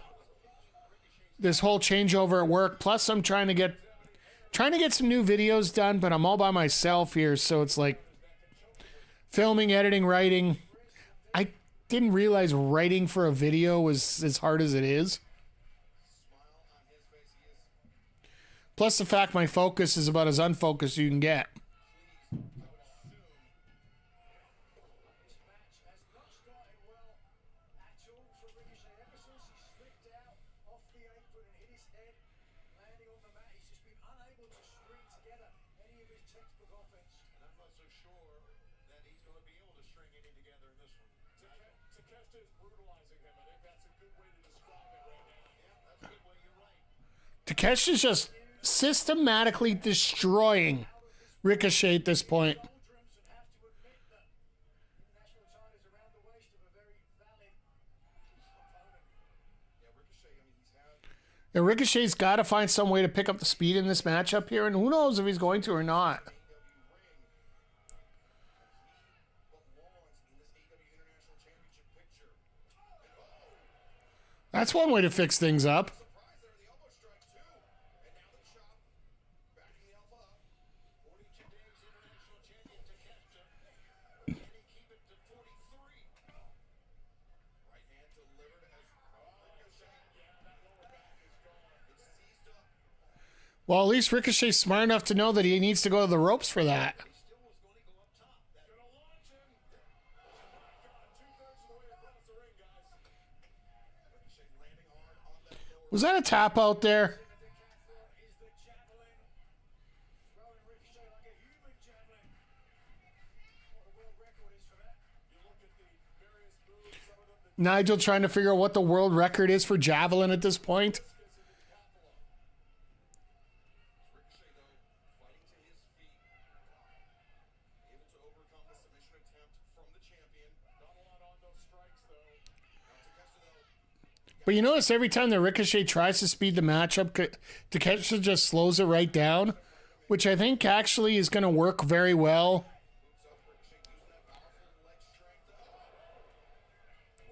going into our last 3 matches here. Like, there's this match here that you're going to have elements of speed, but most of it's going to be a little more slow thanks to Takeshita's setup movement here. The next match, same sort of thing. Like, Lashley can move, but Swerve is definitely the quicker of the two in the matchup. And let's face it, Orange and Mox, they're probably going to have just a plain old war at ringside. Like, that literally will be a war around each other. Perhaps you can make an argument, maybe a little bit of rope a dope, absorbing some punishment so he can dish it out later in the match.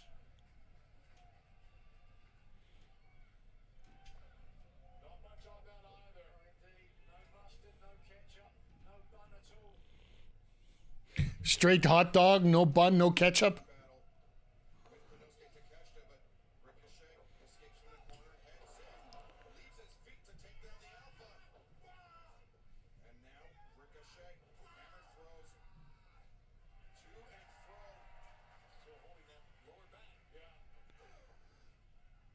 Yeah, this crowd, like, maybe it's just me, but is it, you feel this crowd is trying to get into it, but just, they just don't have a lot to it right now? I don't mind. Like, feel free to, like I said, everybody needs a chance to breathe a little bit, but Muscles being activated. That's a great point. And he's trying to pick up Takeshita. That was a mistake. Yeah, the fireman's carry. We've seen Ricochet's back. Sees up on a couple occasions already. The low bridge, Takeshita, though, gets his feet. Takeshita go to it. Gone through a lot tonight. Yeah, like we all have. And I thank you for everybody for sticking around and joining me here on this. Crowd seems exhausted. Yeah, like, I think the crowd also realizes what we have left as well. Because you can tell right now, like, when Ricochet's starting to throw some of these moves out, they are getting into it, but it's almost like they're trying to conserve their energy for the last hour.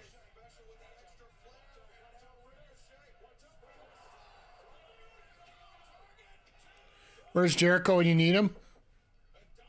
Never! Never!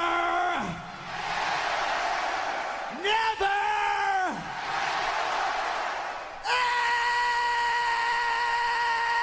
Ever!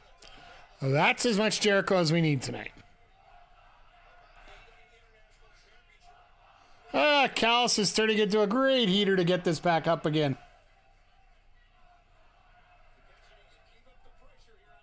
I love how there's one Don Callis guy in the crowd and everybody else is telling him exactly what they thought of him.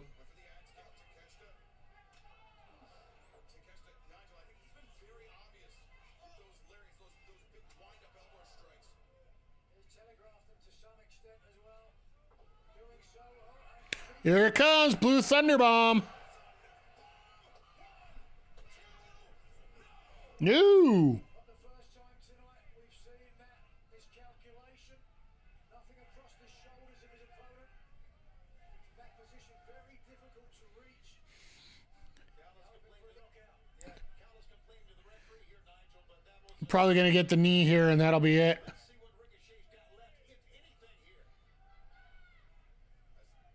Ricochet now perhaps in range of that power strike knee. No, Ricochet. Nice catch. Got to have some good timing on that. Heel, so to speak. Caught the knee. But there is Takeshita, the windup. And the elbow strike. The coolest looking weak move, a Blue Thunderbomb, yeah. Sami Zayn made that look amazing. Like every time he hits it, he's like, yeah, he's down, he's down, he's done, he's done. And all of a sudden, nope, no, he's not. No, he is not. Ricochet do it again. Striking exchange. I am betting Takeshita. Ricochet.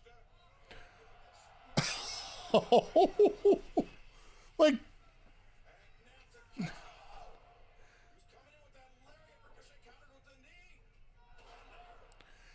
like seriously, countering a roll up into a wheelbarrow suplex.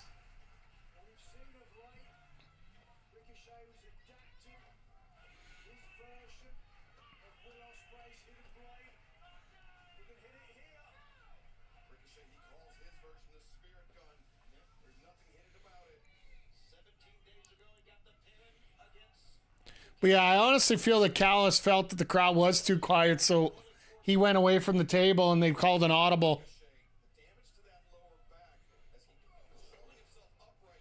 Well, we'll tell. If he doesn't actually be a part of the match, never mind.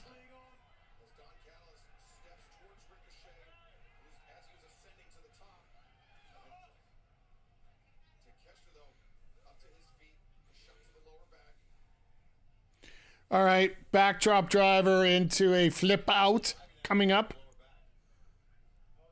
No way. Nope, that's exactly what I thought it was going to be. Okay, that sucked.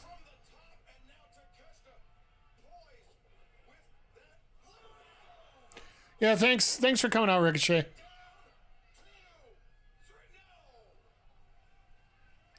Even this crowd, I feel it just wants it to end.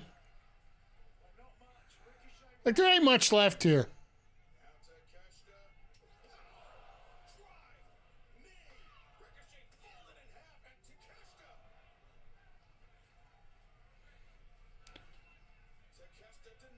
Like, I don't mind it. Like,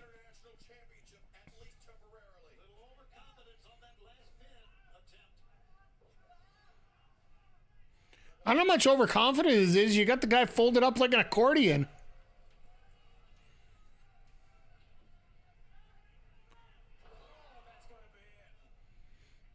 A standing senton being it.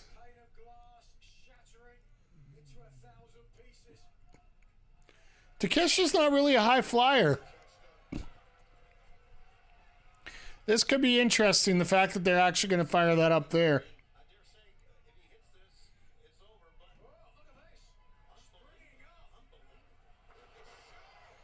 Okay.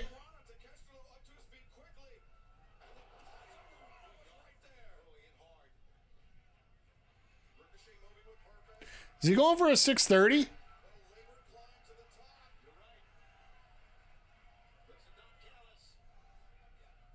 Nope, shooting star.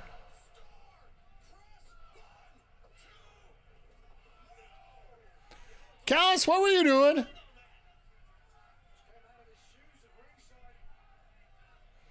Well, the kind of loafers that Callis wears, it's not hard to get out of those shoes.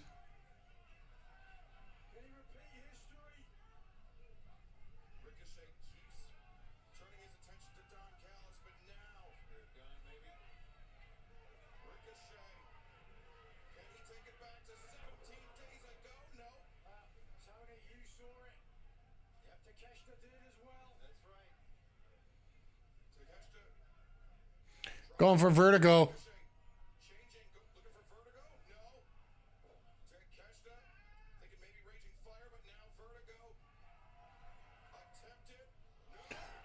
Takeshi just said, nope, we ain't playing anymore.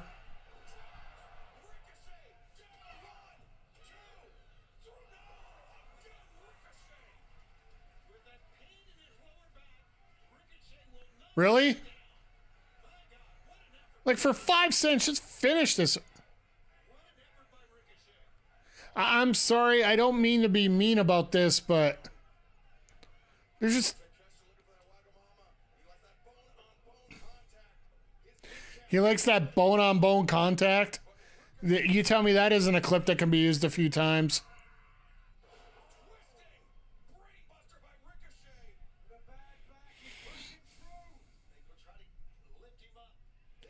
No, it's definitely dragging at this point. Yeah, I just...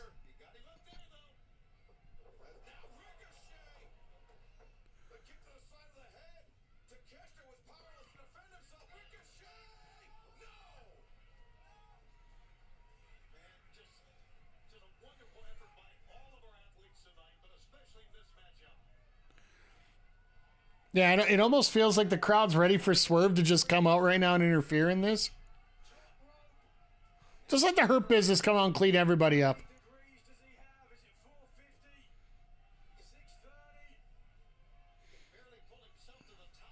960.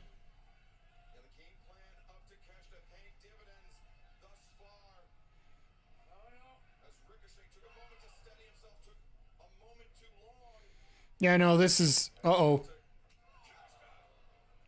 knee in between the shoulder blades. Aztec Costa now. Falcon Arrow off the top.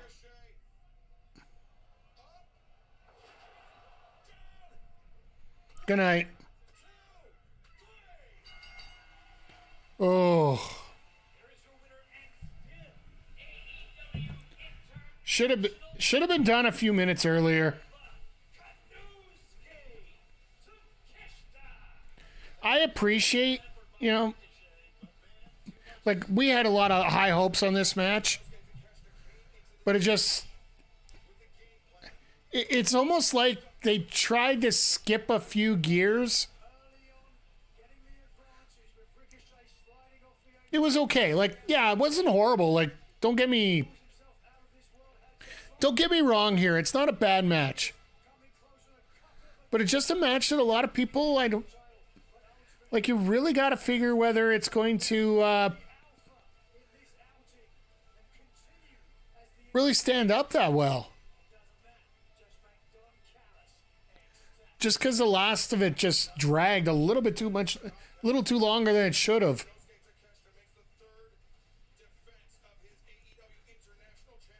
Like, they can't even do a full graphic for the next match.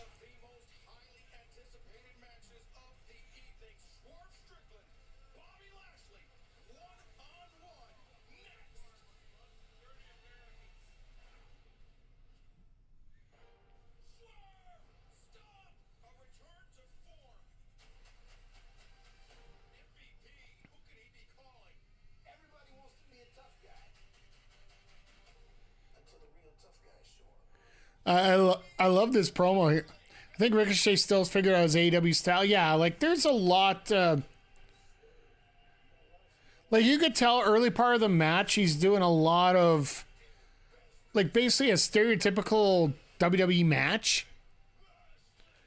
A lot of rest holds, a lot of, we'll hit a couple spots, then we'll do a rest for a while. SRS reported that Ricky Starks is backstage. Very interesting. Could you imagine?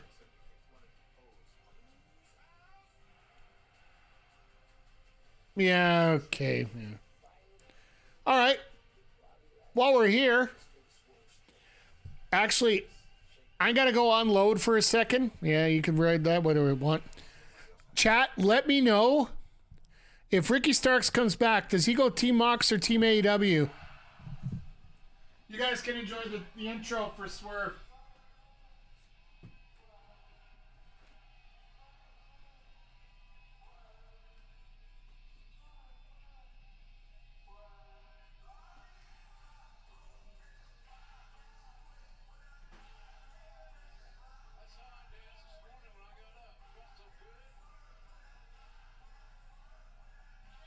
Following contest is scheduled for one fall.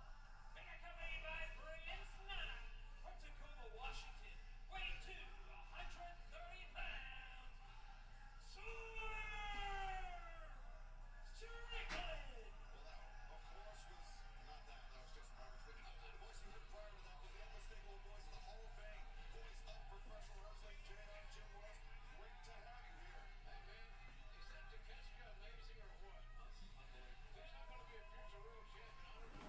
And I swerve when I drive, and I swerve when I drive, and I swerve when I drive. Team Mox or neither. I don't know. I think the fact that if you could get Ricky Starks shot into this right now, that if Tony Khan has to dig that deep to pick up an AEW original Ricky Starks into this, like personally, I thought it was going to be Omega was going to be the key to this.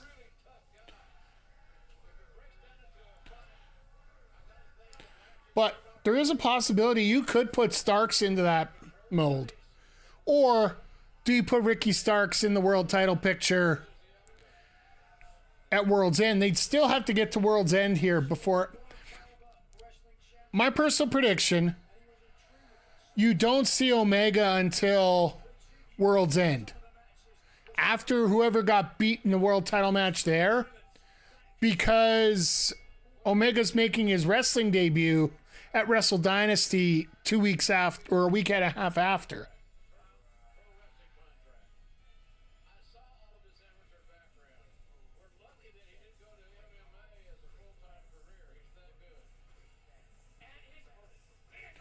Rick Starks joins the Hurt Syndicate. That could be a hell of a last. That could be a beautiful.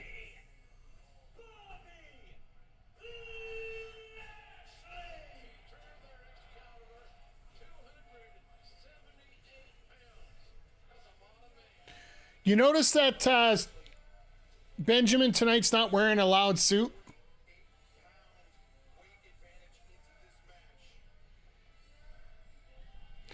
Lashley's got the combat fatigues in gold.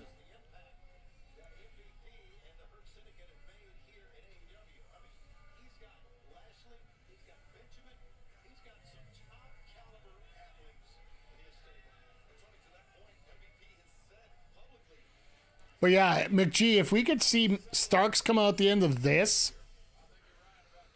crowd will be talking for a while.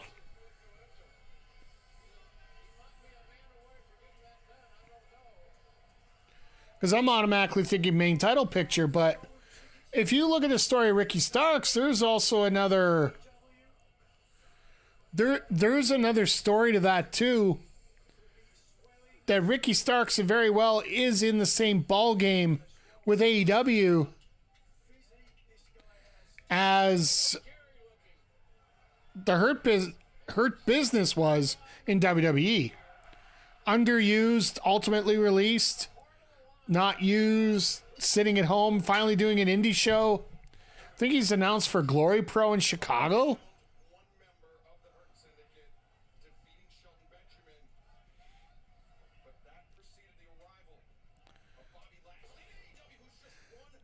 I love what Lashley's game plan is here. You go ahead and hit all your fancy moves. I'm just going to hit you with a clothesline.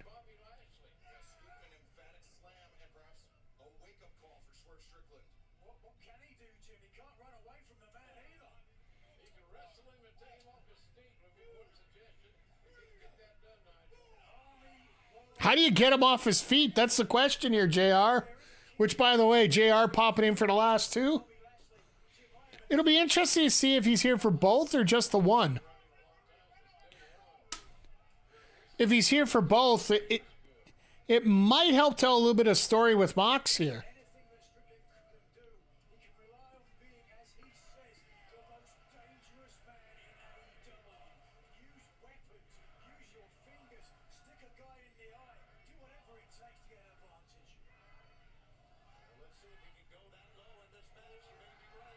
Already? Dominator already.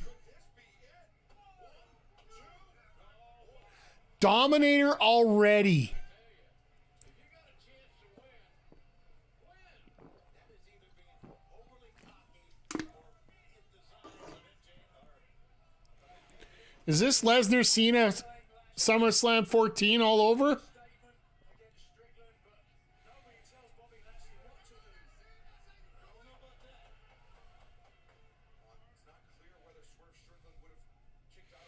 Oh, here comes the suplex.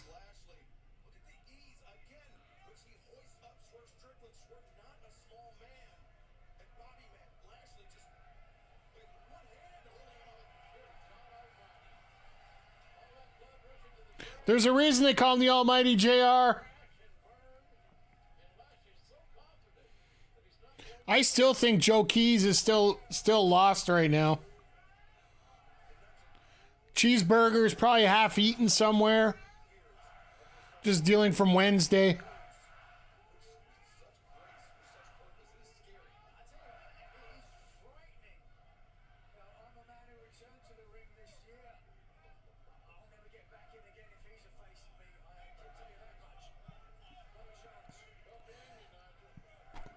Nigel being smart here. Yeah, crowd's back. The crowd's decided to wake up for this one.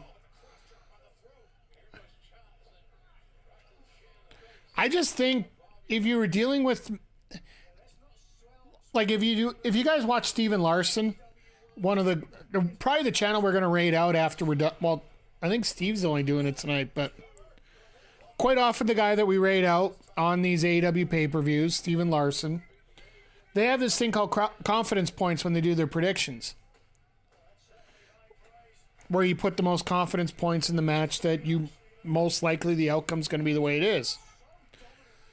Pretty much Takeshita and Ricochet, that was pretty much the ultimate, like, out of 10 matches, you put 10 confidence points on Takeshita retaining there. And it's hard for people to get into it when you're dealing with someone that you know is not going to win, but he's going to do good. It's going to be okay. But it's just it's like we were saying at the last pay-per-view. Especially when it comes to the tag title match. You were expecting the Bucks to win over Private Party that first time. But how believable are you going to make it for the challenger to beat you? Same thing with Mariah May in her women's title match. I'm trying to remember who it was against, but we were talking the same thing. Oh, Willow. That's what it was.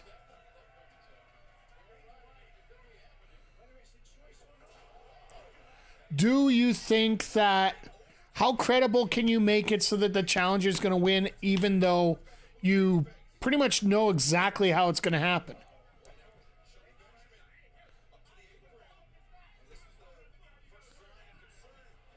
And as much as we like to think the opposite, everybody sort of knew there was no changing that match. There was no belief during that match to say that there was going to be otherwise. Here with Private Party, there was actual belief that they were going to change the titles to the point where, you know, our friends the internet decided to say, yes, you should have changed the titles.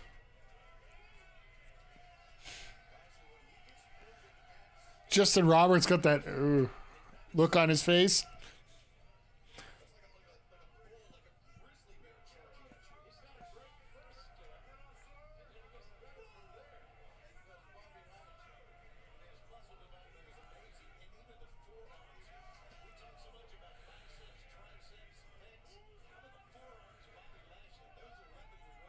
Nobody's doing the Who's House chant. Prince Dunn is trying to throw it out there, but he just can't right now.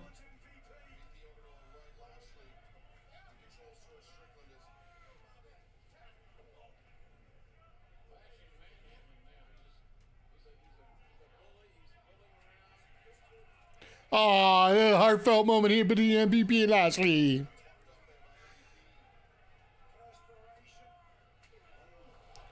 And that's why you don't fool around with a guy like Swerve.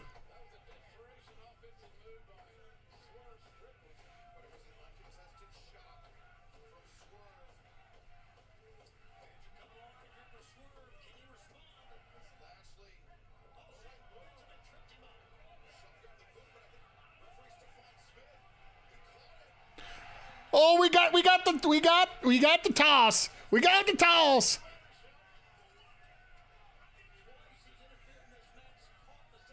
Shelton going flying. Let's go.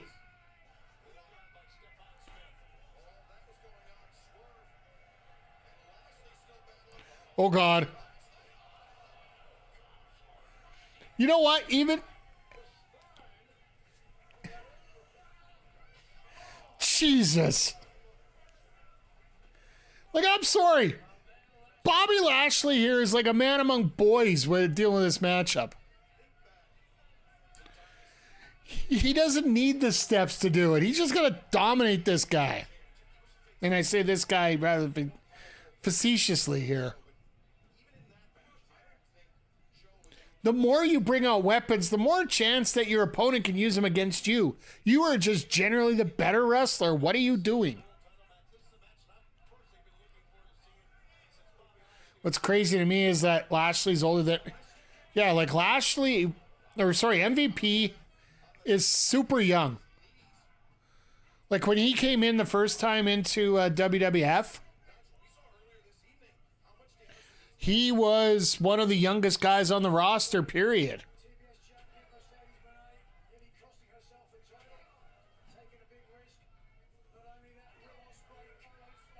See, this is what I was talking about. When you are clearly the better wrestler, why are you bringing in implements that can even things out?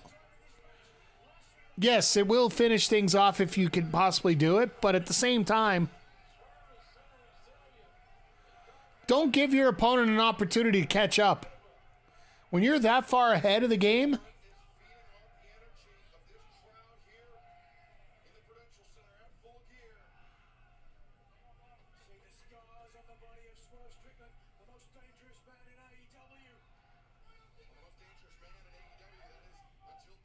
yeah, I believe out should be a good way to put it. Uh-oh.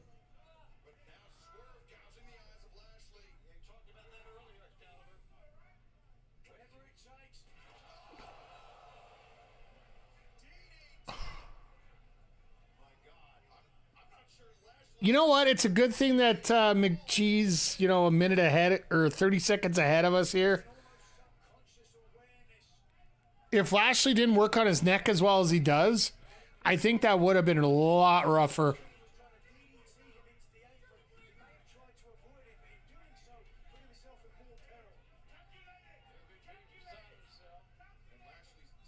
Calculate it.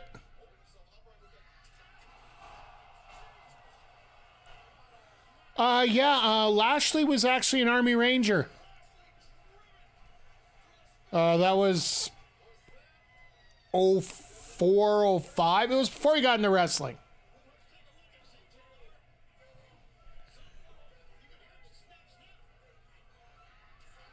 Because that was one of the biggest selling points they did when he was ECW champion, WWE ECW. It's one of the things they always brought up in his matches, because Lord knows they can't advertise much of anything else in a match like that.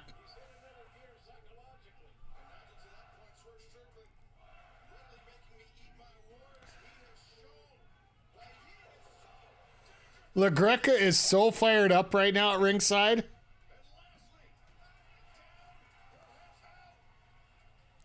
Now I can see LaGreca. Sorry, it took me a while, but now it took me a couple hours here.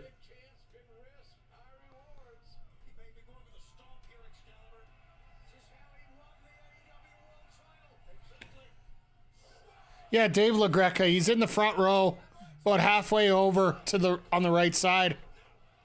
He's just a little off center. You can tell by the gray hair. He's next to the guy in the white shirt leaning over the rail.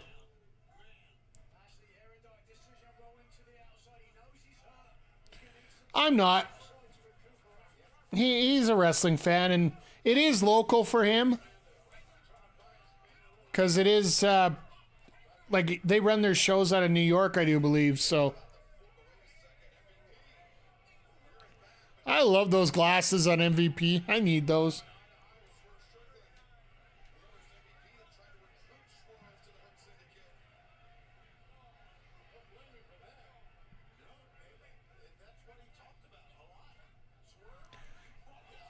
Jeez. I love the fact that literally there's all MVP knows is that he just has to give him a couple minutes. And the spear through the barricade.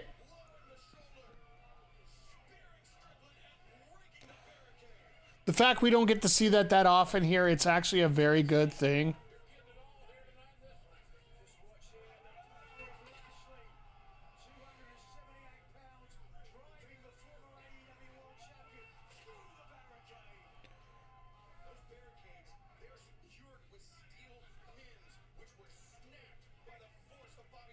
Yeah, okay. Shut up, Excalibur. Don't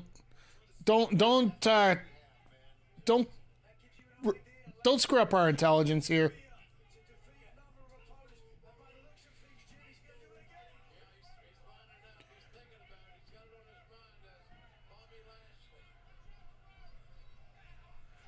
There's a spear. No, he's gonna make him submit.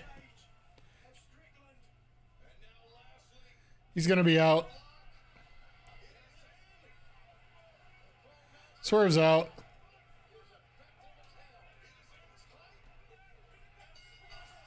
Yeah.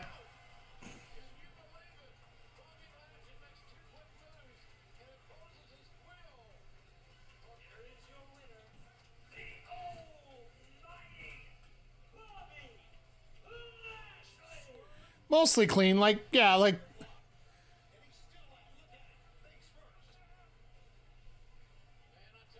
And here comes Shelton, just to gloat.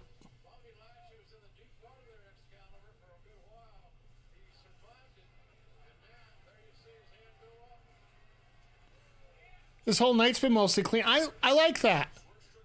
I like the fact that they have everything mostly. There has been a lot of drama to the finishes. A lot of people have been asking about why they don't have. Like, the more that you do stuff like that, the more you get screwy finishes going in, the more fans really get upset.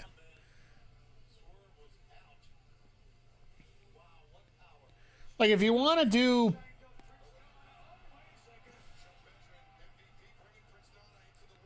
Why?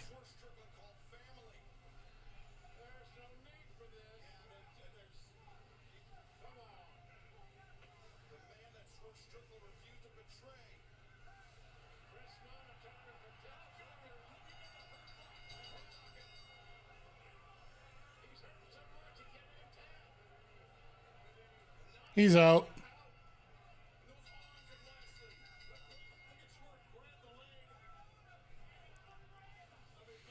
You're just trying to supplant these guys as complete heels, so. What a dominant performance by Bobby Lashley. What a debut. That has shifted the horizon in AEW. Bobby Lashley. Okay, get him out of here. Let's get the main event going. We got an over-under to deal with here, and we're getting tight for time. I guaranteed it as being an over. You notice the last 3 matches, they haven't been able to. Now you need to wreck house for the next few months? Absolutely.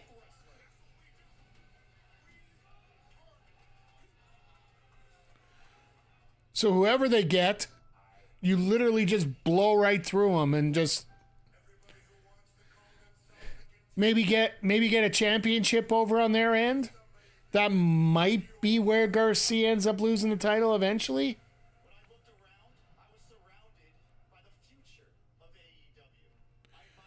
But as we are getting to the main event, as per tradition here, run down what we're doing here on the stream. For those on YouTube, please give us a thumbs up. Hit the subscribe button if you haven't already, as that will help us out here, grow the channel. If you're over here on Twitch, make sure you hit up the follow if you haven't already. And lost your expensive feet at the Swerve entrance. Aw, damn. Trust me, it was, I don't want to say a complete squash, but it was about as close as it could be at this point. It was a definitive victory, just like most of the matches tonight. I don't want to say, like, it wasn't Lesnar Cena, but Swerve got a couple moves in, a little bit of momentum, but not much. But yeah, if everything goes well, I will try and stream tomorrow. Everything TBA on that. I'll let you guys know on the old socials. Monday night after Raw, we're going to be back here with the Call of Duty Black Ops 6 store campaign mode. We are going into a zombie level, which I might change the difficulty. That's how much of a pain in the ass it is. And then from there, we'll be here on Wednesday night, AEW Dynamite, followed by a double shot of WWE 2K24 My GM mode. Thursday, we're going to be here in the afternoon with Stellar Blade. Because that Stellar Blade game, for all the comments about the TNA and all that stuff on it, it's actually a really fun game to play. And we got about 2 hours in last week. Hopefully we're going to get another 4 in this week at least. And Saturday, I'm not sure what's going on yet. We might do a stream after Survivor Series. If Collision's in the afternoon, I will not be here. I'll be straight up. I'm working. And, yeah, unfortunately, I work till 6 p.m. Eastern. So if they're doing an afternoon block for AEW, unfortunately, I won't be around for that. So, but I'll let you guys know on the socials always. Make sure you check me out. Both Mike the Ref on Shitter and on Blue Sky as well. So feel free to check me out there. It's where I'm usually on most of the time. So I am trying to get a little more cognizant on a little bit more on Threads and as well as on Instagram as well. But most of the time you'll see me over on the two chirping apps. But yeah, we got a hell of a main event to go here. This is the first time we're going to be able to see the AEW title since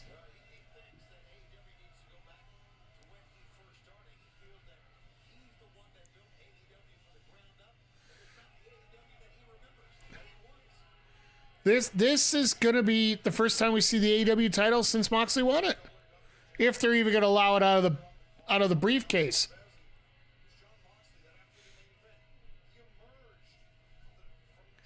You notice how Moxley's not even coming in with any merch? He's literally dressed like he's going to go camping this week or something.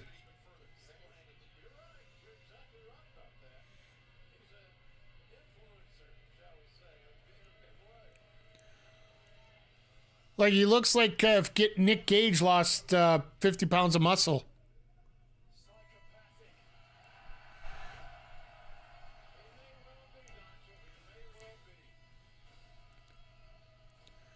This could be interesting to see. Like, I think most of us are in agreement that Orange ain't winning this. But how believable do they make it that Orange could win it?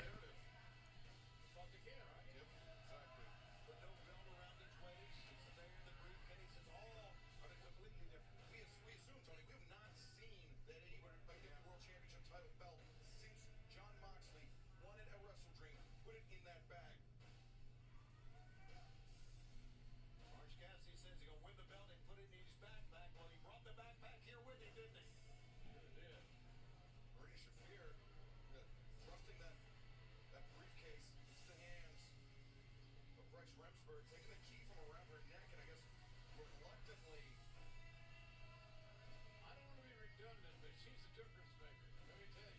Yeah, I would say Marina Shafir will be the difference maker tonight.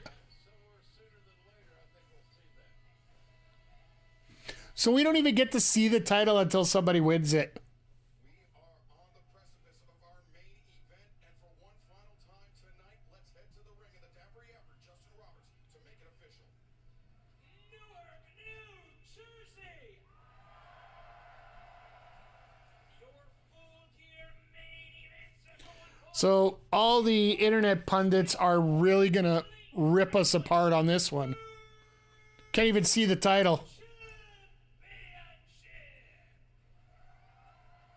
Introducing the challenger from wherever, weighing whatever. That's the most enthusiastic height and weight that I think he's ever had.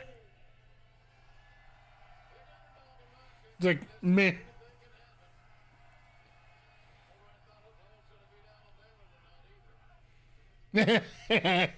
Of course, JR would have to get in the Oklahoma beats Alabama. Weighing 231 pounds, he is the reigning and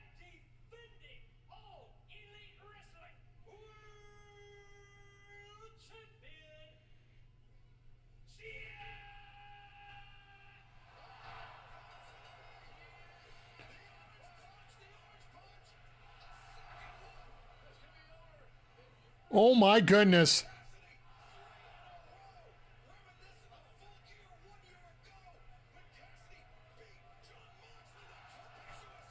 Jesus, let's go. You want to talk about a hot start? That was a new introduction from Justin Roberts for Orange Cassidy, and this is a new Orange Cassidy. Cassidy, not using those right hands. Try Moxley. Uh-oh. Apathetic. Watch out. Moxley and Cassidy on our desk already. How long is it going to take for Moxley to bleed? That's the question here. Inches away from us. Nobody is safe. But this is what Moxley has done. This is the fire he has lit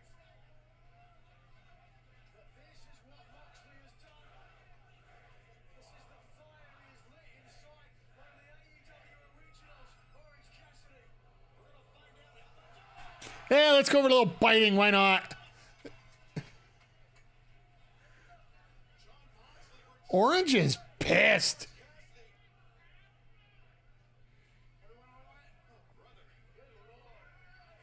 This is the first move that Moxley's been able to get in. This entire match was an eye gouge.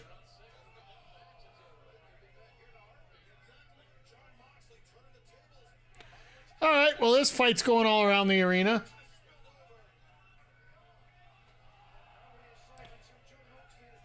How many minutes they getting? I think it's going to be 20. Because what, they started at 34. I don't think we're going to get much for a post-match.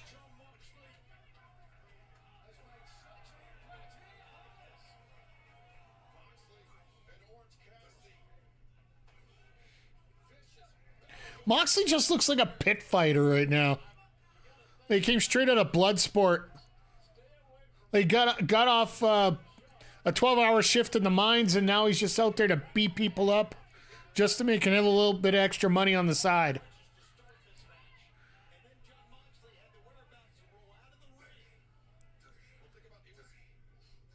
Definitely comes across as a mean SOB, absolutely. Like, the first thing I actually ran through my mind, I know it's a very weird reference, but he reminds me of, have any of you watched the Sherlock Holmes movie? Like the one with Robert Downey in it? He's hit the orange punch 3 times already. Like, just as a bell rang, and it hit 3 times.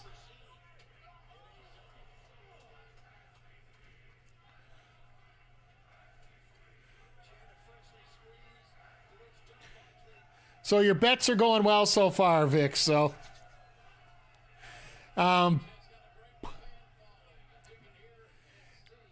So if you guys remember the Sherlock Holmes movie that Robert Downey Jr. was in, they started at the beginning of the movie after they got the background done. You had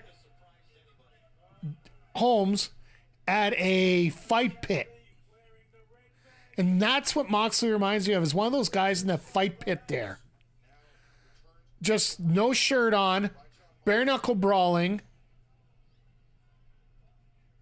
mean, think about the AEW career of Jon Moxley. Nearly 150 victories.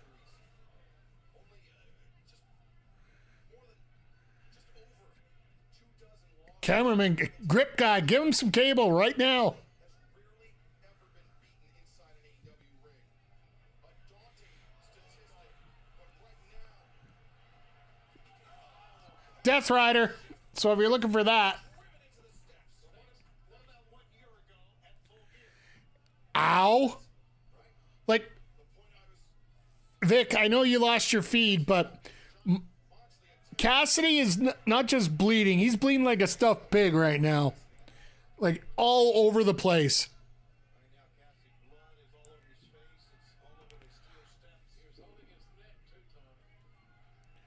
He's holding his head, not his neck, you yuts. I love you, JR, but... Another hit, yeah. He hit a... I don't know if that bet... And we just had our interference spot with Shafir. So you hit another one if you... Just a boot. Just a boot, but it still counts, right? All it is now is that over-under, I do believe. You got Yuta. Oh. I would have picked Shafir easily on that. Because Shafir's the only one that's going to be a ringside, technically, right? Because there's one thing about AEW, and I do appreciate when they do it. They have they're only allowed one cornerman, technically, per team. Which I find weird because the Hurt Business got two. Usually they only allow one and that's it.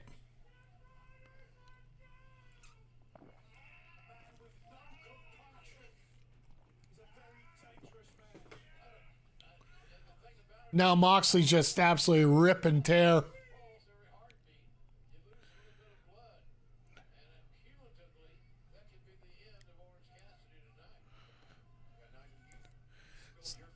Up for the pile driver. Oh, God.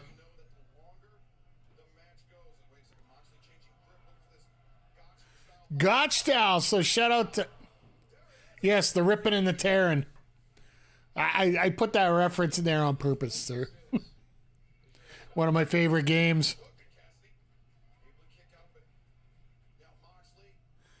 Get the ambulance. Oh, it'll be there.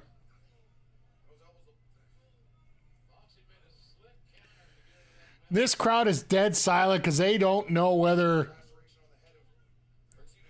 Like, they've already seen a match previous to this that was pretty much one-sided the whole way.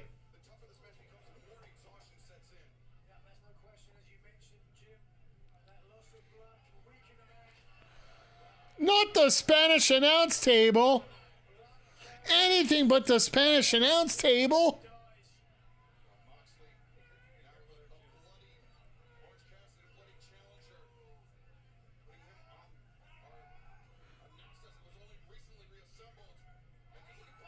He's biting fingers now. Jesus.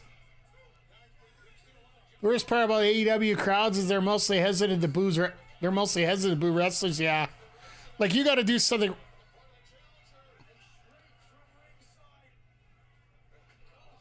Orange just decided to, Moxley didn't need eyes.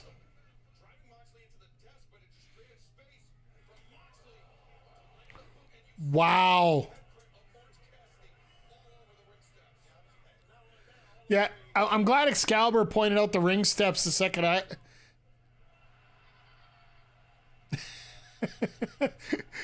Shafir tried to get a low five from Moxley and just got covered in blood.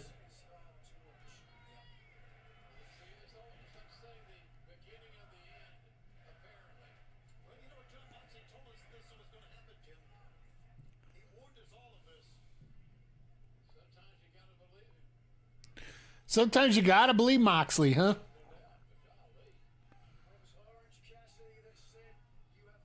She's an MMA fighter. She shouldn't care. Well, she looked at it weird and just rubbed it off on her pants. So it wasn't that out of the way.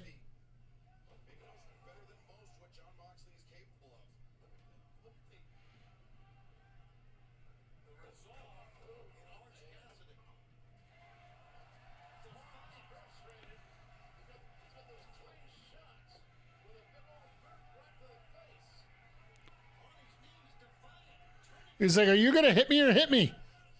If you're going to hit me. Stop trying to hit me and hit me. Then he went to the arm. Went to the arm, you yachts. God, do I love that Moxley suplex.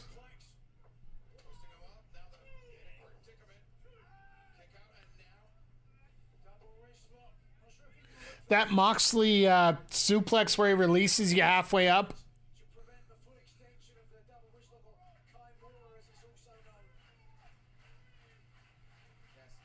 Showing some great submission defense.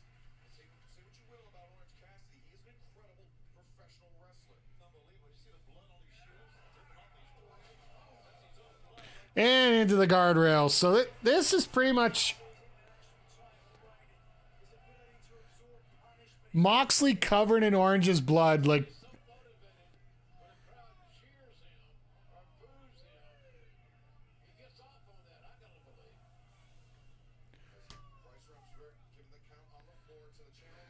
this is, I think a lot of people are, like you said, they are scared to boo enemies. Or boo bad guys, I mean, sorry.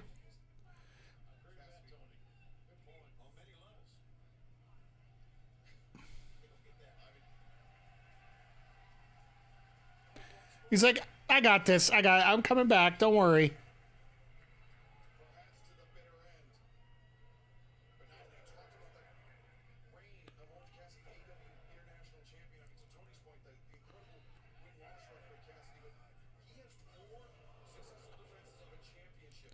This almost feels like Lashley when he's in there. Just, you know, you can hit 7 or 8 shots, but then Moxley just hits you with one and you're done.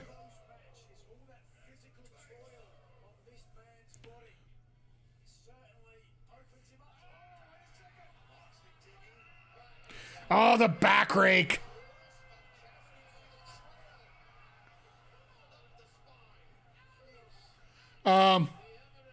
Moxley had one nail. Just for the record, Moxley had one nail. Moxley's a deceivably big person. There's a receipt.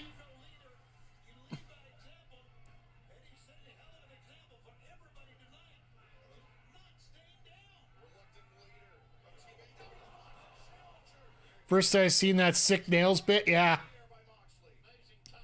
I think, well, for a lot of wrestlers, a lot of old school wrestlers, they will still have the blade underneath their fingernail. It's a small blade they put underneath their fingernail so when they want to cut themselves.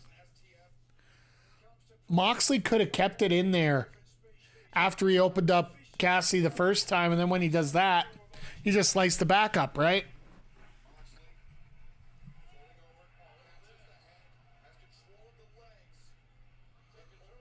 Like, this is a literal pretzel he's got him in.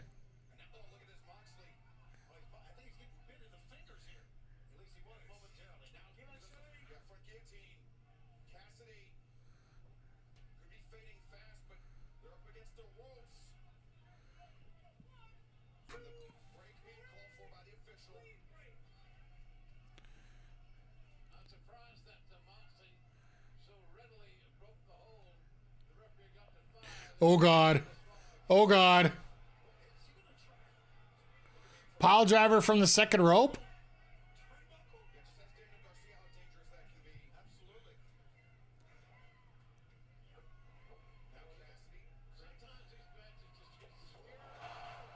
And Cassidy just pulls a DDT out of nowhere.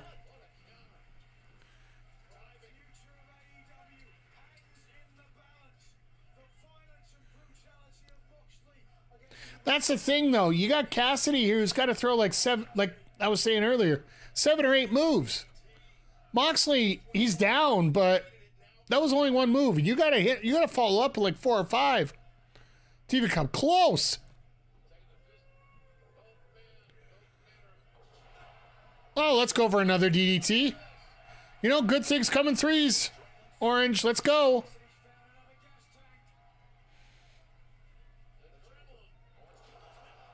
And of course, out of nowhere,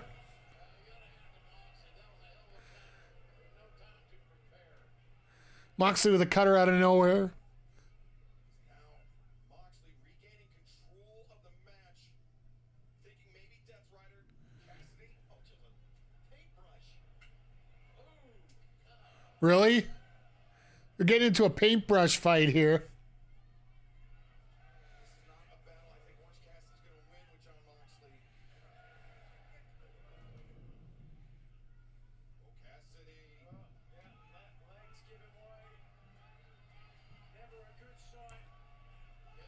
I love how they're showing the, like, McGee, you were talking about it earlier, just that shot from in the crowd. Just a quick one while they're doing their little shots there. Just, it makes it feel so much more positive, the fact that they're getting the shots in the way they are there. I didn't see Cassidy eat some cookies and get some orange juice. I must have missed that.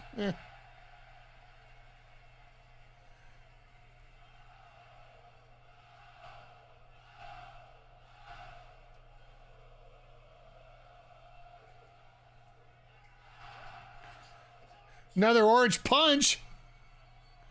He's got to hit him with like 6 of these to even have a chance. Maybe it was a mimosa or 3. Ooh. Once again, another quick cover, 5 or 6 moves. Never mind.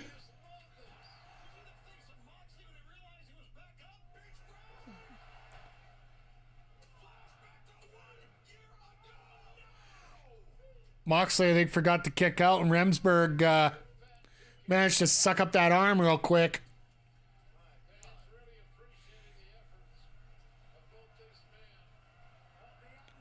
hero in Orange Cassidy has everyone on their feet in Newark. Oh, here we go. No, they're on their feet for a different reason. Claudio Castagnoli, pack immersion. See, here's what you can do here. If you're Remsburg, throw their ass out. They haven't done anything. Well, you know they're going to. I love JR's explanation here. Just throw their ass out. They're not going to do... Moxley's not going to. Castagnoli and back like thieves in broad daylight. But here's the thing. If they get involved, it's a DQ.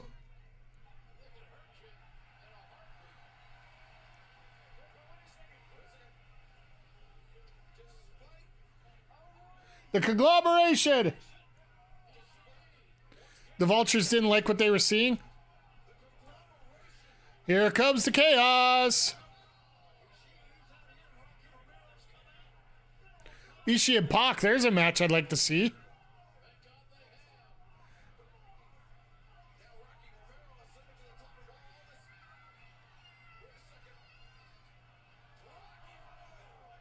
And they're all tumbling down.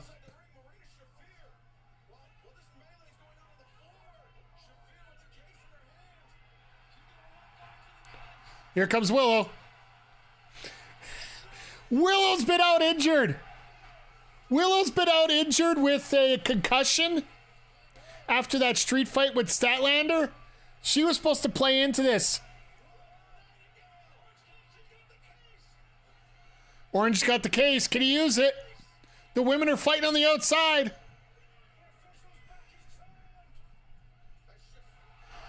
Moxley gets drilled with a case.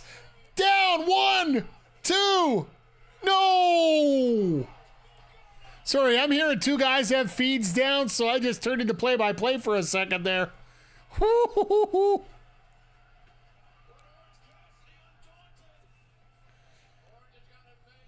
All right, Willow and Marina are back in the back. Everybody's cleaned out of ringside. Orange is going for another orange punch. Do you know how many pinfalls so far? I think it's 4 or 5. Oh, referee distraction. Wheeler unit with a Busaiku knee.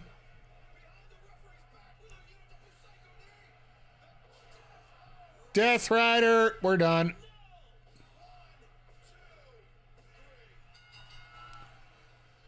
You're going to be tight, Vic, on your... it might be 19 minutes on the dot. You might want to... you're going to have to check on that. It might be 19 minutes on the dot.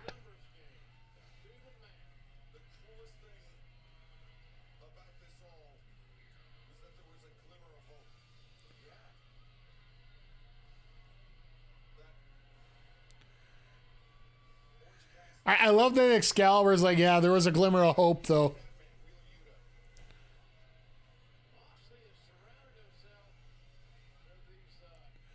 All All right, we got 5 minutes left. Tony Khan never leaves it off that early. with the ultimate payback after Cassidy beat him this past week on Dynamite. Revenge must take pretty sweet and pretty bitter if you're Orange Cassidy. Marina's back. Wheeler's in here.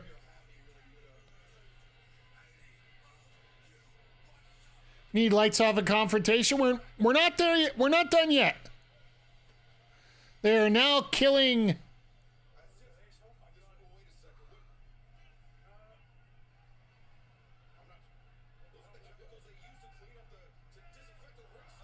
Oh my God.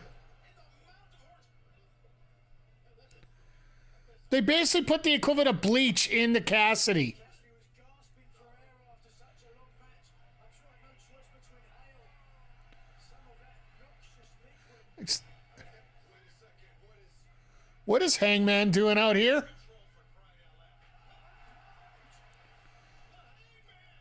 Okay.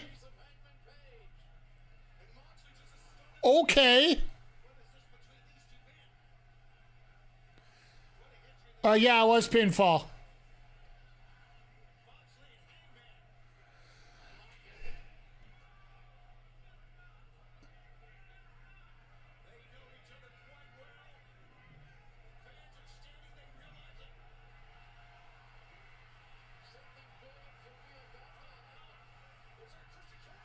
Oh my God!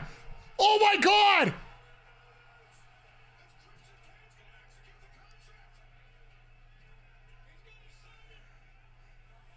My God, are we gonna see? Are we gonna see?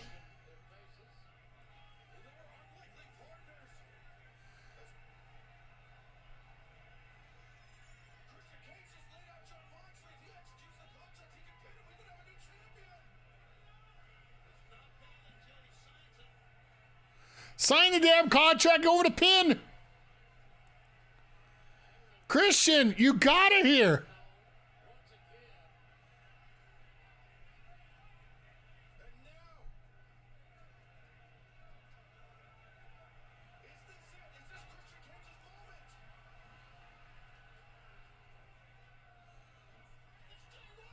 Oh, interference. Nope.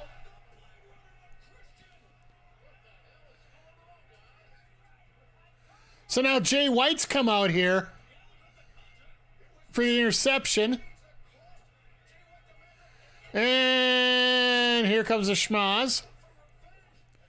Death Rider's out here beating up Jay White.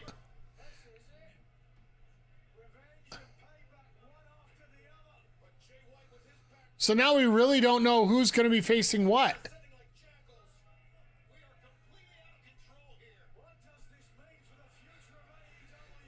It almost looks like we might be getting a little bit of, well, there, honestly, I wouldn't have threw the Christian part out.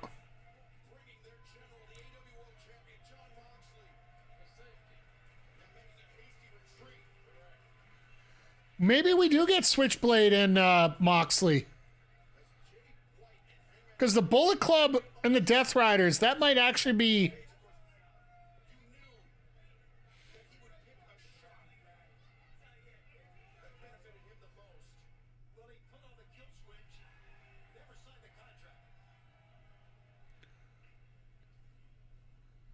Okay, wait a second. Nope, they're getting in the vehicle. Death Riders got their coats. A little Chilean.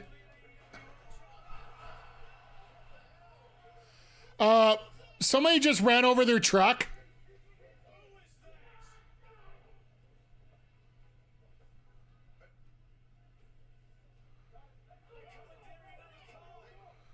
They're stealing another vehicle. Who's the guy in the...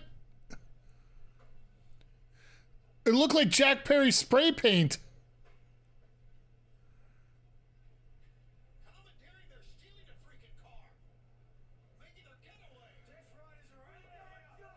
Oh, it's Darby.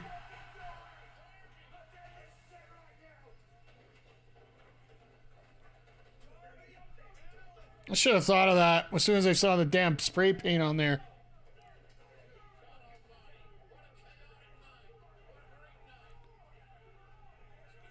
And security's like, what are you doing? Like, come on, guys. I will say this. The hit on that vehicle was chef's kiss. I think it was a tad over. Take out the Christian part, and I think you hit the nail right on the head. What I think they were trying to do to end that off was basically give you the feel that, you know, the Death Riders think they got this under control, but you got what? 1, 2, 3. Well, you got 3 people for sure right now that definitely decided that they wanted to go off on getting that title now that Orange is out of the way. Now, you could end up getting, like, you probably could get more. Having Starks back there, I think, was a nice red herring for everybody. I was sold on it during the show, too. So, makes you wonder who's going to be next, but it does show you that there are a lot of people that will be next. Well, the world title's what it's all about. That's exactly it, RK. The fact that the title is the ultimate goal in AEW. It's what it should be. That's what it is. That's what we need it to be. And yeah, it's absolutely perfect that way. And if you have multiple people going after it, as long as you can coordinate something, like, to me, the one that really sticks out for me right now is the fact that if the Gun Club is back, maybe have Jay White take on Mox going into World's End, because that one for me gives me a little bit of hope compared to maybe a Darby by himself, an Orange by himself. Christian's just there to remind you he's alive. I like that Hangman look, because that was instantly turned face. That would have instantly turned Hangman face to go after Moxley. If you don't know what to do with him right now, I wasn't really impressed with the fact that they brought Jay White right after Moxley, or right after Hangman, because of the feud that they still had. Hey, Coach Nuts. Yeah, it definitely was an interesting ending. We did find it was a tiny bit overbooked. It wasn't the worst in the world. It did get the point across that there's multiple people going after the world title. And I do feel that things will start getting settled out. We have 6 weeks of the Continental Classic to deal with. So they really don't have to do a whole lot in terms of the world title picture. They don't have to do a whole lot with anything right now. Give us 3 good matches in the C2. Give us 2 other matches. That's all they usually do. Like 5 to 6 matches on Dynamite and Collision. We're going to have some interesting fun coming up. That's to say the least. All in all, tonight, I would have to say this is probably exactly what we expected from an AEW pay-per-view. For the most part, it definitely was. AEW does make sure to get talent time. Glad finally somebody went up against Marina, but Willow was nothing new. The thing is, Willow probably would have been there sooner, but she was not cleared because she got a concussion during the street fight with Statlander. So she unfortunately was unable to compete until, well, she really wouldn't be able to get in there until they hit that point. There was no sense bringing her back early to the point where she didn't get cleared until maybe a week ago, 2 weeks maybe. There's no reason bringing Willow in to this whole situation to get that pop. And you might as well just leave it to the pay-per-view. Makes sense. And now we're probably going to get Marina versus Willow in some form, which I'm looking forward to. But yeah, in terms of everything going on tonight, like, I have to say that match of the night, folks, throw it in your chat here. What do you think was the match of the night tonight for you?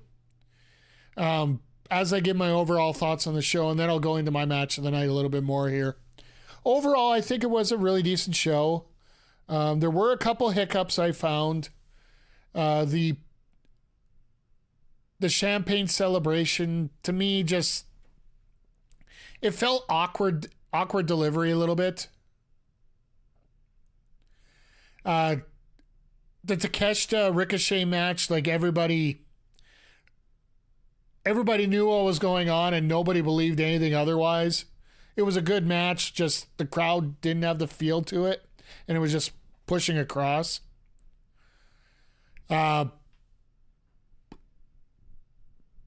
In terms of the tag titles, pretty straightforward. You get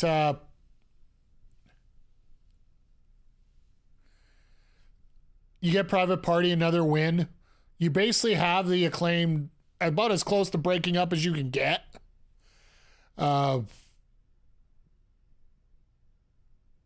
Daniel Garcia is our new TNT champion, which opens a lot of doors for a lot of theories here. Daniel Garcia versus Shelton Benjamin, folks, that is an option right now. To me, that is a hell of an option that we could go through. And just overall, just a great piece of work together. Let me get to the comments here, and I'll give my match of the nights here. Match of the night was Ospreay Fletcher with Monet Stat a close second. Coach Ness agreeing with that. AEW doesn't need to rely on all new all the time, so they did good not to rely for that kind of pop for a change. It was good that every match tonight, except for the main event, was clean. And that's something that you want your World Heavyweight title match to stand out for a different reason compared to all the other matches. And the fact that we didn't get any real interference spots, we had a little bit during the Swerve and Lashley match, but not a lot. Not what I would consider overbearing or over the amount of what you would get. For the most part, it was pretty clean down the board. People won legitimately. Some of the covers were a little weird. Any kind of distraction, interference, illegal stuff was happening by the wrestlers themselves using different techniques. Sort of like when Garcia handed the belt to Remsburg to throw out of the ring, Jack Perry came up with that low blow. Stuff like that. Callis got a ringside just to try and get the heat back up in the Takeshita Ricochet match. It worked to a point. You weren't saving that match in terms of the crowd. Personally, for me, I agree with you for the top two. Zodiac and Coach Nuss, I would flip them. I still feel that Monet had more of an impact in her match winning over Statlander than Fletcher did with Ospreay, because almost with the fact that Ospreay's been eating loss after loss after loss in these big matches, and this is something we were scared of with Bryan Danielson a little bit. Ospreay's been eating some losses to some big competitors going when it comes to pay-per-view watching. If somebody just watched pay-per-view, you're watching Ospreay lose quite a bit, and it takes some of that luster off. Monet, we were talking about this during the whole show, Coach Ness, especially during that match. Monet had a little streak there coming through with when she was wrestling Sheeta, when she was wrestling Baker, that the matches were not clear, and it almost felt like it was up to Monet to prove that she was at the level that she claimed she was at. Match like this tonight absolutely sold us on that and made us feel, it actually felt really good as far as I was concerned. So I would have to give my match of the night to Monet and Stat, with a very close second being that Ospreay and Fletcher match. And does this make me excited for Wednesday? Yes. I'm also excited for tomorrow. I think they should have they should have brought up that tomorrow they're going to be announcing the 12 competitors for the C2 and the pools and all that. They're going to be doing Selection Sunday once again. If I'm online at that time, we will cover it. It'll be interesting to see because they also have to wait and see who's legit injured, who can work it, who can't, and whatnot. So it'll be fun to see how they set things up there. So, but yeah, tonight, was it worth the $40? Hell yeah. I got the double package, so I paid, I think it was $70 for both here in Canada. So for me, it was definitely worth watching. Definitely worth a rewatch too. A lot of this is worth. AEW pay-per-views never, I would say very rarely ever disappoint. Full Gear last year, main event disappointed all to hell. Other than that, I think it's pretty solid all the way across the board. But I think that might wrap it up here for the show. Purple Brand, Twitch, hang on a little bit. We are going to raid out here in just a moment. We can also wrap up some other thoughts and feelings. If you have any other thoughts and feelings about the show, let me know and we can chat about it here a little bit. YouTube, we will be back on Wednesday for AEW Dynamite. So make sure you hit that thumbs up, hit the subscribe button to let you know when all our videos go live, whether we're talking about New Japan Wrestling, Stardom Wrestling with Andre and Melball's Wrestling Talk, Women's Wrestling with the Ladies Wrestling Showcase with Astra Bizarro, or myself talking about AEW, whether it be Dynamite or Collision on our Sidecast. And I might have some special stuff coming up here. So once again, make sure you hit the thumbs up. Make sure you hit the subscribe button there. And yeah, as always, folks, thank you for stopping by here. I truly do appreciate it. And we'll see you all here on Wednesday on the Backbreaker Video YouTube channel. Take care.